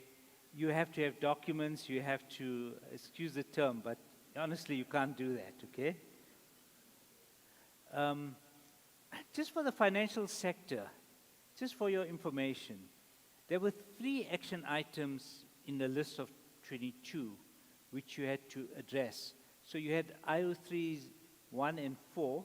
The first one related to the SARB, when they, it's not just dealing with EDLAs and authorized dealers for cross-border transactions, but they had to look at those guys who were not licensed and doing it illegally. And that was tough. How do you get hawaladas? How do you get people who are getting around the system? Similarly, with IO344, as I said, they had to be tougher on you guys when you don't behave, okay? Or your systems are not up to scratch. You've got to, you get fined, not because there was anything wrong, but because your systems are weak. And then there was one on 3 where they said FIC and FSCA needed more money and resources, okay? And that we passed as well. There are some that are indirect, like beneficial ownership registries, and then the DNMPPs, which is stands for Designated Non-Financial Businesses and Professions. So estate agents, accountants, lawyers, precious metal dealers, precious stone dealers, you know. You could even include motor car dealers or those at the high end who sell cars for a few million, okay? I think there'll be an easy correlation to check where's its money laundering and maybe tax evasion. And you had to deal with NPOs and terror financing risks, non-profit organizations. So even for the financial sector, I think my main message is just because we've upgraded these items, it doesn't mean that we can sit and relax. The regulators have to continue to improve and strengthen their systems. That's, I think, going to be quite important. And it's important because two things are going to still happen. If we address all the items by June, as I really expect, I'll be very disappointed if we don't. It's possible we won't, but I think it's quite likely we'll pass the test. They will do an online sustained visit. They'll look at, as I said, all 22 items that were on the list. And they're going to meet with some of you, your associations. They're going to check, do you know that we've been gray listed? Do you know what your requirements are, that you have to have systems in place? Has the regulator communicated? Have they sent out guidebooks? Have they had workshops, etc.? And even if they have, there's still time to do it because it will be in September. And so we're going to have to do a lot more of this. It's been done, but we'll have to do it. And as I said, the bigger issue is that we must do this for the sake of the country, not for Fatah. And that grey listing was beneficial in the sense that our institutions were very weakened after state capture and really had to rebuild their capability. So let me get to the future issues. So we face the on-site in September where we've got to pass the test and then we exit in October. But surprise, surprise, the next mutual evaluation is next year, okay? So we better be ready. You don't want to be grey listed again. Now, we're really in a good spot. They look at two issues, technical compliance. They look at our legal framework. And because we've already we comply with 37 of the 40, better than the US, by the way, even before they stop focusing on beneficial ownership and foreign corruption, okay? And there's one that's deemed to be not applicable. So 38, they won't even assess that unless the standard has changed or we ask them. Because most of ours are largely comply. We want to now do a bit better and get full compliance. And then there's the 11 effectiveness. Now, we've been kept on our toes. I really don't expect us to do as badly. So I think we should be fine, but we've got to continue to improve because the grey listing has set a baseline, and we've got to now show improvements beyond that baseline. So we can't take things for granted. The two that we don't comply with are Regulation 8 on non-profit organizations. We're working at that, and Regulation 32 on cash couriers. So it's the kind of thing that if Mr. Hakim came to buy buffalo and he carries $400,000, he'd have to declare it, okay? So we deal with half of the problem, not the whole problem. No, look, the financial regulators look at everything. What can we learn from this failure? Why didn't people declare? It doesn't matter who it is, okay? They act without fear or favor. And so those two we should get. So when you go through OR Tambo or Limpopo border and you're carrying cash above a certain amount, you're going to have to declare that. So that's what we need to do. We will have an omnibus bill just to deal with where they've changed the standard slightly or where we need legal, some gaps. I mean, we had done this in 2022, but we may just need to do a few more. But as I said, I don't think that's too much. This was the horrible, full of reds in 2021, half of them when we failed them, but as I said, we now comply. So I want to end with 2 slides. I think for the financial sector, what are the issues? I think the question is, how do we continue to ensure that financial institutions treat customers fairly, and more fairly than they're doing currently, okay? I think there's still a lot to be done. I know it's got nothing only to do with money laundering, it goes beyond that, but I can't resist, given that the Commissioner and I were joint criminals who got you to, force you to follow Twin Peaks, okay? And I think the challenge of improving access is really an important one within the current system and on all current, certainly with current financial institutions. Aside from some people not having access, the level of fees, retirement costs and fees, we need to bring David McCarthy back and get, start checking, okay, why are your fees so high? Insurance industry costs, etc., etc. All that layered costs, I hope it's really gone. If you're not watching, it will not really be gone. And how do we bring those not into our system, poor households, migrants, even those that may not be here legally? They need access to the financial system. I know some of our laws don't allow that, but we really need to bring people in and not drive them to even more illegality. So we've also got to look at new and upcoming technologies, non-banking services, payment products, wallets, Ubers, Google, Apple. Are they effectively regulated? I think those are important issues we need to look at. We need to fix up, I think, the gaps in the RICA system, because you can't really place reliance on cell phones, on who the owner is. And to the extent that we can fix up the gaps, it will also enable that we can rely more on cell phones, which, as you know, is already the case. So there's new opportunities. They do bring, sorry, it says brig, I forgot the end there. It does bring new risks, but it also has the old risks. The old risks haven't gone away. So I would just say those are the issues that we need to look at. And for the mutual evaluation, we'll be updating our national risk assessment, especially for money laundering, and we have to do it for proliferation finance. And by the way, this document's important because once you get that, everything is assessed according to that, and who's high risk, what's low risk, and whether you have appropriate measures if they're high risk. I think we did not do too well the last time. We shot ourselves in both our feet, okay?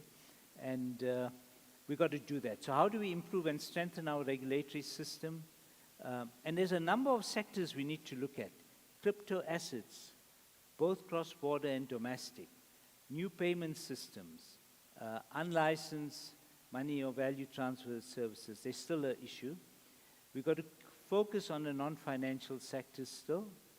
We've got to see that, because one of the measures they see is, okay, you say you've covered estate agents, but are they submitting suspicious transaction records? And they want to see the numbers, okay? So all of those we got to check, and that's done. We've got to deal with NPOs. I've talked about RICA. And we've got to also, I think, focus on preventative systems.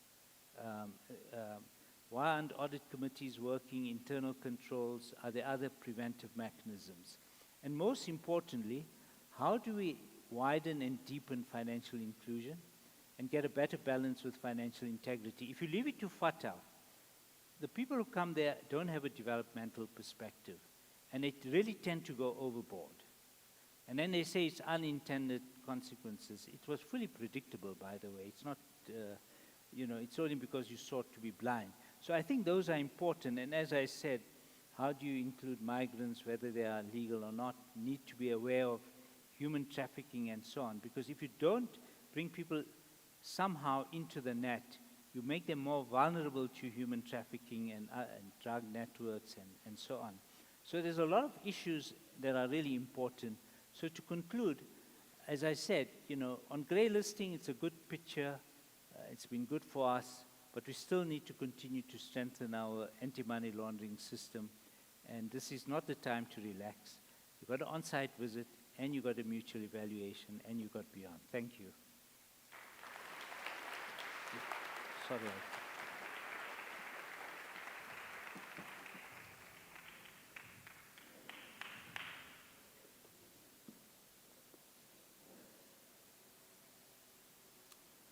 Good afternoon, everyone. Still awake? Oh, I'm glad.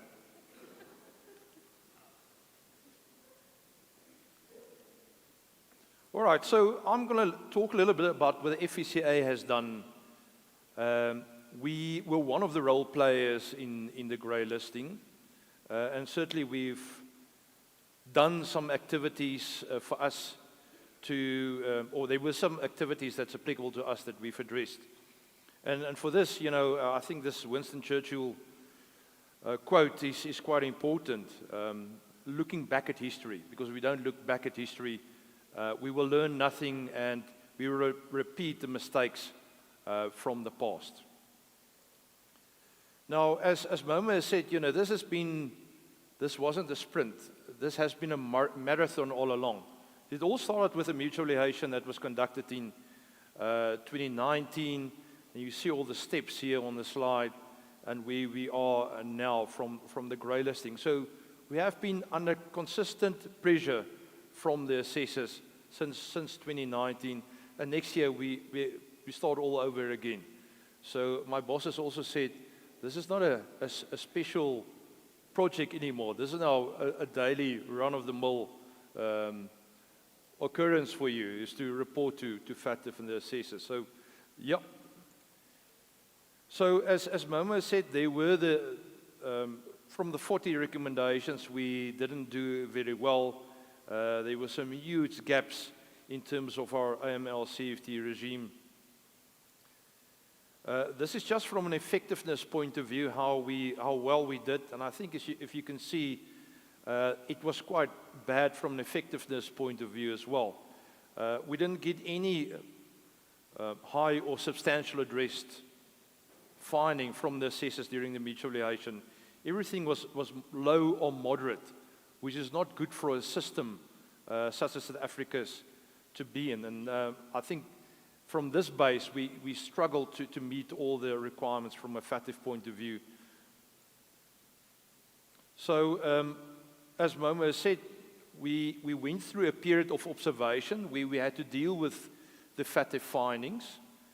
We managed to knock down a lot of these action items, but there were these 22 action items that remained that placed us on the grey list and that we had to address on the grey list issue.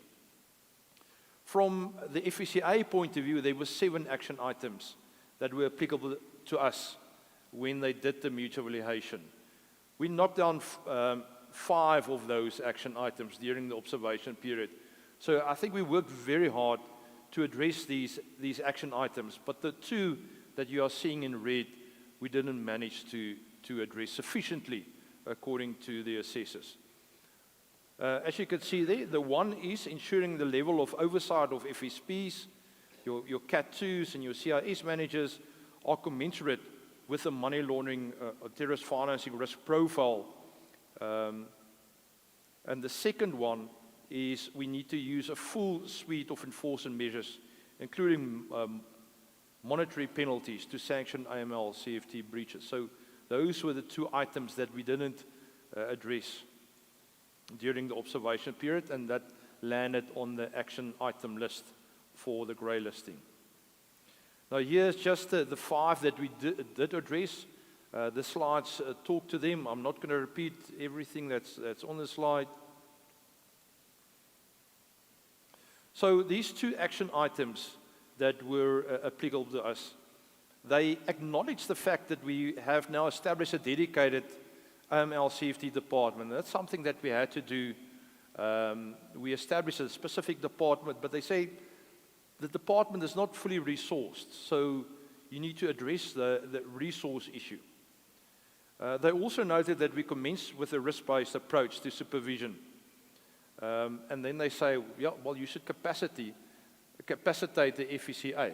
It's not just us, but the FIC was also in the same boat with regards to capacitation. They also noted from a sanctioning regime that we have done well, but the process is fairly new.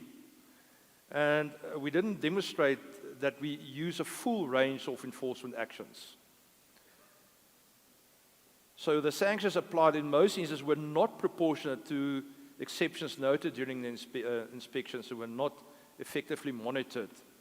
So those were the findings that the assessors made during the observation period and that we actually had to address. So they said, well, first of all, strengthen your capacity, human and financial resources. And secondly, you should apply remediation and effective proportion dissuasive sanctions. So those two action items were specifically applicable to us as the FSCA. How did we do? This is how our organogram looked like on the 24th of February 2023. So that's a date when we were grey listed. There were 7 of us. And you can understand the finding from the assessors. He said, that's not enough. This is how we look like 2 years later. Did we make progress? Yeah. Thank you. So with that, I also want to thank our executives for giving us the resources. I think there's a high-level commitment within the FSCA to address these action items, as can be seen. So our staff complement increased with 257%, and that's basically in a year and a half's time that we appointed all these people. So what do we do with the additional people? So it's one thing having them working for the FSCA, but it has to relate to something. So one of the things that we do is our inspections, our on-site inspections improved. So as you can see, there's been a steep increase in the number of inspections that we've done. This financial year, we've done 100 FIC Act inspections, FICA inspections. Next year, we're doing 140 FICA inspections. So we use these resources to conduct inspections. We also use the resources as part of our inspection process to follow up on remediation. So we'll make certain findings during the inspection. So we will see if you have remediated those findings. So that has been a change a bit in the regime where we look at that. And then we also do some thematic inspections. This year, our theme was targeted financial sanctions. Do you screen? So we look specifically at that, and it's also with a view to assist with the grey listing action items. We also did some inspections, we call it pre-licensing inspections on crypto asset service providers. So that's where we go with our licensing team, and we look at whether they already have some AML-CFT framework when they apply for their FSP license. So that goes into consideration when our ExCo considers whether they need to get a license. We also conducted our first 10 inspections on crypto asset service providers. So they're in the spotlight. They can expect a lot of attention from the FSCA. We also conduct joint inspections with the Prudential Authority, and I think some of you may have experienced that, but we're working closely with our sister organization in AML-CFT supervision. All right, so what we've also done, I've talked about the remediation. We're holding bilateral meetings. We have issued a DPI, or Directive to Provide Information, where we obtain information from the industry, and that's how we risk rate you as well. We're enhancing it. You know, we've heard this morning presentations on digital transformation. We're part of that digital transformation, and one of the things are our risk-based approach as well. We are updating our sector risk assessments. We are conducting desk-based analysis of your risk management and compliance programs, and we have certainly expanded on our awareness initiatives. Off-site supervision is also very important, and that's where we also started to issue what we call introductory letters to nearly authorized FSPs. we will remind them of their FSCA obligations. And so we have been upgraded to largely addressed in February 2024, which was ahead of the schedule deadline of May 2024. So the FIC also did a great work with their resources, and I think together we managed to upgrade the specific action item to largely addressed. All right, with regards to enforcement, how did we do with enforcement? Very well.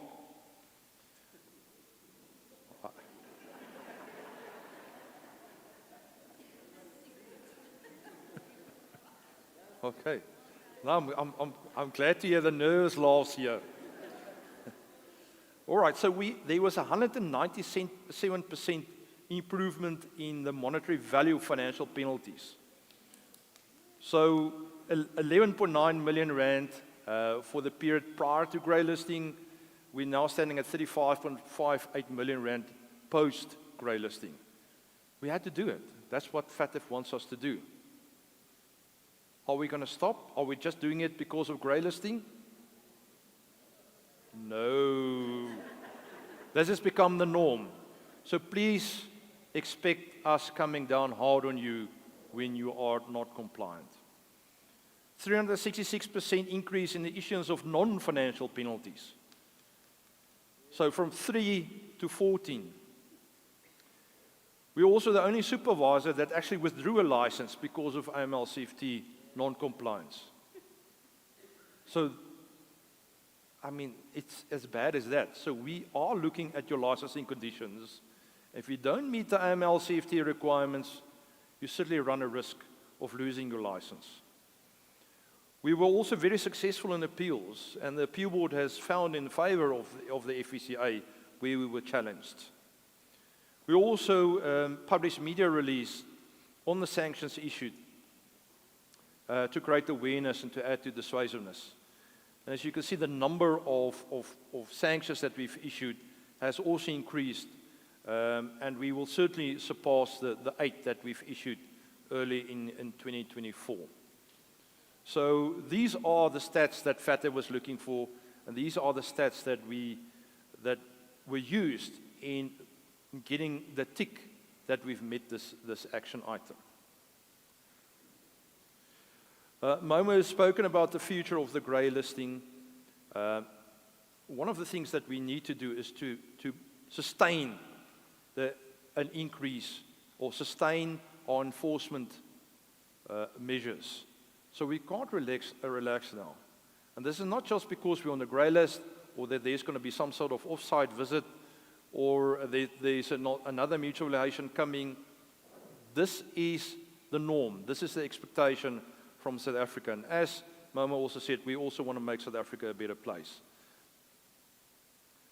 One of the things that you may expect, and we will communicate that maybe closer to the time, is that they may also, when the assessors come here for the on-site visit, and we hope, or we think it's probably September, they will consult some of you as the private sector, especially those that have been sanctioned, to understand, did the sanction lead to, or was the sanction dissuasive enough? Did you change some of your processes as a result of the sanction? Yeah, we have already started to prepare for the next mutualization coming. We certainly don't want to get back into the grey list. So this is led by National Treasury, and we hope the next mutualization will go well.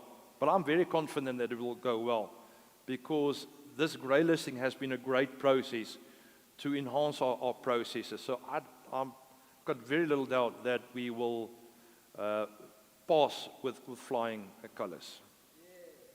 Yeah.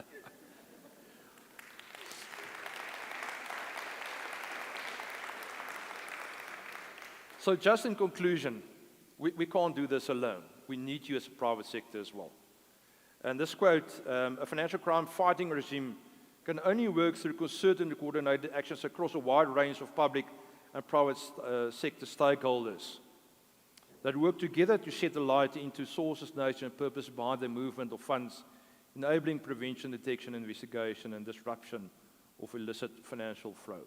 So we need you We need each other as regulators. So thank you for listening to me, and thank you for complying with FSCA.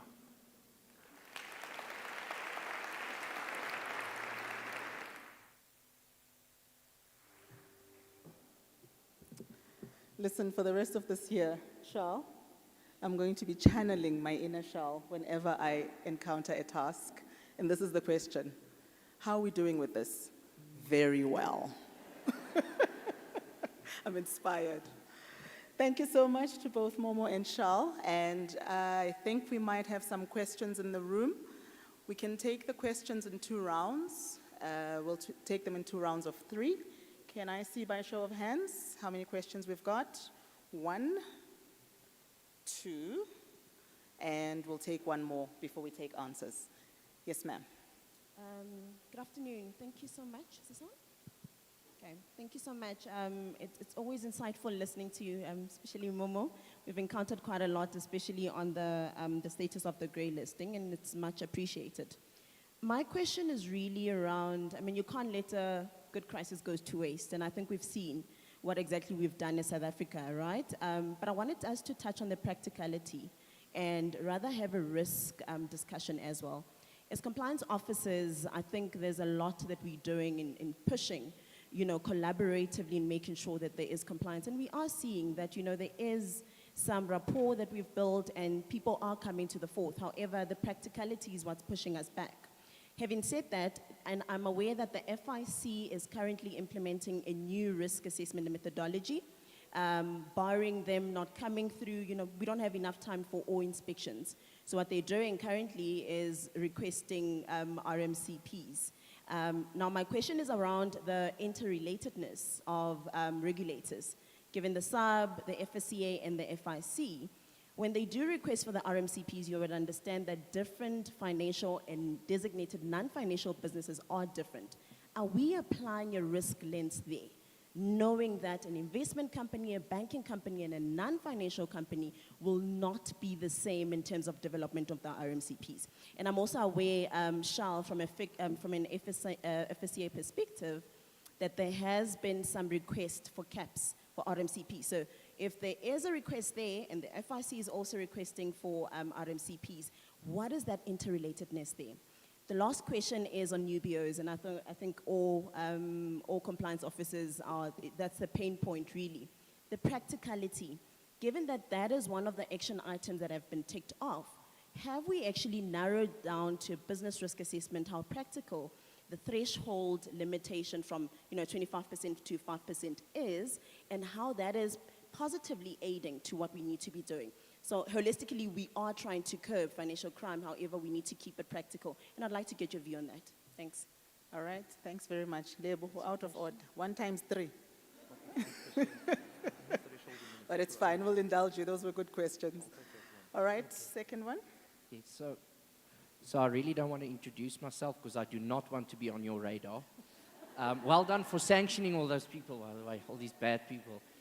Anyway, so on that point, on the sanctions, obviously we want to move forward and be more compliant. Each and every organization will always do that because we don't want to be sanctioned. But the broader question is, and thank you so much for your sort of foresight to say we're all working together to get off the grey list. So my question then is, who do you see as a good industry participant? When are we good industry participants? How do we move this thing forward? So what would you say, if you could say just, what would a head of compliance say to the CEO of an organization?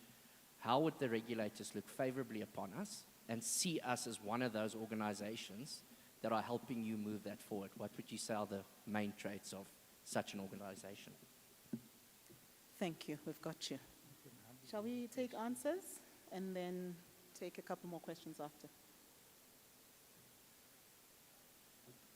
All right, so let's start. Requesting RMCPs, and I think this is one of the FATF methodologies, and you can find it in the FATF, is that your risk-based approach and your risk methodology from a bank do differ from your smaller institutions, your attorneys, your investment managers, even between an investment manager and a bank, it should be different. And the more complex the institution, the more complex the RMCP should be. So we do look at that. We also, in our industry that we work in, we get in big investment managers, but you also get the one-man shows. You don't expect the RMCPs to look the same. However, there are basic information that has to be in an RMCP. And that basic information is set out in Section 42.2 of FSCA. So whether you're big, small, complex or non-complex, you have to address that Section 42.2 principles in your RMCP. So that's a not negotiable, you know.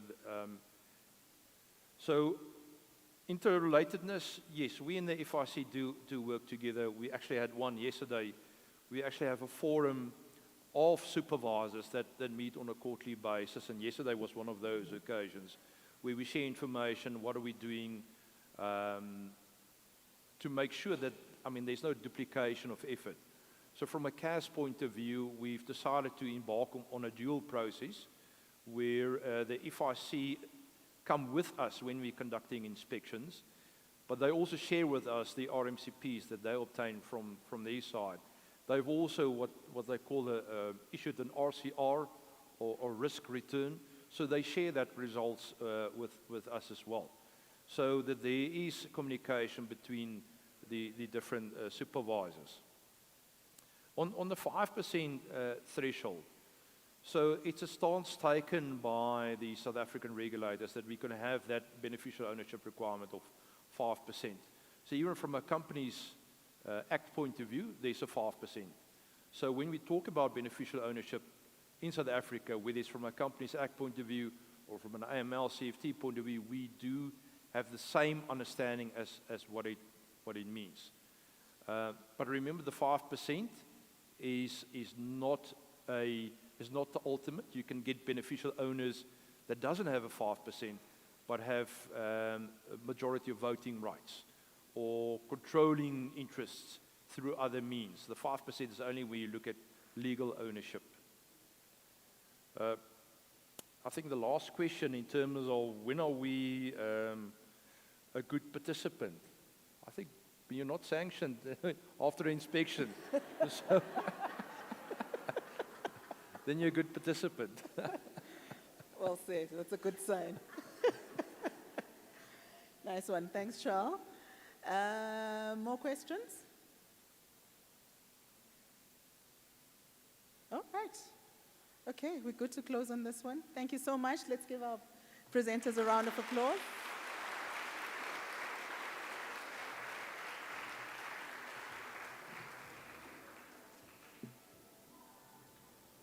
Thank you very much. And we'll also check online. We've got hundreds of people that are streaming live on our YouTube page and on our LinkedIn page. So if there are questions there for you, we will try and get responses from our presenters a little later.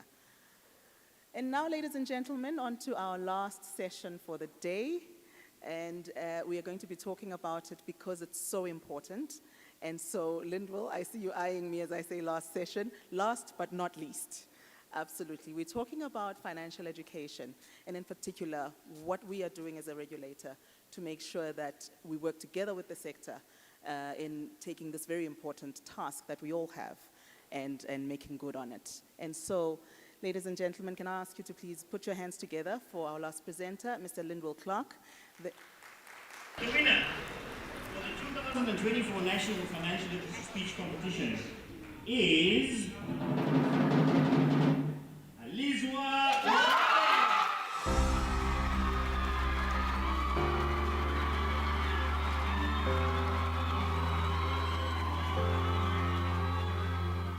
Hi everyone, my name is Ali Zwaluna, Elena from Nombuso High School in the KZN province. How I feel about this event is quite confusing because I have mixed emotions. I'm happy, sad, yeah.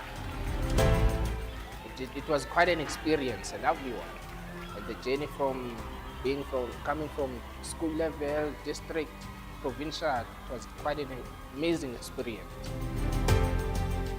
Hi, I'm Karabo Mhlabanyana, and I'm a grade 11 learner from Tutu High School in Free State.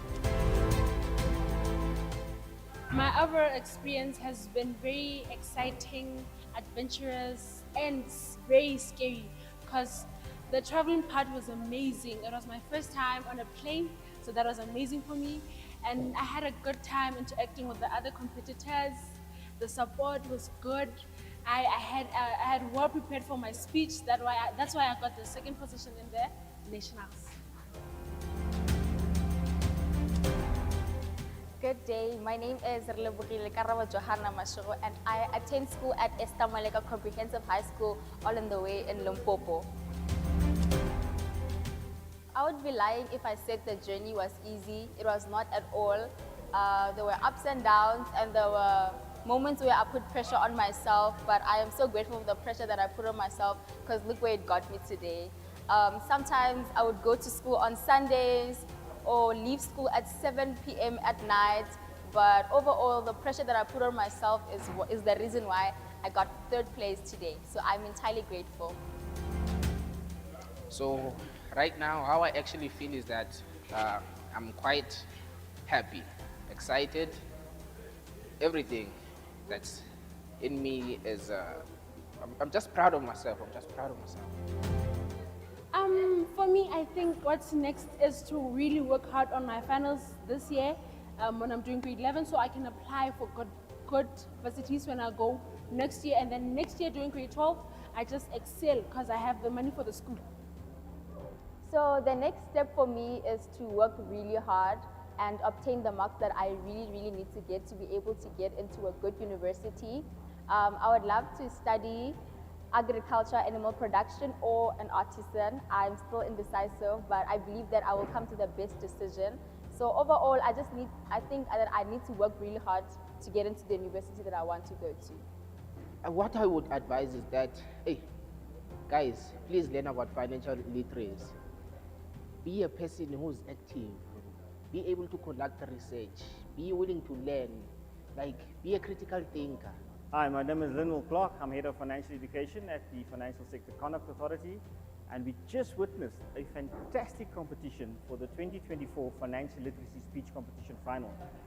The winner was the outright winner, but all of these learners are winners. The way they enunciated and they did their speeches, the research they did, the content they provided was so rich.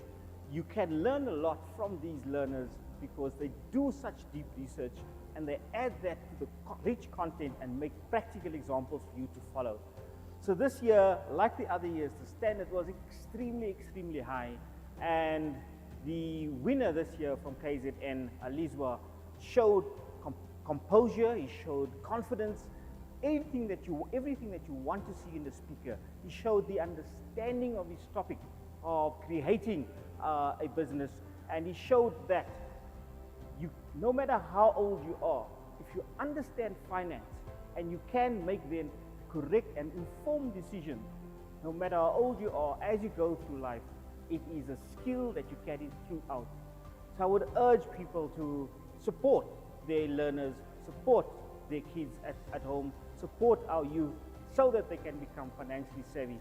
And competitions and events and activities such as these that involves the youth is of paramount importance for us to let our economy grow, because it's the youth that will create entrepreneurship, they will create small businesses, they will create more jobs, and in doing so, they will grow our economy.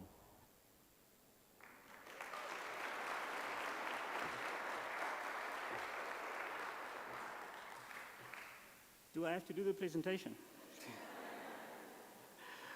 Good afternoon, ladies and gentlemen. My name is Linwell Clark. I'm Head of Financial Education at the Financial Sector Conduct Authority. And what you've just witnessed is probably the new frontier. Okay, so the topic that we have today is financial education, a new frontier. So I'm also very mindful I am the supporting act for what happens next. So I'll try to be as brief as possible. But what I want to do before that, I'm a teacher by profession and by trade. And when we used to teach, you go to school, nicely dressed. But when you get into the class, I'm the chalk and board, and your jacket gets dirty. So we used to take off our jackets because we want to keep it clean, because firstly my mother, and then afterwards my wife. would complain if I should come home and, don't worry, I think I know exactly where I am. And they would complain if the jacket is dirty. So today what I'm going to try and do, if I can get this thing working. Yeah, there we go. So firstly, what I'm going to try and do today in the first half of the presentation is give you the current frontier. What are we currently doing at the FSCA? And how are we doing it?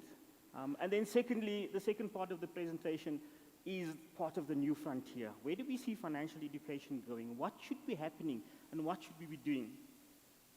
So I'm going to start off with terminology because normally when we speak about financial education, people talk about literacy, capability, wellness, vulnerability, etc. So for us, for the purposes of this presentation, we assume financial literacy is the knowledge you provide. Capability is how people act on that knowledge. And financial wellness is when eventually you as an individual feel comfortable and confident about your financial situation. And recently, the G20 presidency in Brazil came up with a definition of financial wellness. And it speaks to financial vulnerability as well as financial resilience. And I'll speak more about that a bit later. But while we're going through all that processes, there are two other areas. So financial education, we assume this is how we actually implement, and this is what we do to get people financially well. But financial inclusion, and you'll see in the FSR Act, financial inclusion is one of those items that the FSCE promotes throughout all our activities, and financial education is no different. So when we do financial education, we do it according to legislation. We all know what the FSR Act says. These are the three areas, objectives, section 57, 58, 81, and 106, and I'll speak to all three of them as I go along. So we've got the legislative mandate. The mandate tells us you have to formulate and implement strategies for financial education for the general public, which means we cover all people living in South Africa, okay, not South Africans, all living in South Africa. But we started doing things a little bit differently because in the past we just concentrated on financial education, and we went broader and we said there are five strategic objectives within the FSCA, and you will see number 4 there speaks to financial education and the empowerment of households and businesses. But we decided let's go broader than that and look at all the objectives as well as its intended outcomes. And before we got there, we obviously looked at how do we package this thing and put it all together. And we looked at the targeted approach and what should our priorities be. And I'm not going to read through everything on the slides. It's actually for your reading material once you get the packs on the website. But I'm going to concentrate on one of the areas which we expanded on is the stakeholder involvement and the partnerships.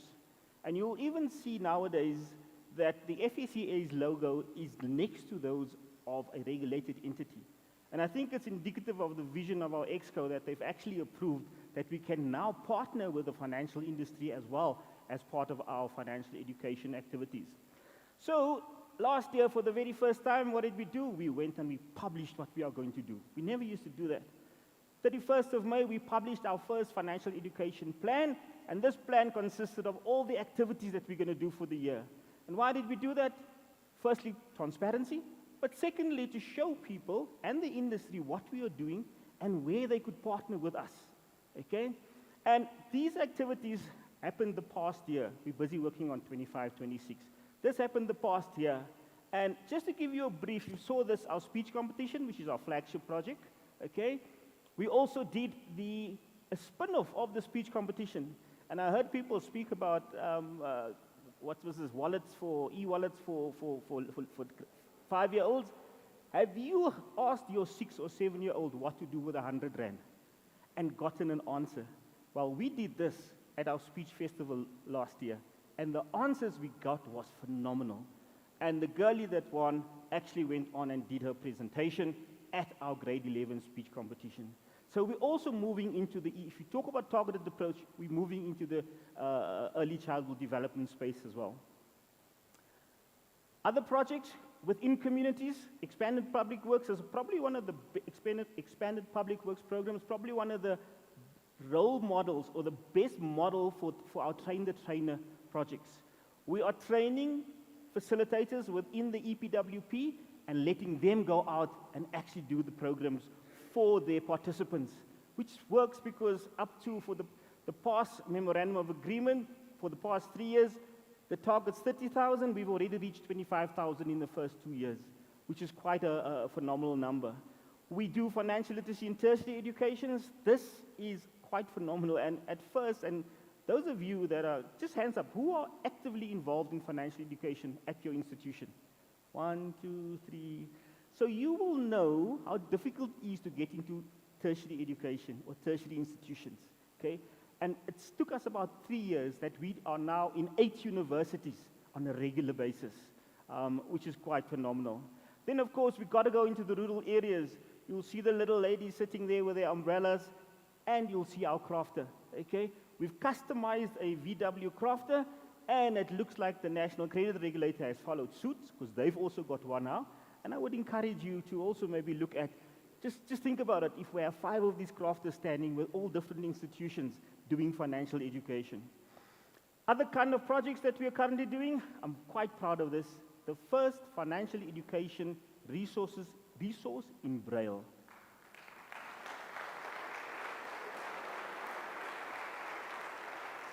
I think my colleagues sitting in the audience, they must take a lot of credit for this, because they pushed for this and they said, we've got to have something that people that have a disability can also use. And this project is actually taken off in leaps and bounds. We started with people that are blind and partially sighted, and now we've moved on to people that are deaf and hard of hearing. We're even moving into the space of those youth. Remember that youth that fall by the wayside when they, what do they call it, the missing youth, when they announce the matric results and they said, oh, so many thousand started in grade R, but only so many ended up in grade 12?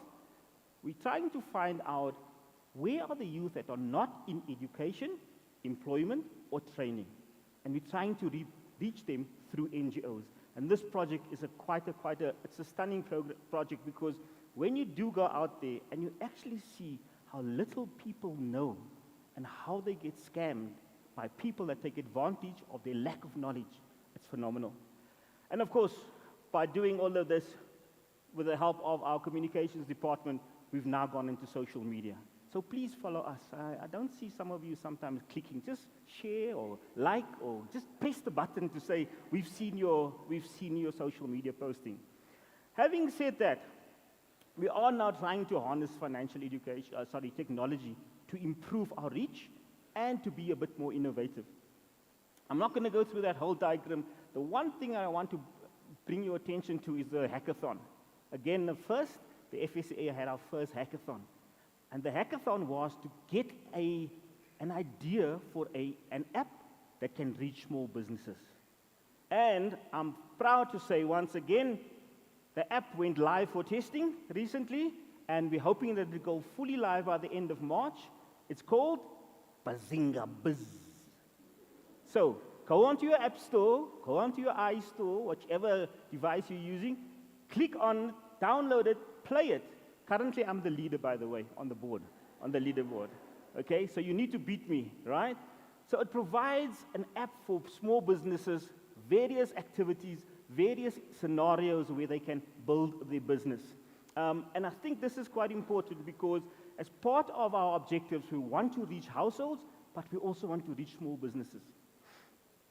And then, of course, you all have seen FSCA mymoney.co.za, and currently, with the help of our ICT department, we're revamping that to make it a bit more, I won't say user-friendly, but more accommodative of what we call personas, where you can actually identify with a person that is actually on the website. And then, I think most of your institutions that are here take part in our annual Money Smart Week. We do this in collaboration with the National Consumer Financial Education Committee, which is led by National Treasury, and we provide a lot of resources for it. And over the years, it's been running for about 5 years. At one stage, we reached about 63 million South Africans. You will say, but you only got 56 million in the country, right? That's on all platforms, obviously, okay? All the platforms, we could get a reach of 65 million. That, for me, is quite incredible, that people get these messages. But is it enough? So, before I continue, I want to pause there and just say, this is what we've been doing, okay? This is the kinds of information or the kind of activities that we can do. And I want to applaud the staff at the FSCA, but I also want to applaud all your institutions that take part in these activities. I think it's great, and when I speak about collaboration and stakeholder involvement, I think that's one of the cornerstones for this new frontier that we're talking about. Because if only the FSCA is going to do it, nothing's going to happen. We've done some research into saying, do you know who the FSCA is? I mean, you go out and you ask one of your family members, do you know the FSCA?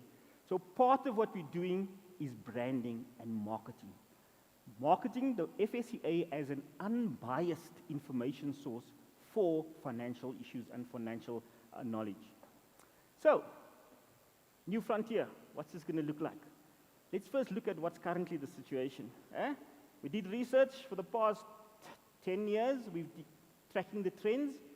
Our financial literacy levels, current index is at 52 out of 100, which is very, very low. Which means other people just don't know, or they don't know what they don't know. Okay? So how do we actually bring them into the fold? Other statistics that's very, very, very worrying for me at the moment is that we've got 40% of South Africans that don't believe that they can identify a scam. And with our enforcement division, and Mr. van der Venter, Gerard and I have talked about this quite often, how do we get people to understand what a scam is? And that's what we're also going to work about. We look at more than 60% of South Africans that still believe cash is king. So you're talking about digital payments and digital developments? If cash is king, how are you going to convince people of the benefits of digital payments? Okay? So that's the new frontier. This is the challenges we're sitting with. The one that struck me as well is that currently, globally, 3 months' salary is being recognized for financial resilience. 71% of South Africans do not have 3 months' salary. Now, they might have other means, and we'll come to that later on, but they don't have that in the bank. And finally, the one thing that shook me, and when you do financial education, you always have to look at the context of your target group. 36% of South Africans are living in food-deprived households. Now, you tell me, how do you and I go out and do financial education with somebody that didn't have food this morning? And I can tell you one thing, if we have catering, that's one of the big draw cards of our financial education programs. If we say there's going to be food, or there's going to be a cool drink, or even just a muffin, people come. Okay? So if you buy it, they will come. What's happening in the country? In 2013, we had a financial education strategy, right? Not marketed very well, but we had a strategy and we tried to work towards it. We established the National Consumer Financial Education Committee, chaired by the National Treasury, and the FSCA is the secretariat, or the party will say it's supposed to be the secretariat, but we're the secretariat to that body, right? And recently, we've also managed to have the NCFEC become a subcommittee of the National Council of Regulators, Section 81 I was referring to earlier on. So this is established. We coordinate, especially the Money Smart Week. So there is a body in the country that actually looks at how do we coordinate financial education, okay? We've recently approved the terms of reference, so things are going to start happening. Oh, I forgot about the other situation. The one thing I didn't put on the slide, we also have the obligations for financial institutions of the Financial Sector Code. Okay, so that needs to be brought into the mix because they need to pay or use 0.4% of their after-tax profits on financial education. That's quite a lot of money. So sometimes we wonder where it's going to. Then we've decided we're going to find out where it's going to. Okay? A few years ago, we looked at the landscape and we saw, but some financial institutions were actually implementing or doing financial education. They called it financial education, but they actually did marketing. And we thought, what is the best way of actually streamlining this process, making it sure that they conduct their financial education in a way that is acceptable to all? And we drafted conduct standards.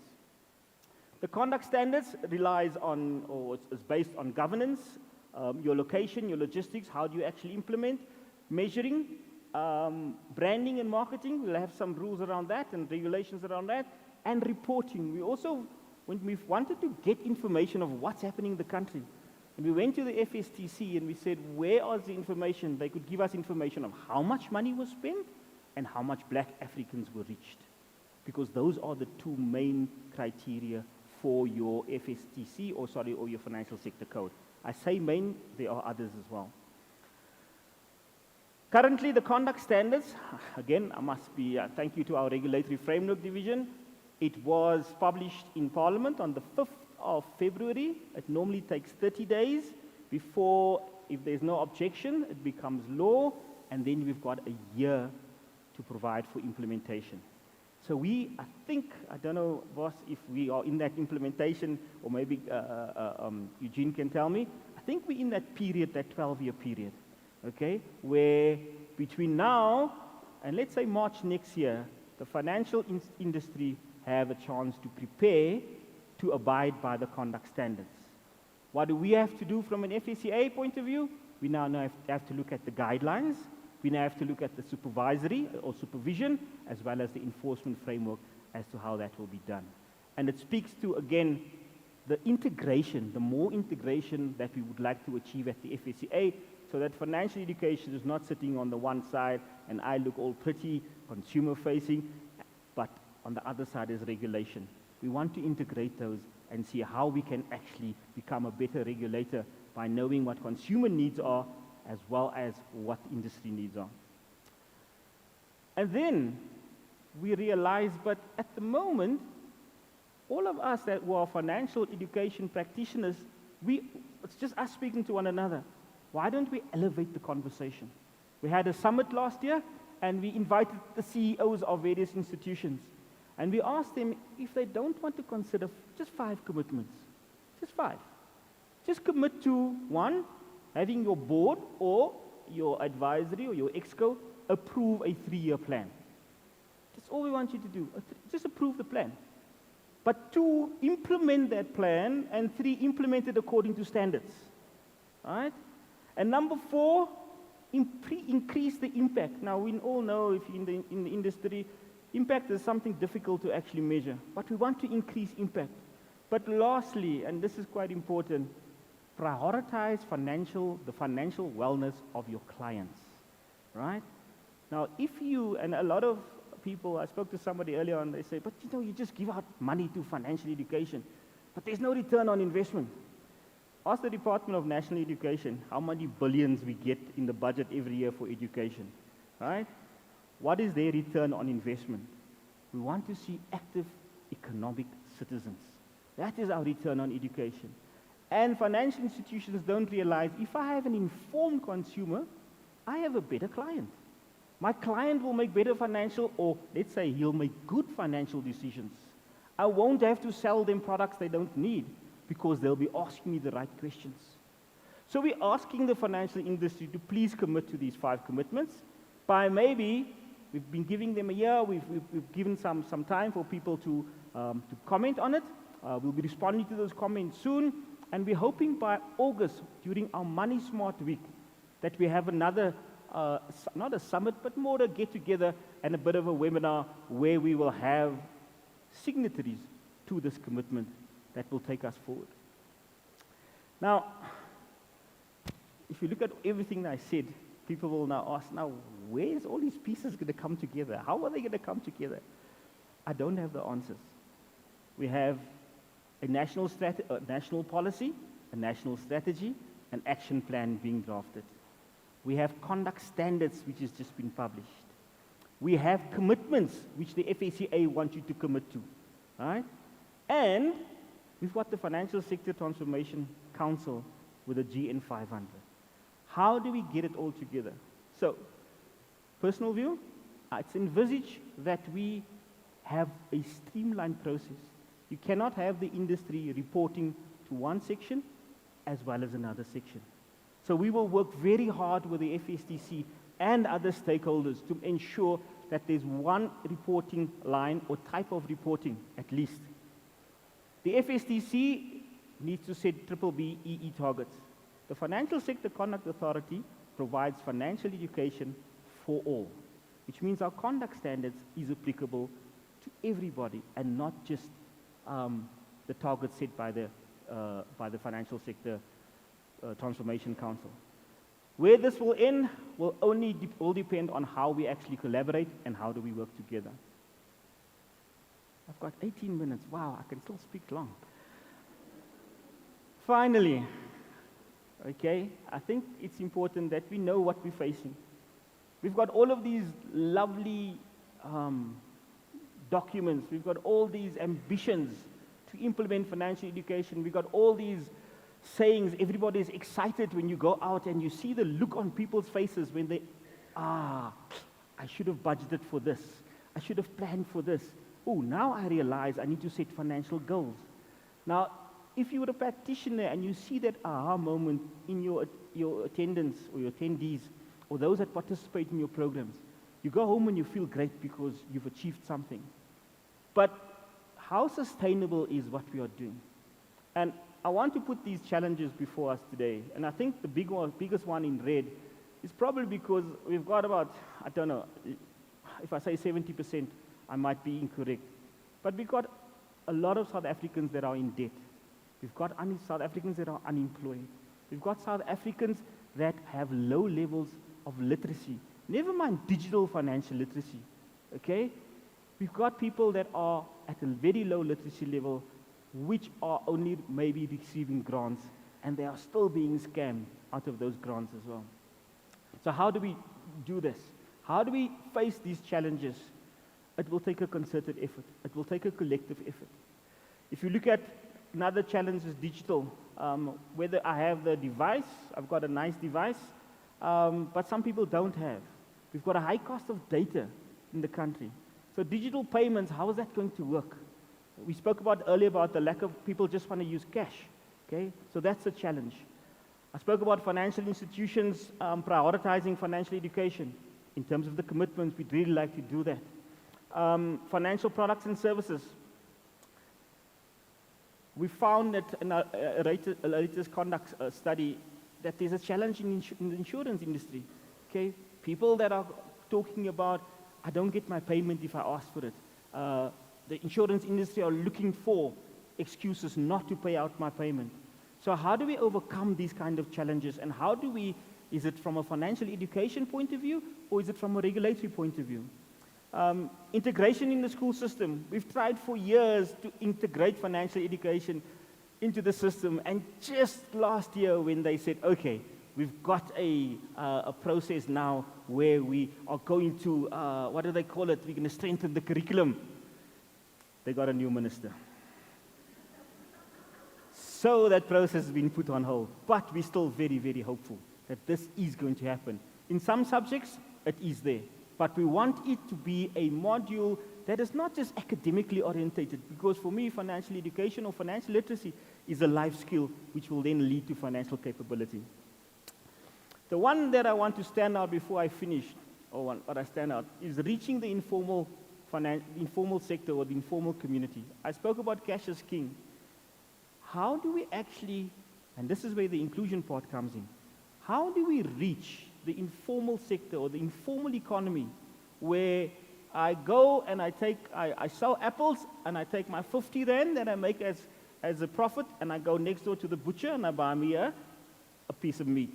From that point, the butcher takes that money that he makes, he goes next door because there's a rack there with clothes on, and he goes buys clothes for his child. So what basically happens is the money stays within the community. So how do we break that cycle? Or do we want to break that cycle? How do we actually get to a point where we start including people? For me, what is important is I want to say to that guy selling the apples, how are you managing that 50 rand profit that you are getting? Do you have to go buy KFC or go to the butcher? Or can you take 25 rand and maybe put it in a financial instrument? Which brings us to the other question. Is there a financial product available for him to put that 25 rand in? Okay? Is there, for low-income earners, are there financial products that can bring them an investment that will give them or make them financially well? Right? So finally, colleagues, you know, I've been in this game probably, I've been in education for more than 30 years, and the last 12 or 13 years in financial education. If we think financial education is the answer, I think we're sorely mistaken. Financial education on its own is not the panacea. It's not going to solve inclusion. It's not going to solve our digital payment system challenges. What is going to help us is if we all start working together and we all have the interest of the consumer at heart. I think I said it in my speech in that little video, and I'm not going to repeat it. But if we all work together, I think we will actually get to a point where South Africans are confident about their money. We will increase economic involvement, and with Madiba's help with education, and I'm sure he won't mind that if we say no country can really develop unless its citizens are financially educated, and just as an ending, and also included. Ladies and gentlemen, thank you for listening.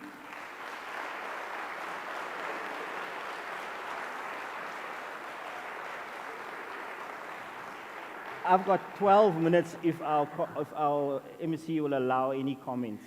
Absolutely. You did so well with thank you very time. much. We'll definitely allow for questions. Another round of applause for Linville, please.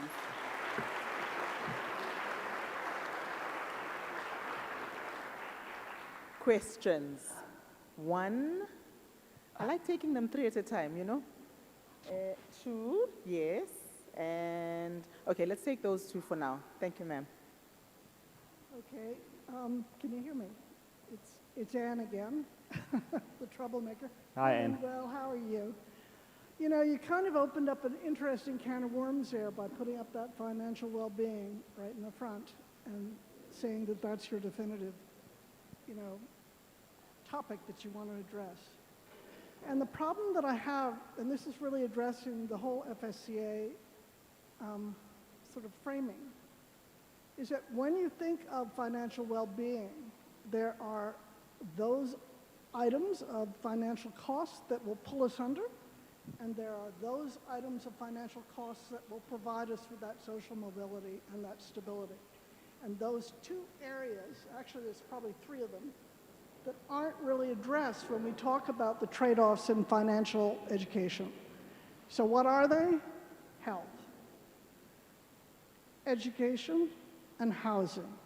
And those are things that we don't really talk about in terms of that hotspot of where a individual has to make a decision of what do they actually fund that's going to have the greatest multiplier effect for their particular family.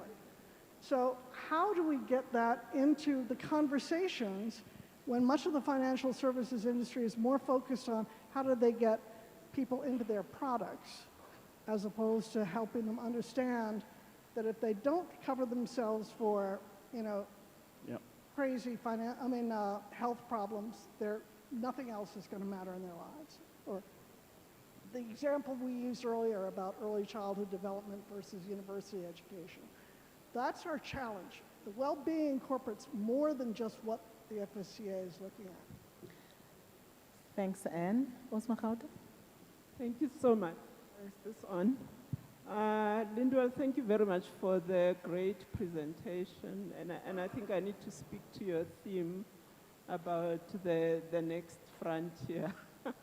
I think we've done very well in giving information to consumers, and I think most of what you've presented is about that. I think where we haven't done well and where we are struggling to see investment is actually giving real tools and skills on how, at an individual level, a consumer should deal with financial knowledge, financial hardship, financial decisions.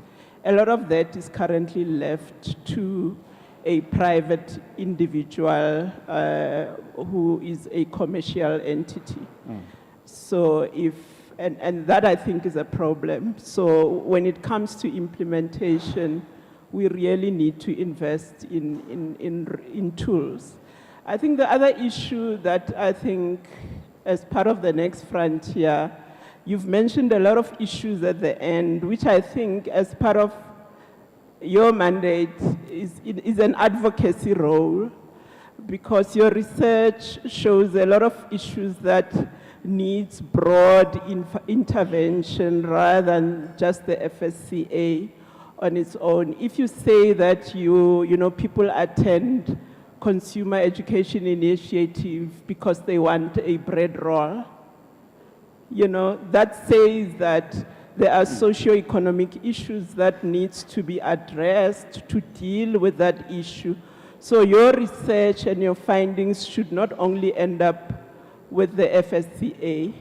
I mean, I know myself as an example, I'm very privileged in the sense that if I fall into a financial crisis, I have a check account, I have an overdraft, and what does a consumer at a lower level have rather than to go to a mashonisa? So what do? We criticize the mashonisa. We don't look at what is driving that. There is a need that needs to be serviced, so that talks to the products that are being offered in the market where your lower income people don't have what some of us who are privileged have.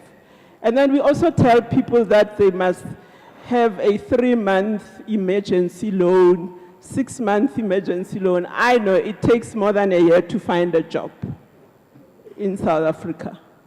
It may take you 2 years. So that also is an issue. So I think the next frontier for me is really digging down into the real issues of what is driving these issues, and the responsible entities, our government, needs to look at these things and deal with them, but we also need to invest in proper tools and skills at an individual level where the consumer can apply independently, because we've created various industries because consumers depend on them. So I think there's a lot of work to be done in that area. Thank you.